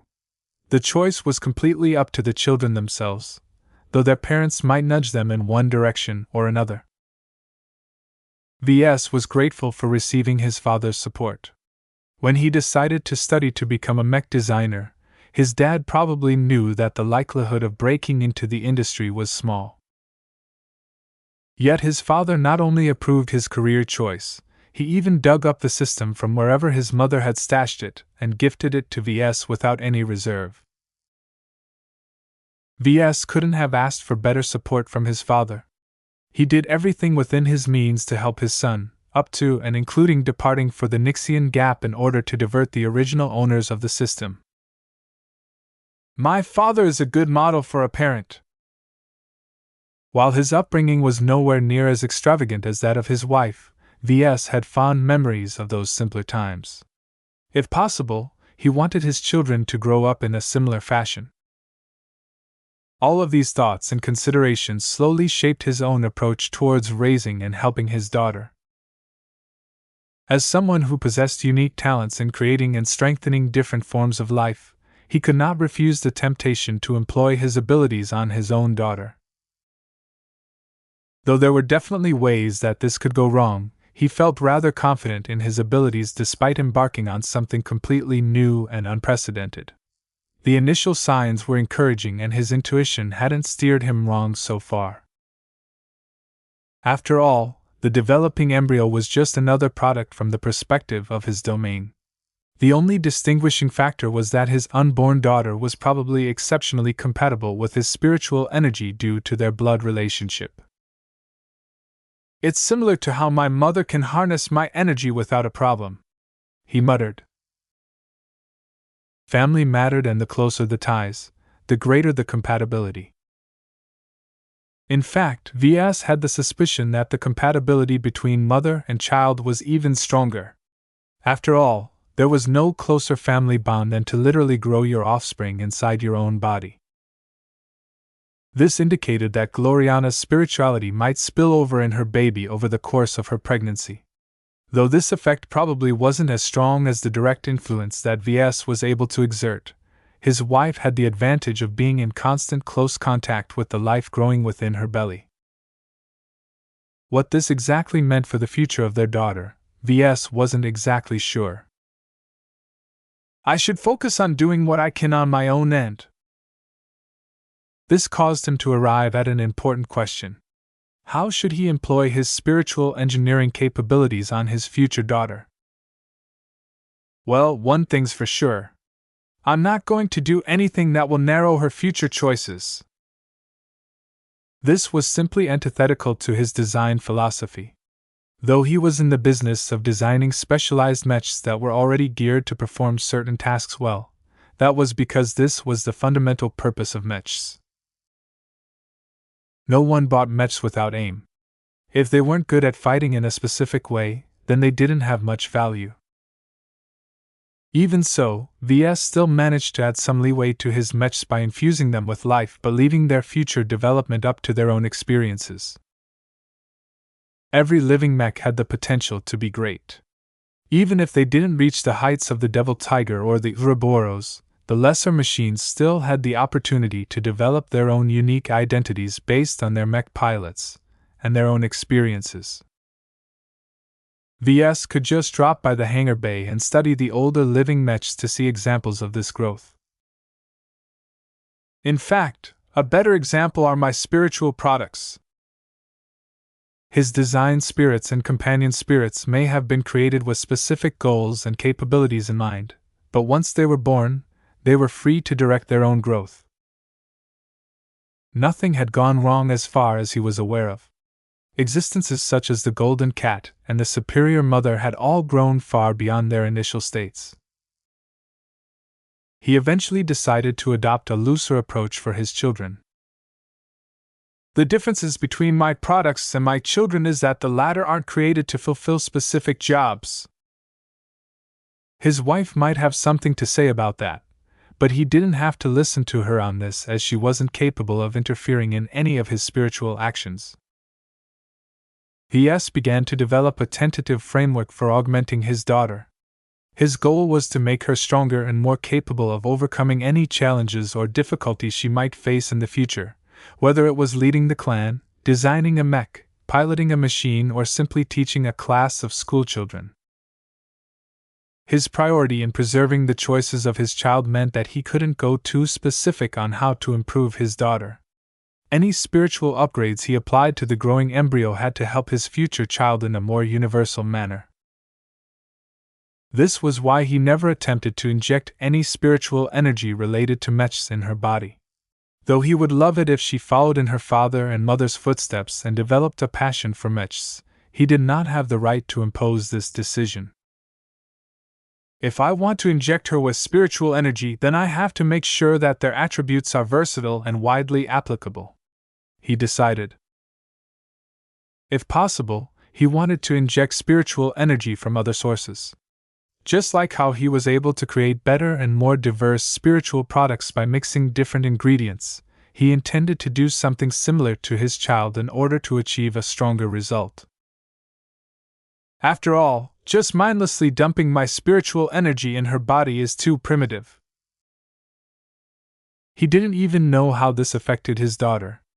Would her body become more compatible and susceptible to spiritual energy? Would her chances of developing spiritual potential be maximized? Would she become something more than human when she was born? Ves didn't know, and that was what made this situation so exciting. He didn't want to leave everything to chance, though. He wanted to provide her with at least some solid spiritual advantages. How can I do this? He soon turned his thoughts to Blinky. Bro? Ves slowly grinned. Maybe a companion spirit is a good vector. Chapter 3144 Spiritual Vector. Ves did not completely disregard his wife's warning. After making some initial decisions on how to improve his future daughter, he eventually set aside his thoughts on this new personal project and focused on finishing his work assignments. It was only when he completed his quota for the day that he had time to puzzle out his daughter project in peace. He returned to his personal workshop and began to list out his methods and resources. At this point in his career, he developed quite an extensive spiritual toolbox. Today, he added another spiritual technique to his collection. Spiritual human embryo engineering was his ambitious method of strengthening his children. He hoped he would be able to impart as much strength as he was capable of passing to them without breaking them or dictating their future. While there was an inevitable degree of influencing involved if he embarked on this road, he felt it was worth it. After all, the gifts he intended to bestow on his children would give them extra options instead of taking their choices away from them. They could choose not to make use of their extraordinary talents, though admittedly this was not a likely outcome. After all, if a teenager had the choice to become a waste plant technician or the president of a powerful state, the kid would definitely choose the latter. This example essentially encapsulated his purpose behind his planned actions. If his first daughter aimed high and chose to pursue an ambitious vocation, then Ves hoped that his intervention gave her a much better chance of doing well. Even if she ends up choosing to become a leader like her mother wanted, then the aid that I have given to her should also help in that capacity. The need to provide his daughter with a universal enhancement was quite a challenging project. This was because if he wanted to do anything more complex than pumping her with bland life-attributed energy, he needed to impart her with a more specific and purposeful design. The more elaborate his spiritual design, the more it could drive his daughter into a specific direction, which was exactly what he wanted to avoid. This contradiction put him into a bind until he realized he might have a way of having it both ways. "I'll just make the spiritual augment alive." He already had a ready model for that in the form of his companion spirits. So far, both Sharpa and Blinky provided immense help to their partners. Yet designing and imparting a companion spirit to a small and tiny embryo was vastly different from doing so for an adult human who was already spiritually active. When Ves recalled how weak his daughter's spirituality registered to his senses, his expression became pensive. "She's too weak to carry much weight." Of course, that was incredibly obvious considering she was only a few days old.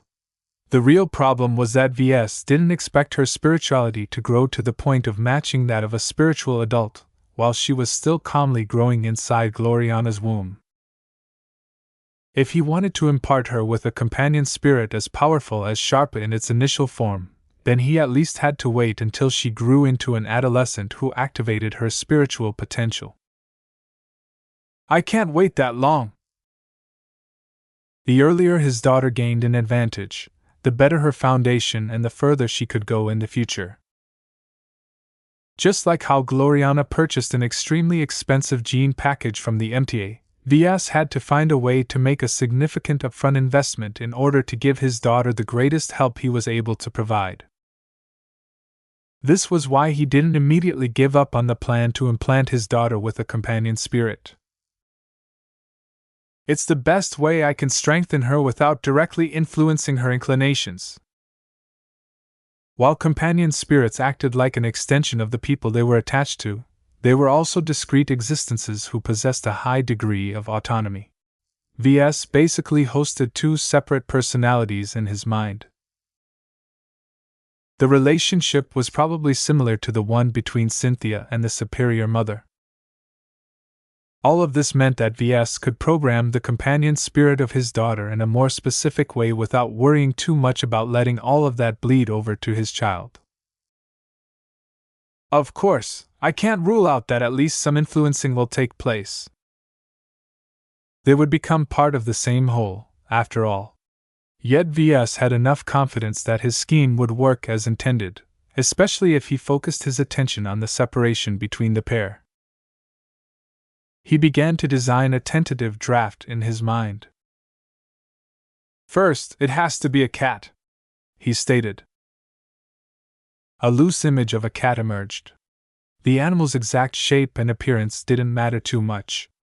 He just wanted to provide his daughter with a trusty companion who she could rely on for her entire life. While he could have chosen to design something more impressive or complex like an outright guardian angel, Ves did not want the companion spirit to become too domineering. "The great things about cats are that they are just pets." A more humanoid entity would be able to manipulate his daughter to a much more extensive degree, and that was exactly what he didn't want. A young kitty who grew up alongside a little girl was a lot more casual. The cat was supposed to grow into a form that better complemented his daughter instead of the other way around. As long as he was able to pull this off, then regardless of the functions of the cat, he would definitely be able to guarantee that his daughter would start off with a decently powerful spirit. The system oddly scored his own spirituality as 4.9. While he didn't feel drastically more powerful after acquiring Blinky, he definitely gained a lot of benefits. The challenge was accomplishing this in the first place. Ves couldn't simply pile up a huge rock on top of a narrow wooden stick. The stick would instantly break from the excess weight acting on its structure. In order to resolve this problem, he either had to lighten the rock or strengthen the stick. "I'll have to start off with a spiritual seed," he murmured. "It doesn't have to contain much. It just has to carry the essentials along with a general framework for its early growth." As long as this companion spirit seed successfully took root in his daughter's minuscule spirituality, then he would be able to accelerate both their growth by watering the seed with universal life energy derived from a high-grade serum. While Ves could have chosen to feed this energy directly into his daughter, he thought that was a terrible idea because the growth would become completely forced and uncontrolled. It was a lot better to use the companion spirit as a vector.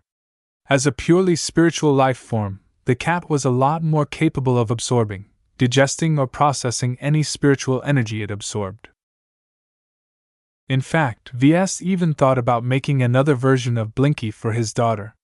Regardless of what she chose to become in the future, there was always a use for an abundant amount of spiritual energy.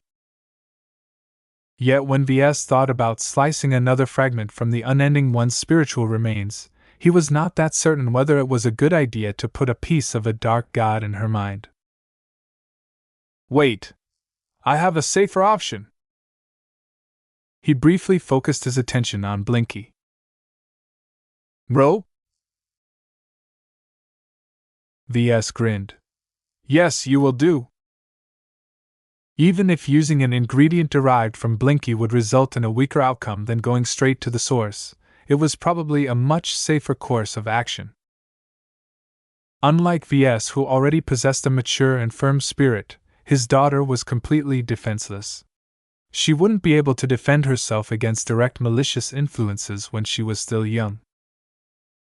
In fact, this is another major purpose of her upcoming design spirit.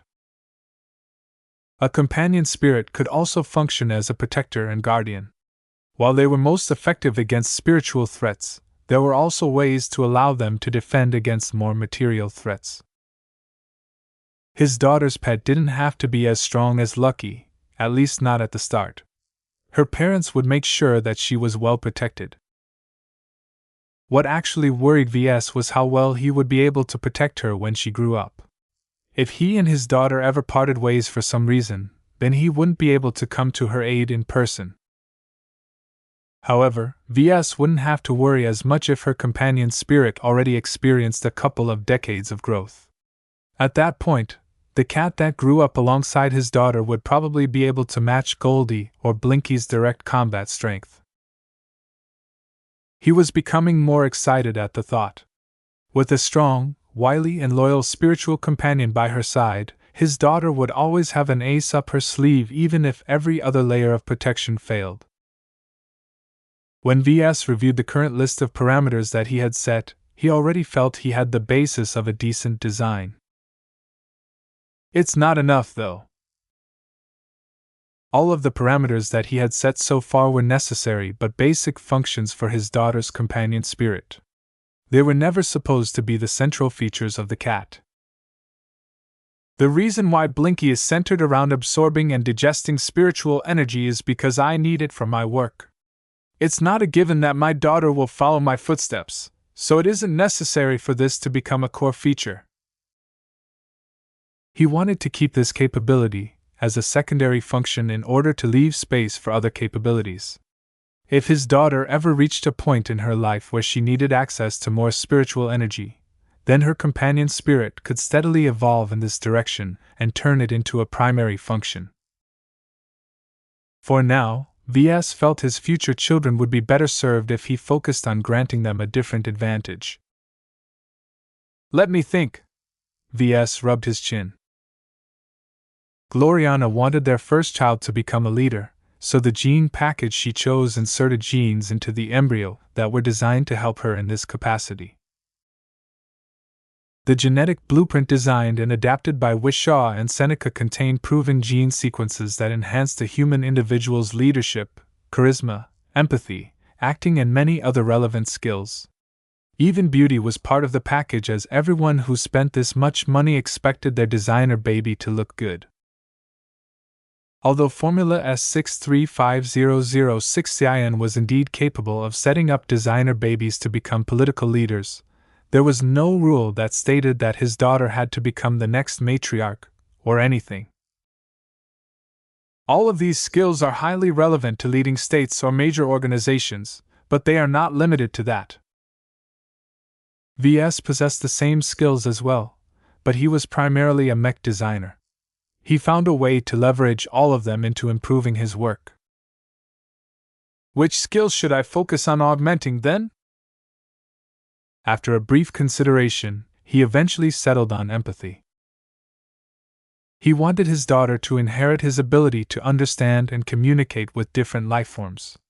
No matter what she chose to become in the future, it was always helpful to make more friends and gain a greater understanding of her enemies. This would become her greatest advantage if she chose to become a politician, but it was still useful in many other professions, particularly if they involved a lot of people. Still, the only caveat of this choice was that his daughter might center so much on this advantage that she would follow her mother anyway. VS suddenly began to doubt this choice. He really wanted to improve his daughter's empathy because he derived a lot of advantages out of it himself, but he did not want to exert the same influence as his wife. I need to rethink my approach. Chapter 3145, Nominations. While VS pondered about how to augment his future daughter in a spiritual fashion, he continued to work on his mech design projects. The design lab became a hive of activity after Gloriana got all fired up. The drive to finish all of the expert mech design projects before the birth of her daughter caused her to become extremely motivated. She also became a lot more demanding and expected every other mech designer to get more work done. Surprisingly, the rest of the Larkinson clan actually responded positively to the news of her pregnancy. She might be a hexer, but she'll probably be a good mother. We finally have some continuity. I'm happy for the patriarch. I hope that parenthood will calm him down. Though not every clansman thought highly of Gloriana, the revelation that she was carrying V's child pleased many clansmen who were pleased with serving under the current patriarch. While the Larkinson clan tried its best to become a meritocracy, the reality was that some Larkinsons were more significant than others. A drastic change in leadership accompanied by a profound shift in direction scared a lot of clansmen. They didn't want the good times to end or see the Larkinson clan turn into an entirely different beast. If VS ever decided to step back from holding the top post, then it would be great if one of his children took over the mantle. People already developed a lot of expectations that his successor would be able to lead the clan to even greater heights in the future. As a former citizen to a state that vehemently fought against a feudal kingdom, VS couldn't make sense of this sentiment. This is ridiculous. Who can guarantee that my upcoming daughter or any of my other kids are qualified to lead my clan in the future? They haven't seen anything yet, and already they're assuming that everything will go fine as if I'm still in charge. Gavin shrugged. Citizens from former republics like us are accustomed to thinking that way, but a significant portion of our clan are accustomed to other regimes. Remember the Sentinel Kingdom? We picked up a lot of people over there who are completely used to thinking that nobles and royals have an intrinsic right to rule. They don't care about your current title. To them, you're the king of the clan while Gloriana is your queen. That automatically means your sons and daughters will become their future princes and princesses. VS palmed his face. This was an idiotic development. We're not a monarchy and I'm not a king. I know that, you know that, but it's hard to shake people's beliefs in you, boss. His assistant told him. There are some people in our clan who think it's a good idea to rotate the leadership every once in a while, and there are others who want the opposite. It doesn't help that you're so high profile. The founder and first-generation leader of any organization will have an outsized role among the people, and the fact you have done nothing to diminish that means that it is natural for you to be treated as our king. This was a wildly overblown talk to VS.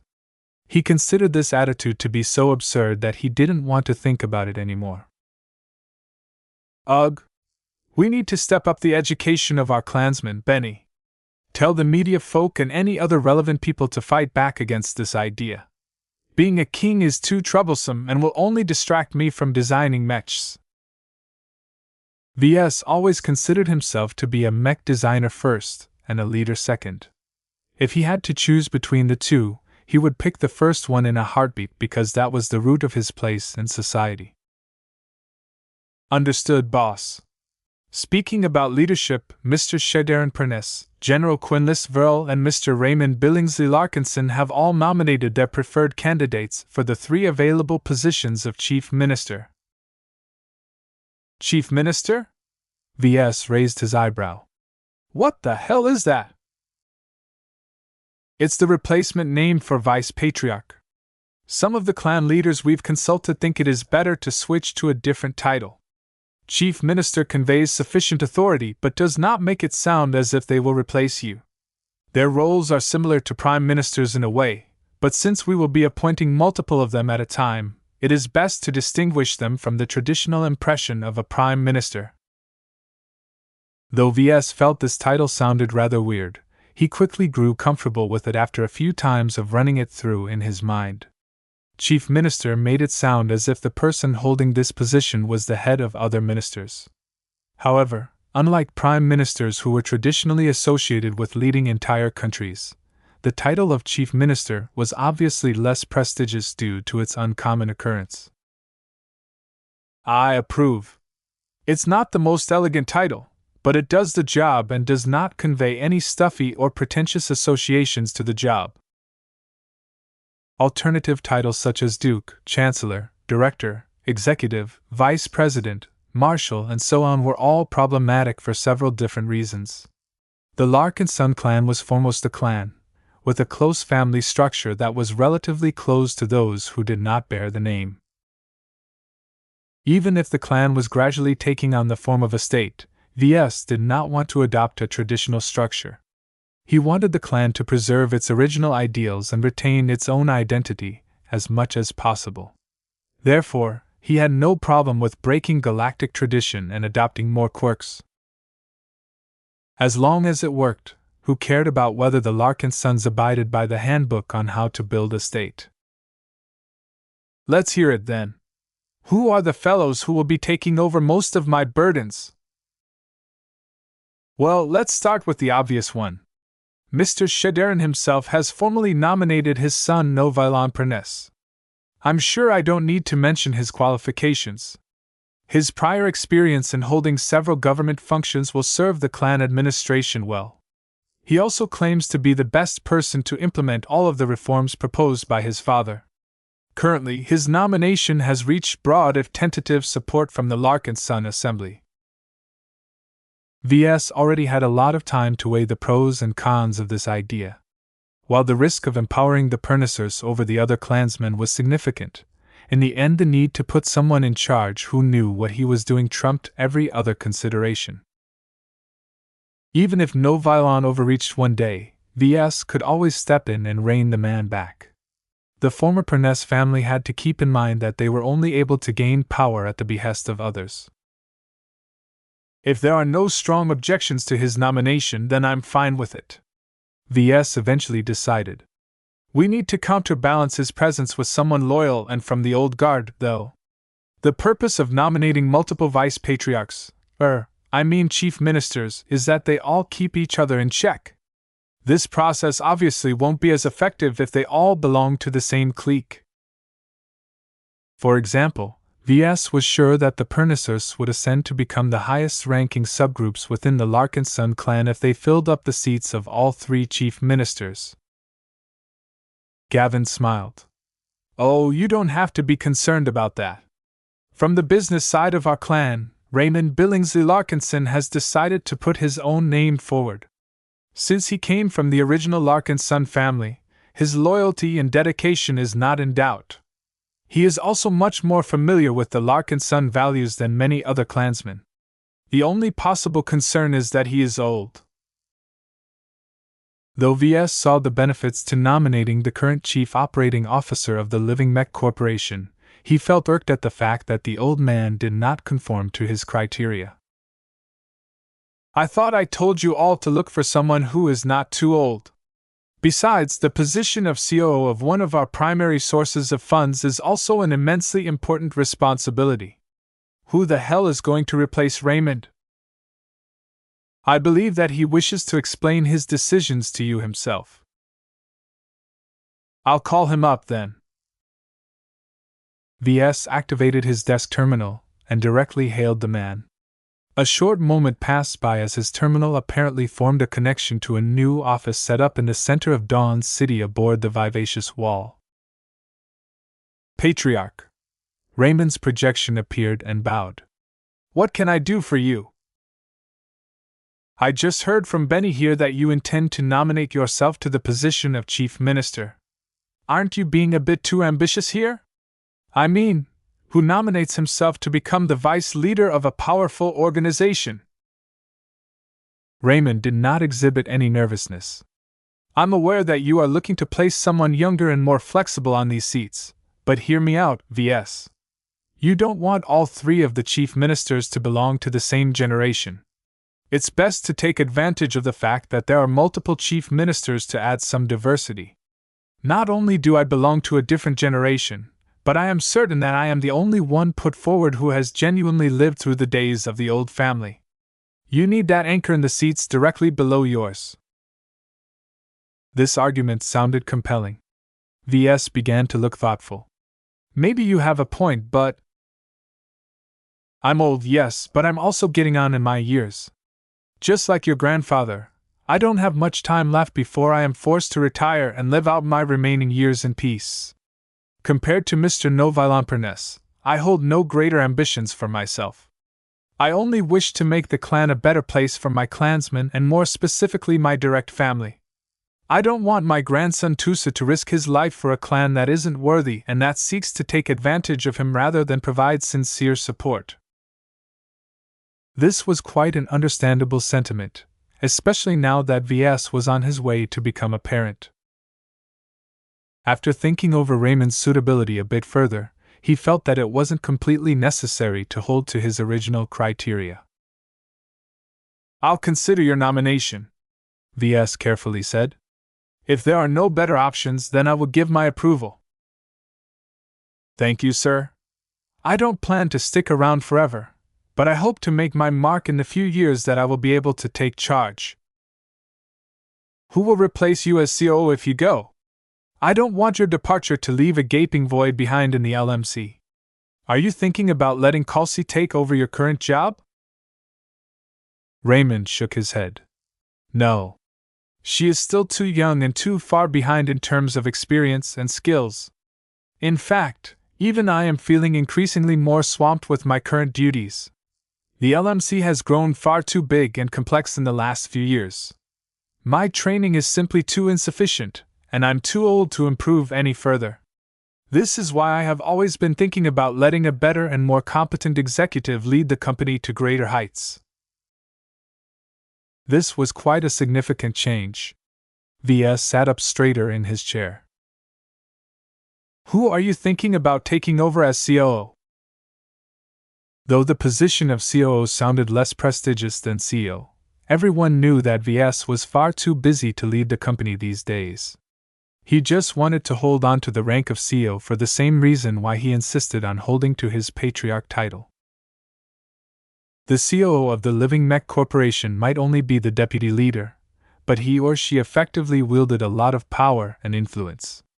Just the fact that the COO had a huge effect on the amount of money the mech company poured into the coffers of the Larkinson clan made it critical that Raymond's successor was both capable and loyal. I'm thinking about putting forward someone who has an abundant amount of executive experience in mech companies, but only joined our clan recently. In fact, we happened to have picked him up back when we were parked next to Tallulah Silver. Ves frowned when he heard that. This meant that Raymond was considering someone who had only joined the clan a few weeks ago. Chapter 3146 Leadership Deficit. The choice of deciding who got to be in charge of the Larkinson clan or the Living Mech Corporation was not a trivial matter. Either of them were incredibly influential to the lives of Ves and many other Larkinsons. The right people in charge could lead them into prosperity, while the wrong people could easily collapse everything that Ves had ever built. Though VS would have preferred to be in charge of everything, he was only one person and he did not wish to compromise his mech design career any further. He had no choice but to embrace the necessary evil of trusting others to perform all of these jobs on his behalf.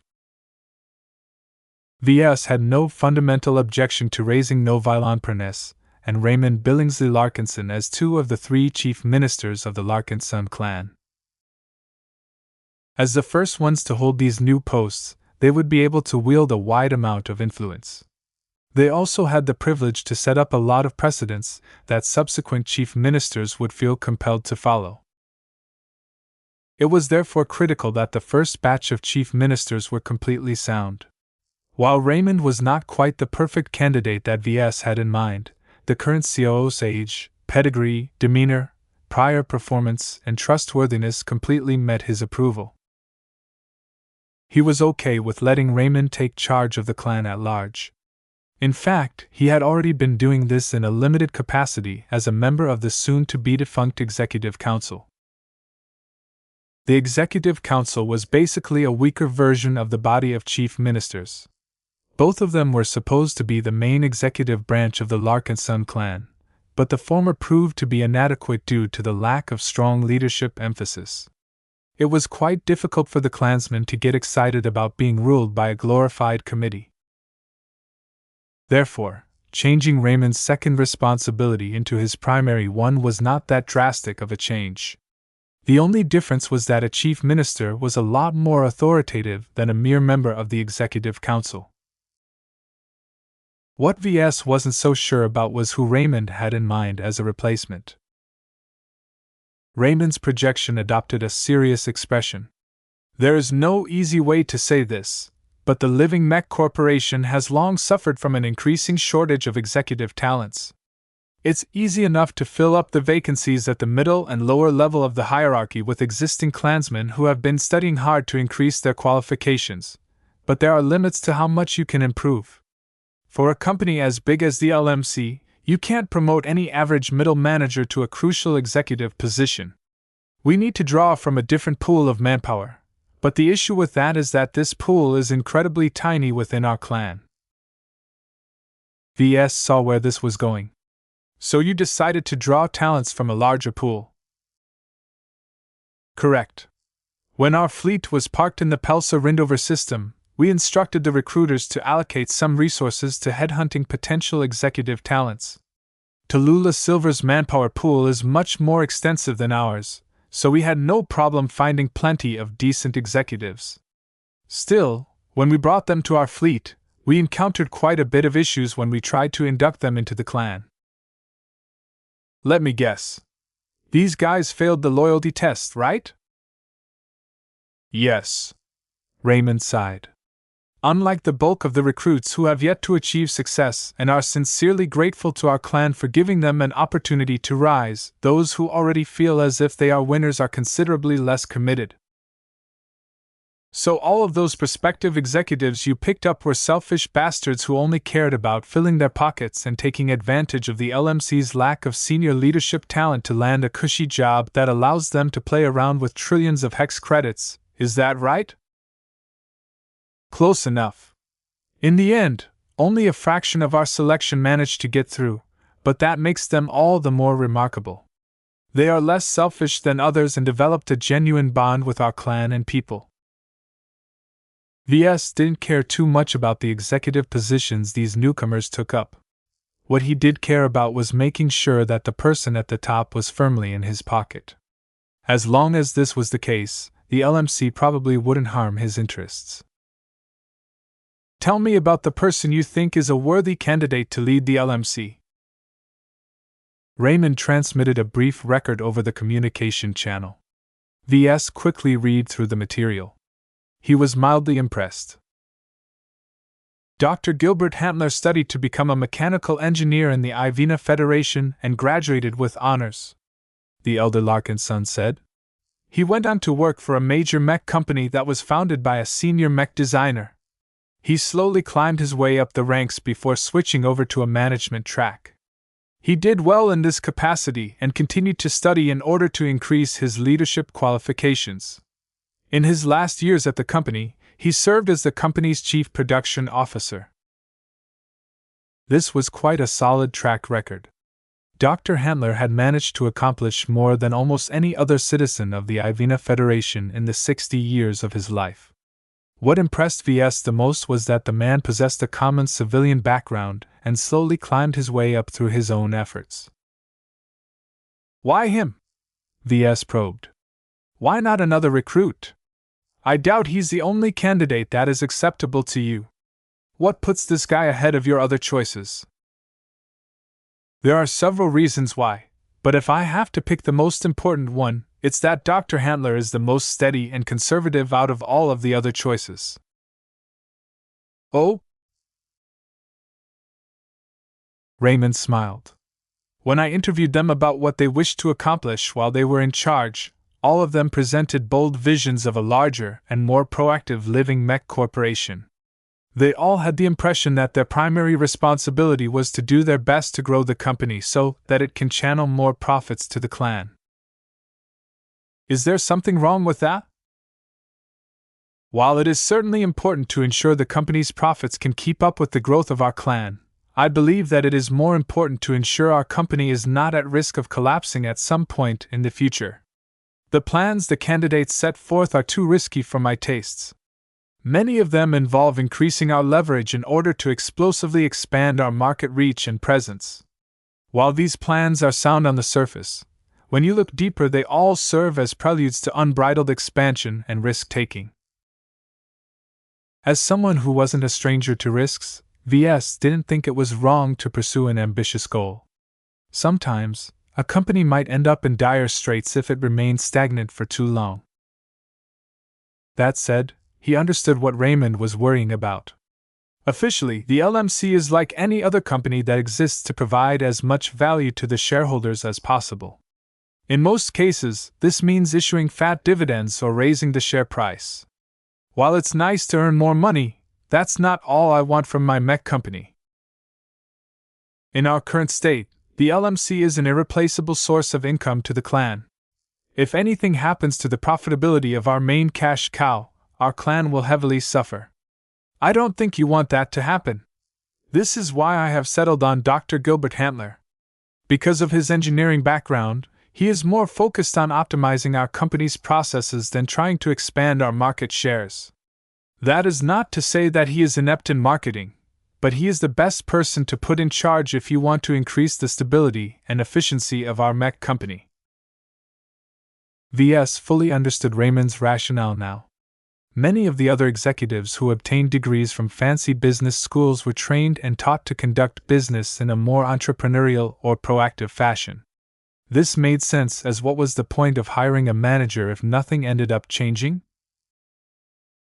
However, the current state of the LMC did not necessarily require a bold leader who was willing to take risks. By putting someone in charge who mostly focused inwards rather than outwards, the mech company might not make any waves, but the chances that a major crisis would erupt would become significantly less. Of course, that wouldn't help much if an external crisis beset the company, but it hardly mattered who was in charge in that case. I'll need to meet with Dr. Handler in person before I am comfortable with putting him in charge, Ves eventually said. I'm not comfortable with appointing a newcomer to such a critical position without even meeting this fellow in person. In truth, he was mostly convinced about this man already.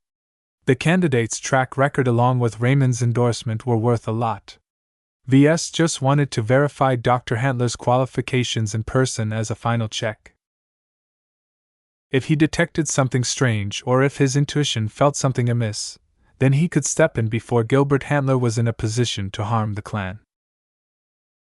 I'll dispatch Dr. Handler to you whenever it is convenient, Raymond promised. The call ended a short time later. Overall, the Larkinson clan was about to become a lot more elaborate once the new chief ministers started their terms. That's 2 chief ministers already. Ves turned to Gavin. There's only one more to go. Who is the Larkinson army's choice? His assistant responded with a nervous smile. I'm not sure you're going to like this. According to General Verl, he would like to put forward Commodore Abigail Ivern. It took a brief second for Ves to recall the name. He hadn't really immersed himself in the running of the mech forces lately, so his memories of them had faded in the depths of his mind. However, it didn't take long for Ves to recognize the two remarkable identities of this middle-aged woman. She's a penitent sister. Not only that, but she's a former scion of the Ivern matriarch dynasty. Even though Abigail had disgraced herself to the hegemony, and no longer maintained ties to the matriarchal dynasty, this did not change the fact that her background was vastly more controversial. She was a hexer. General Verl predicted your reaction, boss. He said that before you say no, you should meet with Commodore Ivern in person. In fact, he recommends that you pay a personal visit to the flagship of the Penitent Sisters. They've changed quite a bit over the past half year. They're a lot more likable, especially after they expanded their ranks with lots of rookies. There's not as much hexer baggage with them anymore. Ves realized that he had indeed become out of touch with the clan in the last couple of months. He allocated so much of his time to his various design-related projects that he shut himself off to the other developments of the clan. Even though he wanted to leave most of the day-to-day responsibilities of leading the clan to the new chief ministers, that didn't mean he should remain locked in his ivory tower all of the time. Still, with how much Gloriana was riding on everyone to finish the expert mech design projects as soon as possible, it wasn't easy to squeeze some time for a sightseeing tour. I'll head over to the Penitent Sisters when I have time. I think it is important to meet a potential candidate for chief minister in her natural habitat. If he wanted to take the full measure of Abigail Ivern, then he wanted to meet her in the environment she felt at home. Calling her over to his office aboard the Spirit of Bentheim was pointless because the radical change in environment would certainly cause her to become more restrained. Ves scratched his head in frustration. Does the Larkinson army also suffer from a leadership deficit? If General Verl can't come up with someone better than a penitent sister officer, then our clan is probably in a worse state than I realized. Chapter 3147 Nurturing Talents. Good leaders were hard to come by, especially for an organization as young as the Larkinson clan. Our leadership deficit is caused by several reasons, Gavin explained. First, our clan is far too young and we grew way too fast. A more reasonable growth rate would have given us more time to train our existing managers and hire external ones that can quickly plug our gaps. Ves nodded. I'm aware of that. We can't help it though. We need to keep growing if we want to do well in the Red Ocean. Second, our clan doesn't have much of a reputation in the areas we are traveling with. If we were based in a fixed location, we would have been able to integrate in the regional community and become a known entity in the job market. Yet because we are constantly on the move, our clan simply hasn't been able to gain any traction in the local scenes we visit. That will change once our clan will develop a greater reputation in the Red Ocean over a longer period of time. Right now, we're just passing through. I hope that will be the case. But that doesn't address our current setbacks. Now, the last major reason why we aren't able to attract enough senior leaders is because we set our standards way too high. Now this was an interesting reason. Ves grew curious. Aren't they supposed to excel at their jobs? They are, but we are asking more out of them than many other organizations. They not only have to be senior professionals, which are already in smaller numbers, but they also have to pass our loyalty test. That alone cuts down the majority of these folk. With older and more successful people like these, it's a lot harder to earn their loyalty right away. They need to take office within our clan first before we can truly win them over. This was the trouble of hiring old dogs. They were not as naive as kids fresh out of school. They were also highly desirable and had access to a lot of lucrative job prospects. Shouldn't we be able to buy their loyalty by offering higher wages and benefits? Ves asked.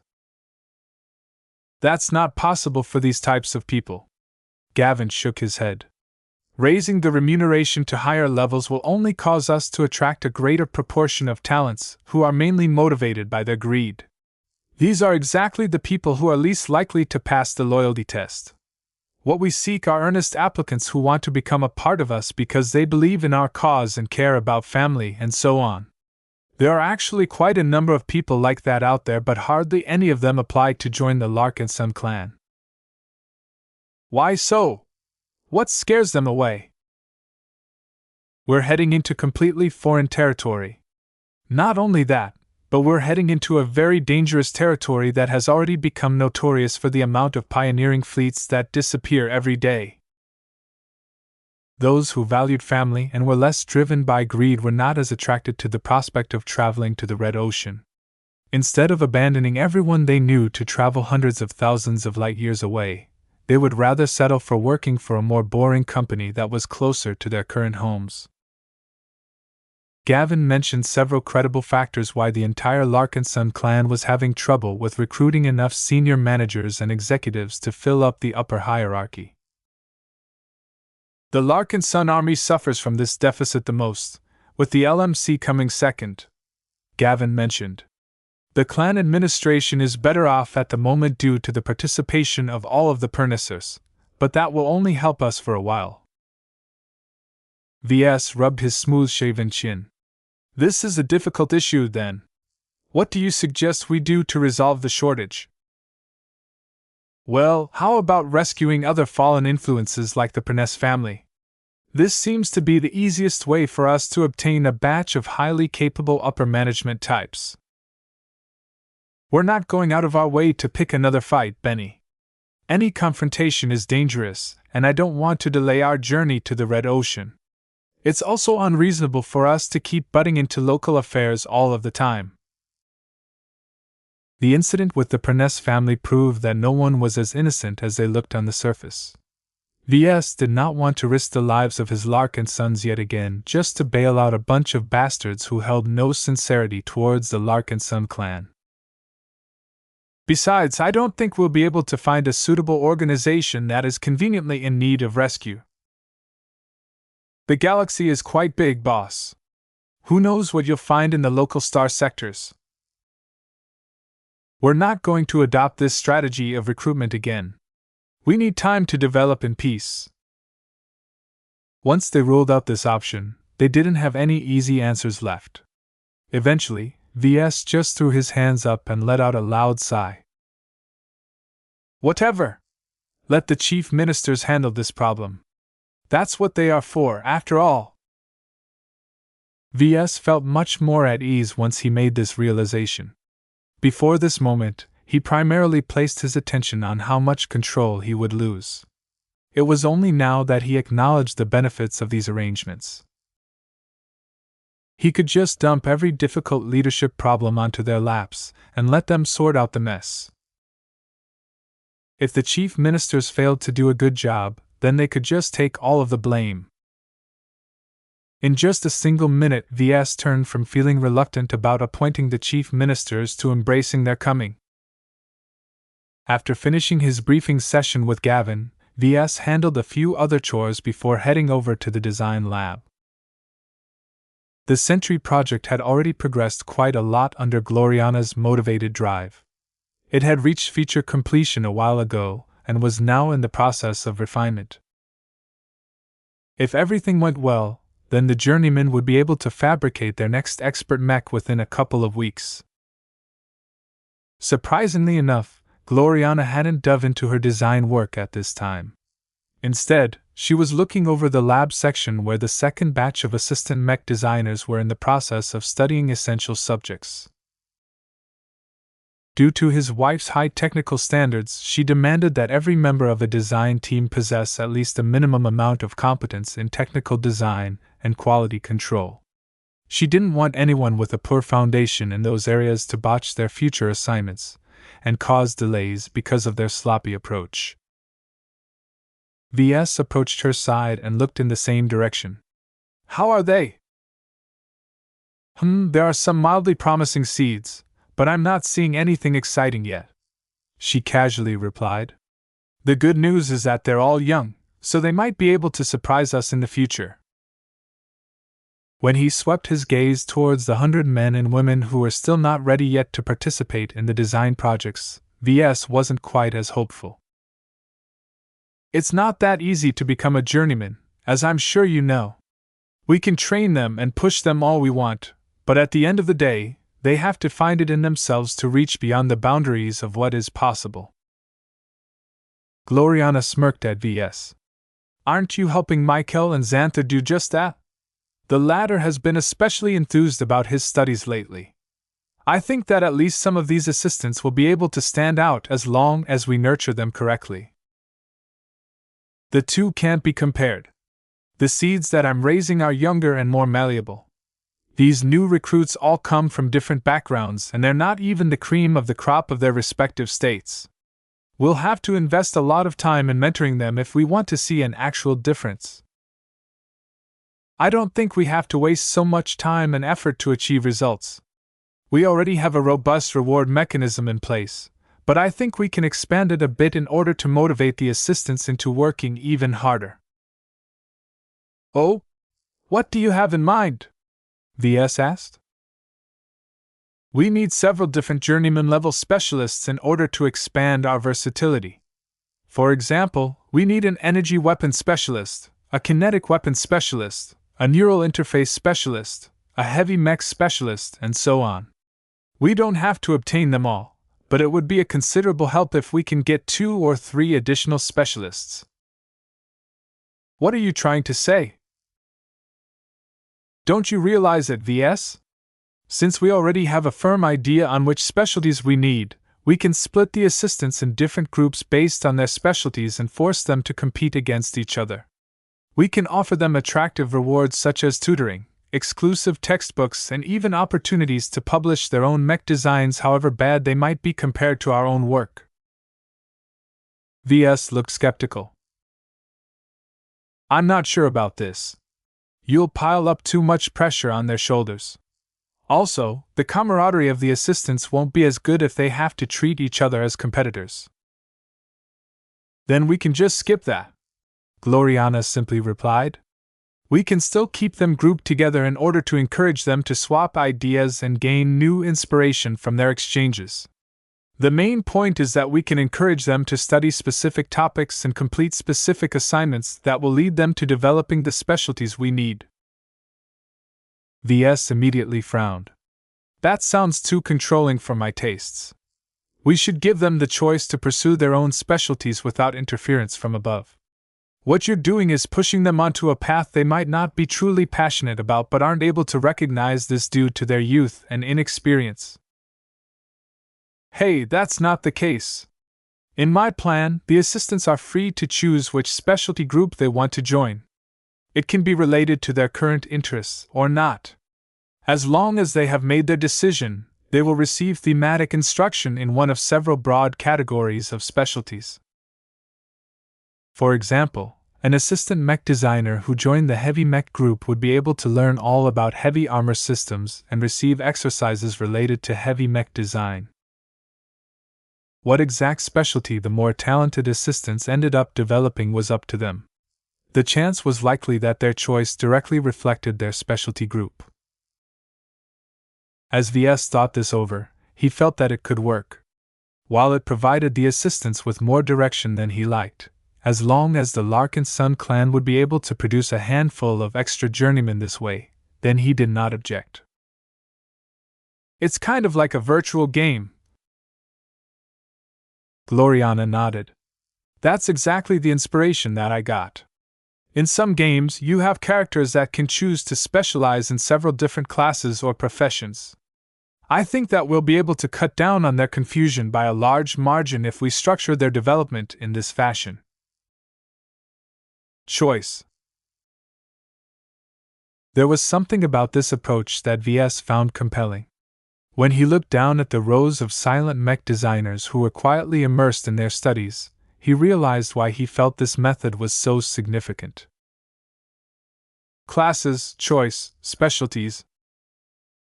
What if, The person that Ves and Gloriana wanted to nurture was their daughter instead of a lowly assistant mech designer. What if the different classes and specialties were spiritual specialties instead of mech design specialization? Inspiration suddenly dawned upon him. He merged Gloriana's idea with his ideas on how to give his future children a spiritual advantage, and came up with a bold merger. First, he could implant companion spirits in his children when they were still young. These lifelong partners would grow alongside the kids, but wouldn't show a lot of power at the beginning. It was only when the children reached their teenage years and already experienced some spiritual development that they had to make a choice. Which spiritual specialty should their companion spirits acquire?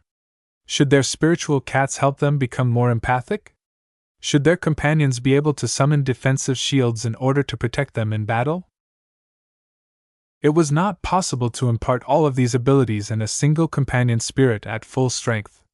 However, if Ves only included the basic seeds of them at the start, they could slowly gestate and grow in line with the childhoods of the children until they were on the cusp of reaching maturity.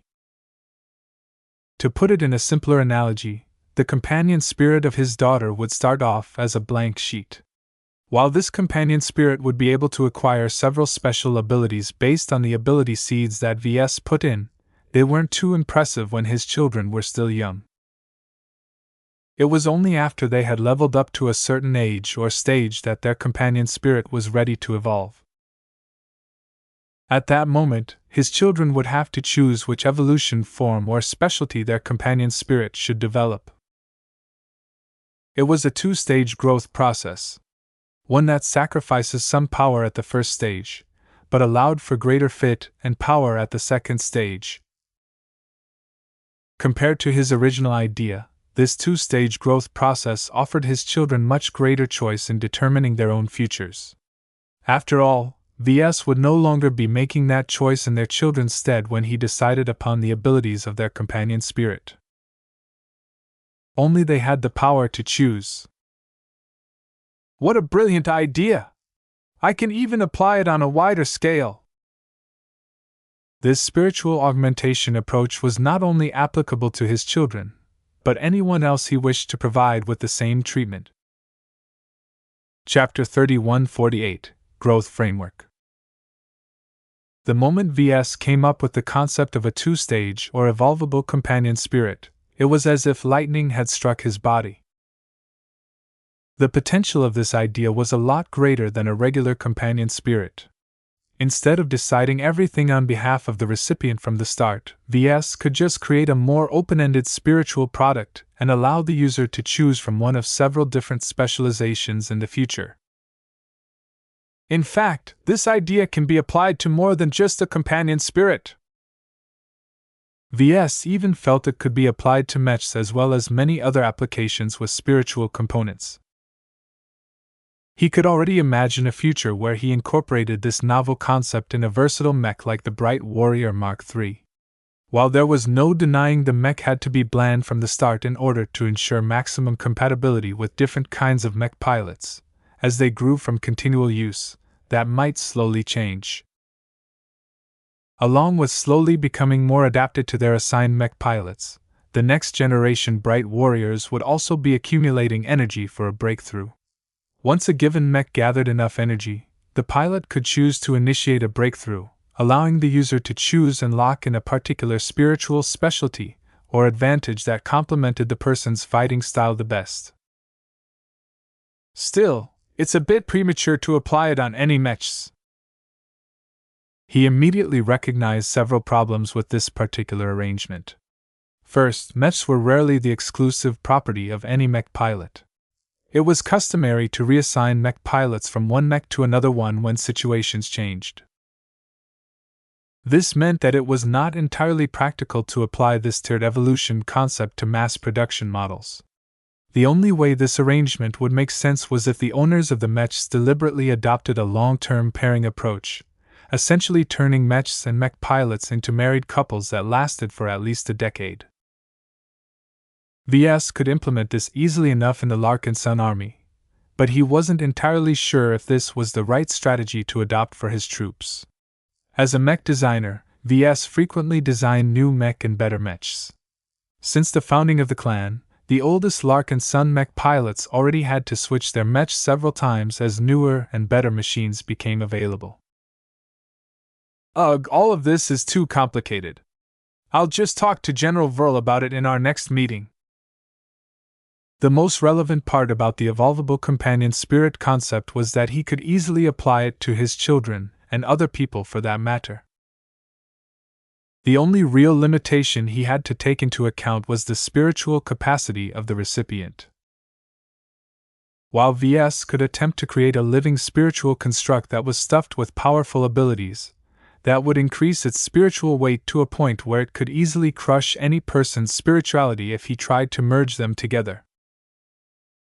The good news was that his unborn child's spirituality was stronger than normal, most likely due to her lineage along with his own active intervention. The bad news was that she was only strong in relative terms. She was still a rather small collection of cells at the moment, and had many months of gestation ahead. Even if she was born and grew up into an active toddler, it was highly unlikely that her spirituality would match that of himself.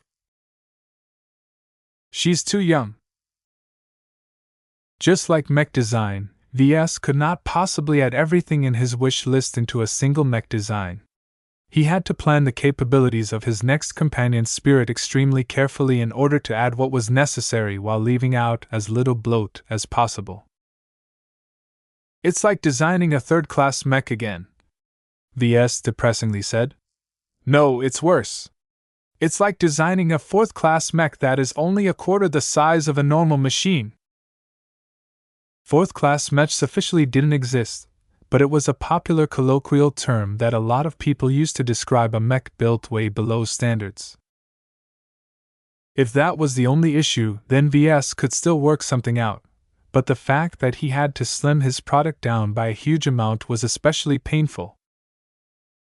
Fortunately, Ves was not completely out of options. As a mech designer who played around with the concept of growth on several different occasions, he already had a good approach in mind. Instead of creating a strong and functional companion spirit right out of the bat, I'll create a seed instead. This approach reminded him of the biotech industry's method of production. Ves could never forget how the biomech designers of the Life Research Association literally grew their mechs as if they were cloned bodies. The key to doing this was to artificially synthesize a biological seed.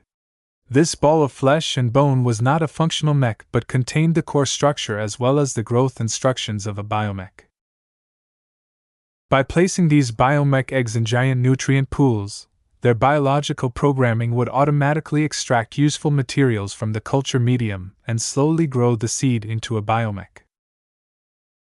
While there were pros and cons to this alternate method of production, it was a viable and proven approach that seemed to work well for the lifers. I can just copy this approach and apply it to my companion spirit. In fact, he was already doing something similar with his own spiritual products, though he did not explicitly think about it. Therefore, he didn't need to make too many changes. He just had to condense his initial creation into a small and tiny spiritual seed before planting it in someone's spirituality. That person's spirit would essentially act as the culture medium in this case and would channel useful nutrients in the form of spiritual energy and possibly other intangible resources in order to allow the seed to bloom into a powerful companion spirit over time. There were several potential ways that this could go wrong, though. What if the relationship between the two becomes parasitic instead of symbiotic? If the companion spirit voraciously absorbed its partner's spiritual energy, then the spiritual growth of his daughter might become stunted. Even if companion spirits were supposed to be equivalent to the person they were merged with, who knows whether there was a way they might become separate? Ves needed to employ a lot of precautions in order to avoid such a disaster. I'll have to account for a lot of other scenarios as well, Ves sighed as he pensively pressed his fingers against his forehead. If I had more time, I could have performed experiments on other embryos in order to test my assumptions. It was too late for that. Gloriana's belly was already growing as a child, and Ves only had a limited amount of time to complete the initial spiritual augmentation process of his daughter. Once she was born into this cosmos, Ves suspected that she would become a finished spiritual product in the perspective of his life domain, and thereby close off any easy opportunity to design her any further. Damn, if I knew about this earlier, I would have experimented on more unborn kids. Even though Ves felt a bit distressed at feeling compelled to experiment on his own unborn child, he wasn't too worried about it. He had tried out potentially dangerous innovations on himself and other people without thoroughly verifying whether his designs were safe. His life domain was no joke. His intuition was directly tied to it, allowing him to detect many dangerous design elements in advance. Besides, this isn't even my most radical experiment. I'm just altering and expanding the concept of a companion spirit so that it can seamlessly merge with a child who hasn't even been born yet. This is totally not crazy. After assuring to himself that his plan was sound, he began to revise his initial design. He heavily reduced the companion spirit that he had initially designed until even he could barely notice it anymore. He then gradually added a few minimal spiritual components to it in order to put together its growth framework. Essentially, Ves imagined a semi-structured growth process and programmed these instructions into the design seed.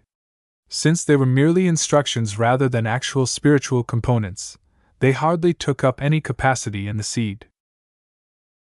It took days for him to think up and define a complete spiritual growth process. He could not employ any simulations or calculations. He could only base this complicated process around his own theories and assumptions. If not for his highly sensitive intuition towards these matters, he would have probably ended up with an abomination. I'm still not too sure about this design, though. Ves frowned. He was reasonably confident that the growth framework he came up with would allow the spiritual seed to grow from a tiny presence into a mature spiritual cat that was able to help his daughter develop her spirituality, while at the same time providing her with powerful spiritual abilities. The issue was that he could not account for the details. The growth framework was supposed to be adaptable. Just like every other form of life, the seed could grow in slightly different ways depending on the life experiences of his growing daughter. If his daughter wanted to become a soldier, then her growing companion spirit would develop combat abilities. If his daughter wanted to follow her mother's plan and become a politician, then her companion spirit would develop social abilities. This was not possible if Ves imposed too many rules and restrictions. He had to loosen up the growth framework so that it offered room for flexibility. The danger was that each relaxation also opened up the possibility of undesirable mutations. After all, an absence of rules often led to chaos. I need to find a middle ground that I'm comfortable with, he muttered. I have to offer enough flexibility, but only enough to give my daughter a better fitting cat. It was all down to how much risk he was willing to expose to his child. If he took a big gamble, then there was a good possibility that his daughter's companion spirit would be able to mold itself into a highly potent assistant and protector that was completely right for the job. If he made a more conservative bet, then the companion spirit would still be powerful and useful. The fit wouldn't be as good though, and its potential would also be lower. Faced with these two options, Ves didn't hesitate for long and decided to go big. Life is never completely certain. It is filled with random chance and happenstance. Even if I have to subject my child to greater risks, then so be it. I'll always be at hand to mitigate any accidents if anything goes wrong. With that decision set, he rounded out the growth framework and largely completed the design for the first evolution phase of his companion spirit. Now for the second evolution phase. This was the point where the companion spirit would truly come into being. Ves did not want to add a single evolution path to his daughter's companion spirit, but multiple ones. The more the better, although adding too much would probably exceed his extremely limited design budget. I'll have to package all of the potential spiritual specialties as seeds as well. This was challenging but not impossible. Ves merely had to treat them the same way as the core companion spirit seed. They would start off completely dormant, but would slowly grow as his daughter developed. The ability seeds might even be able to grant her some weak abilities. However, it was only when the companion spirit was ready to evolve that his daughter had to pick a specialization to unlock. The premise of this was simple. What Ves found difficult was selecting the possible options that he wanted to impart to his daughter. Which ingredients should I choose? Chapter 3149, Ves the Loving Parent. The key to the evolution process of his daughter's upcoming companion spirit was to provide her with several different options. They had to be diverse enough to be relevant for different professions. To put it in simpler terms, the options represented the specializations that the companion spirit, and by extension his daughter, would obtain. Let's try and stuff 6 of them into my companion spirit. 6 different ability seeds offered plenty of choice to his daughter. It was not too little and not too many. It granted his daughter enough variety without diluting the ability seeds too much. 6 is a good number, he decided. The source of these specialties came from the ability seeds, which Ves had to derive from different spiritual entities. For example, one of them was himself. He already intended to give his daughter the possibility to gain his empathy and sensitivity towards life. Whether she chose to embrace it or not, Ves did not want to deny her the benefits that he had frequently relied upon to achieve success. Ves decided to use himself as the first ingredient. For the other ability seeds, he had to look outward and derive them from other spiritual sources. He went over his design spirits. The first decision he made was to rule out any hostile or dangerous choices. Zygra is out. He's far too aggressive to my liking. Trisk is too young at this point. She's still a baby bird despite the spiritual feedback provided by Venerable Tusa. Arnold has grown stronger, but his ability is a bad fit for my daughter. Ilvain, hell no. I will not allow any of my children to become a religious nut. After contemplating several different options, he made a tentative selection that would hopefully offer sufficient variety, but would not lead his daughter astray. I'll pick Goldie for family, Lufa for purification, Kilankso for protection, the illustrious one for light, and the solemn guardian for duty. These were all safe and positive influences that could provide a lot of power and utility in many different professions. Since he had to reduce all of the ingredients derived from the design spirits into seeds, Ves was not able to determine how these abilities worked. That was what the growth process was for. Depending on how his daughter grew up, the ability seeds would organically develop in directions that best matched her needs. This was why Ves wanted to do his best to keep the ability seeds as open-ended as possible. He could have programmed more precise instructions right away, but that would go against the principles of his design philosophy. He smiled as his design for his first 2-stage evolvable companion spirit took shape. This is an unprecedentedly efficient spiritual design. The companion spirit seed was so small and weak that Ves only required a minuscule amount of ingredients to make it. Of course, the challenging part was to make it on the spot. The scale was so small and the energy levels were so low that he had to employ utmost precision in order to create a working seed. Companion spirits were not actually self-contained but actually spiritual constructs that he brought to life. This meant he had to operate on his daughter's tiny and fragile spirituality in order to impart her with a companion spirit that possessed great potential. When Ves checked his spiritual design, he tried to uncover any flaws while looking for any opportunities to improve it further. Should I add another evolution stage? He briefly wondered. He quickly shook his head. The companion spirit seed already possessed a large presence relative to the embryo inside Gloriana's womb. There was no room for any additional functionality. Besides, the rationale to add a second evolution stage was not there. The companion spirit did not require any further specialization once it had already decided its major direction. It would not stop growing once it had reached maturity. Its growth process would just follow a more normal and organic trajectory, similar to that of Sharpa and Blinky. There's no need for me to fix what isn't broken, he muttered. Once he made his final tweaks and completed the design, Ves felt as if he had made a huge accomplishment. Though it would take years if not decades for the full value of this design to bear fruit, Ves already had a vague image in his mind about a strong and capable woman undergoing a meteoric rise.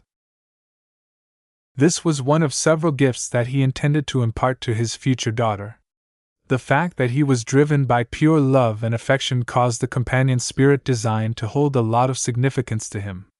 Though it was lacking in terms of instant power, Ves made sure to maximize its potential. This will be my version of the system to my children. Unless any of his children chose to become a mech designer, Ves could not give them access to one of his greatest tools. Providing them with a companion spirit that they gained from birth and grew up with them was his way of making up for that. He was certain that no other parent was able to provide their children with such an extravagant gift. Working on this project caused him to gain a greater understanding of the perspectives of his parents. It was only when he was faced with the prospect of becoming an actual father and having to worry about the safety and happiness of his first child that he fully appreciated the sacrifices that his mother and father had made. Even now, they were still holed up in the Nixian Gap so that they could take shelter in the natural geography of the anomalous region. Both of them did not hesitate to give up their original ambitions and forsake every other cause just so that their son could enjoy a fruitful life without too many burdens. Will I have to make the same decision one day? He wondered.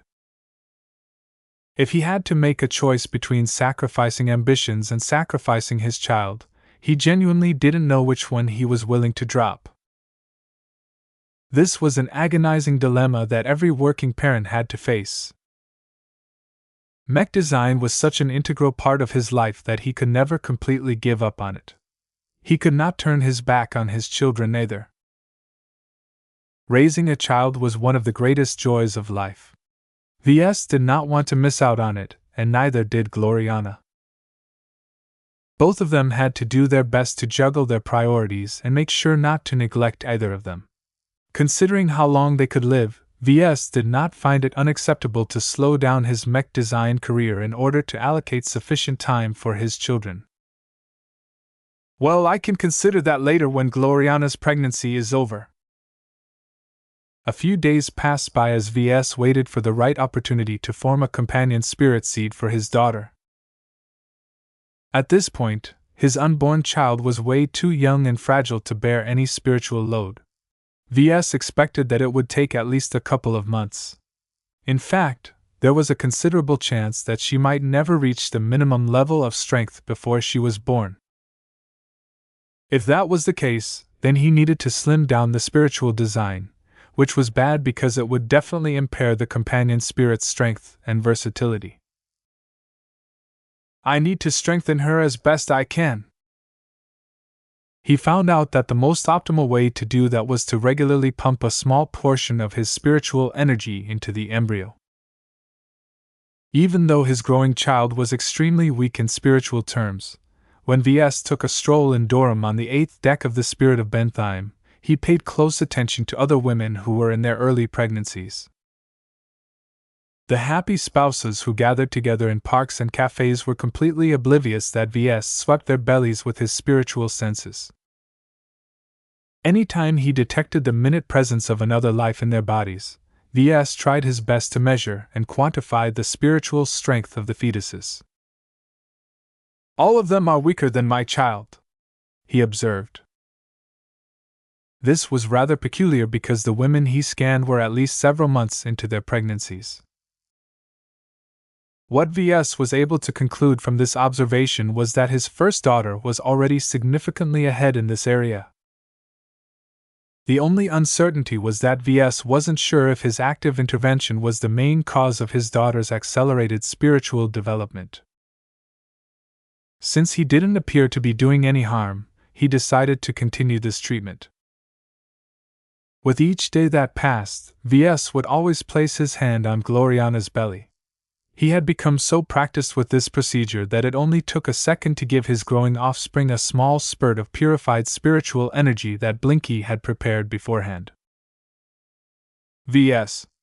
Gloriana smiled at him as she placed her own hand on top of his. You don't have to rub my belly so many times, you know. Our baby is growing well at the moment. I make sure to visit the infirmary every day to confirm that. So far, the specialists see no need to adjust her genes at this time. I'm not worried about that. I just want to strengthen my bond with her. You know what life means to me. Being able to feel the beginnings of a brand new life is magical. To be honest, he was still worried. All of his active intervention definitely affected his daughter's growth. Whether this would lead to physical mutations, he couldn't tell.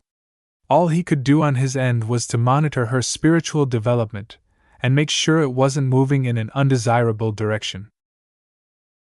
For now, his daughter was growing stronger on this front. This was the result he desired, but Ves could not fully map out all of the consequences for supercharging the spiritual development of an unborn child. All of this was completely new and foreign to Ves. The outcome of his experiments related to his daughter was so open-ended that he already had a suspicion that his daughter's mental development would be anything but normal. Let's go back to refining the design of the Sentry project. We've been making fantastic progress lately. The mood in the design lab had reached a high tide. Gloriana's pregnancy had transformed his wife into an exceptionally motivated mech designer. This was significant because Ves discovered that Blinky was capable of passing on a portion of her enthusiasm. Her optimism and willingness to work hard were so high that all of the connections that Blinky established passed these sentiments on in a dilution fashion. This caused Gloriana to single-handedly lift up the morale and productivity of the design teams. Along with Ves, who also felt driven about becoming a parent, the Sentry project was rapidly approaching completion. It was a pity that they could not sustain such a rapid pace. Damn it! We're doing so well now! Why must we be bottlenecked by the lack of processing power? Even with the addition of 4 new capital ships that have all lent a portion of their processing capabilities to the design department, the design team still had to wait for minutes, hours, and even days to complete their data-intensive assignments. Though the lack of faster calculations interrupted Gloriana's flow, Ves took advantage of the freed-up time to attend to several stalled responsibilities. Let's see what our prospective chief ministers are like. I've been meaning to meet them for a while. Upon the next available opportunity, Ves boarded a shuttle and decided to visit the Mother's Rap, a second-class combat carrier that served as their current flagship. He was curious of what he might encounter aboard this Hexer vessel. It had been a long time since he last inspected the penitent sisters. A lot of aspects of his clan had changed by then, and the former Hexer cultists were no different. Had they truly moved away from their Hexer route? That was what he was about to find out once he left his shuttle.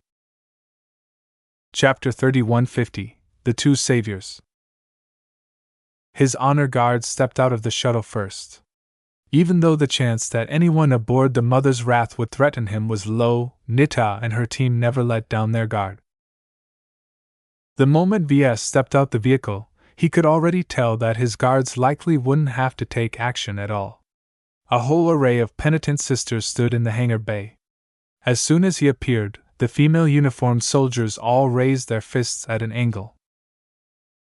Hail to the clan patriarch! Hail to the savior of our order! Hail to the son of the superior mother! That's quite a greeting.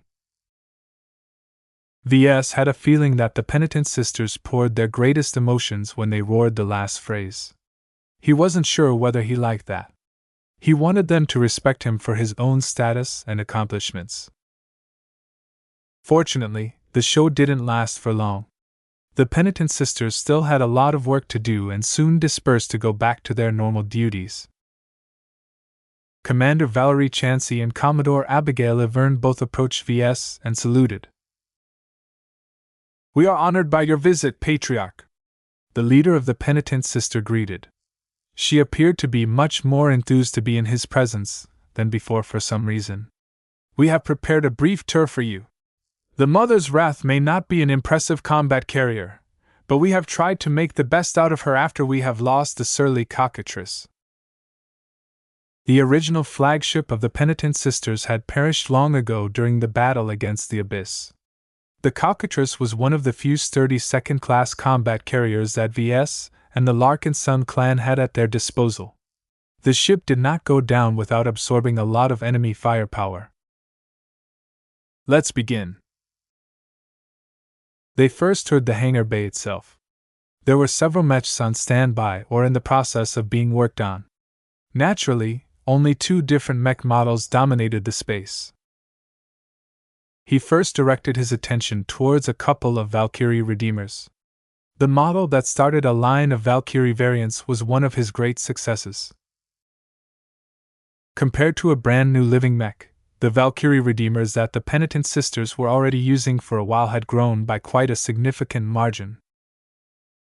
There was still a lot more room for growth, though. They were only months or years old, so their unique personalities did not make much of a difference at this stage. "I can see that you are taking good care of these mechs," he remarked. "We do our best to honor your work, which honors your mother in turn," Commander Chansey replied. "Mishandling one of our mechs is one of the greatest blasphemies that you can commit." Ves blinked. He was glad the penitent sisters took their mech seriously, but he wasn't sure whether they held this attitude for the right reasons. "Do you have any feedback about the Valkyrie mechs?" he asked instead. "Your people have been using them for a while now.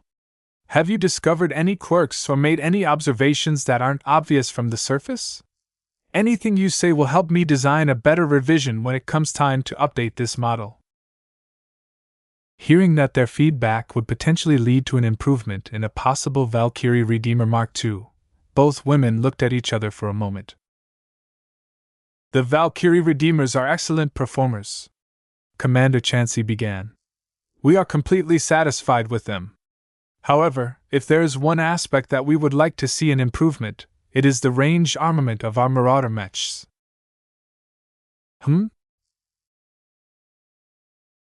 The mech commander gestured at the giant mech-grade submachine guns placed to the side of the dormant mechs. "Your Valkyrie Redeemer model is armed with pulse submachine guns that are light and portable. This is a great choice as our nimble mechs can remain fast while easily adjusting their aim in close to mid-range firefights. It's just that the firepower is a bit lacking." He could see what she meant. Pulse guns were hybrid energy weapons that spat out energetic particles. They were more efficient but also weaker than laser beams. They were also easy to implement in smaller and more compact forms. That made them very suitable for mechs that couldn't afford to carry anything bigger, heavier and more power-hungry. Since Ves designed the Valkyrie Redeemer with an eye towards performing on large and extensive battlefields, their efficiency and energy consumption had to meet a minimum standard. This was why he did not arm the female Hexer mechs with more powerful weapons. "We heard that you recently came up with a powerful new crystal gun that packs a lot more punch," Commodore Abigail Laverne said.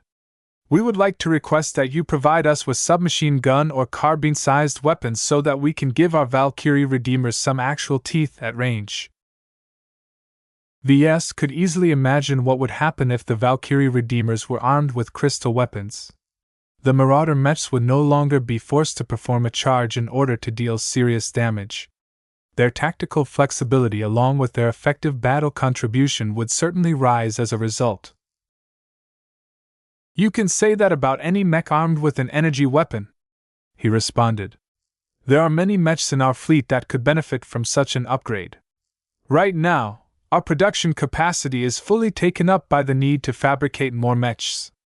The Spirit of Bentheim and other production-capable vessels are all busy with churning out as many quality mechs as possible in order to make sure that we make use of all of our available mech pilots." The Bright Warrior's Rifleman mech configuration could also benefit from a Luminar crystal weapon update, and so did the Transcendent Punisher. There were already thousands of eligible mechs in service. VS wasn't even sure if his fleet had enough infrastructure to pump out so many Luminar crystal weapons. The production of Luminar crystals required different processes and different machines. VS intended to go over this issue when he returned to the Spirit of Bentheim. The fleet had to expand its crystal production capabilities because it was already a certainty that his clan would depend heavily on Luminar crystals in the future. After completing their brief inspection on the Valkyrie Redeemer, they moved over to the Eternal Redemption. The larger and heavier Cannoneer mech was close to the limit of the medium weight class. It was a pity that it had yet to participate in any major battles since its introduction. The mechs and their mech pilots were only able to show their chops in practice sessions. "Is it possible to arm the Eternal Redemptions with heavier crystal weapons?" Commander Chansey asked. VS shook his head. "It's out of the question. The design of this Cannoneer mech is entirely slanted towards physical weapons. It is configured in a way that it can carry a fair amount of rounds while also supplying enough energy to propel them forward. One of the reasons why this mech is so big and fat is that it needs to possess enough physical bulk to carry enough ammunition, while at the same time resist all of the physical stresses that are associated with this mech type." "What does that mean for the Eternal Redemption?" "It's not worth it to arm this model with a crystal weapon," VS spoke. "We'll have to wait until we design the next revision before we can make such a major swap." "I see." The Penitent Sister Commander looked disappointed. "It's not that big of a deal," VS said. "The Gauss cannon it is armed with is already powerful. Its projectile is also purely physical, which means it is not as affected by strong energy interference like energy beams. We need to maintain at least some redundancy so that our enemies can't employ a single trick to neutralize all of our ranged capabilities." The Eternal Redemption was still useful despite the advancement of technology. VS was sure it would be able to show its usefulness in the next major battle. After VS finished inspecting the Eternal Redemptions, he quickly toured the rest of the Mother's Wrath. All in all, the combat carrier did not hide its Hexer heritage. The hexagon-shaped hatches and corridors were depressingly familiar sights. What VS found a bit novel was how the Penitent Sisters added a touch of personality to their vessel by erecting statues and images of the Superior Mother. Many Penitent Sisters walking by would briefly bow and press their hands in front of a significant depiction of the Supreme. Sure enough, the Penitent Sisters were still cultists. That hadn't changed at all. Commander Chansey did nothing to stop this behavior. In fact, she performed this ritual as well. "You don't have to do that all the time." VS couldn't help but speak out after Commander Chansey paid her respects for the 5th time already. "The best way to honor the Superior Mother is to bear a child and raise your offspring according to her tenets. She cares a lot more about whether you are all living according to her ideals rather than bowing mindlessly in front of her. She is an example that you should be working towards, not an unreachable god that demands your worship." The two female leaders fell silent for a while. "We understand, sir," Ivern said, though her eyes were still filled with devotion. "We will endeavor to do our best to live by the Superior Mother's standards rather than contemplating on them. Thank you for your guidance. You are truly her son." "Ugh," Ves resisted the urge to palm his face. He couldn't blame the penitent sisters for worshipping his mother to an extreme degree. As he continued his tour, he briefly viewed several spaces where the penitent sisters were quietly going about their own duties. He paid particular attention to how the original penitent sisters treated their new recruits. "All right, you ladies. Just because you have decided to become our trainee doesn't mean you're one of us yet."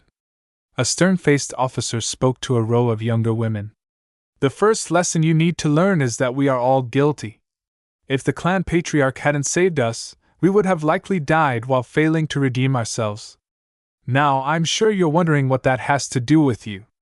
No matter if you have not committed a sin against womanhood yourselves, know that you will bear the same guilt as long as you truly become a part of our sisterhood." The recruits did not appear enthused about this news, but the officer was not done with her story. "Do not consider this guilt to be a burden. The Superior Mother is watching over us all. We bear her blessing. The mechs that we pilot are made in her image, and as long as we pray for her mercy in battle, she will descend on the battlefield in person and offer her salvation to those who have done their best to atone. Do you not see? The Superior Mother is both our jailer and our savior. Through her Son, we have become an extension of her will. It is an honor to channel her will."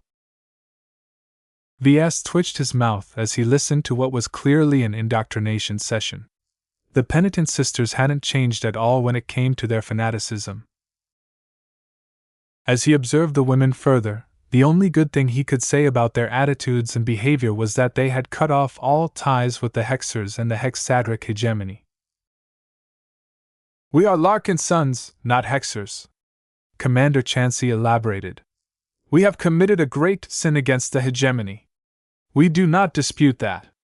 The Hexers do not want our atonement. If not for the fact that we can earn our redemption through you and your mother, we wouldn't know what to do. We will forever be grateful for that, Patriarch." The more he had to deal with their fanaticism, the faster Ves wanted to leave this ship. He couldn't take this nonsense any longer. "Let's cut this tour short. I don't have all day," he said. "Let's move to a conference room so that we can discuss Commodore Ivern's future."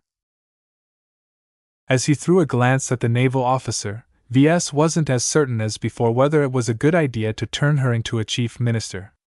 Was it a really good idea to put a religious nut in charge of the clan?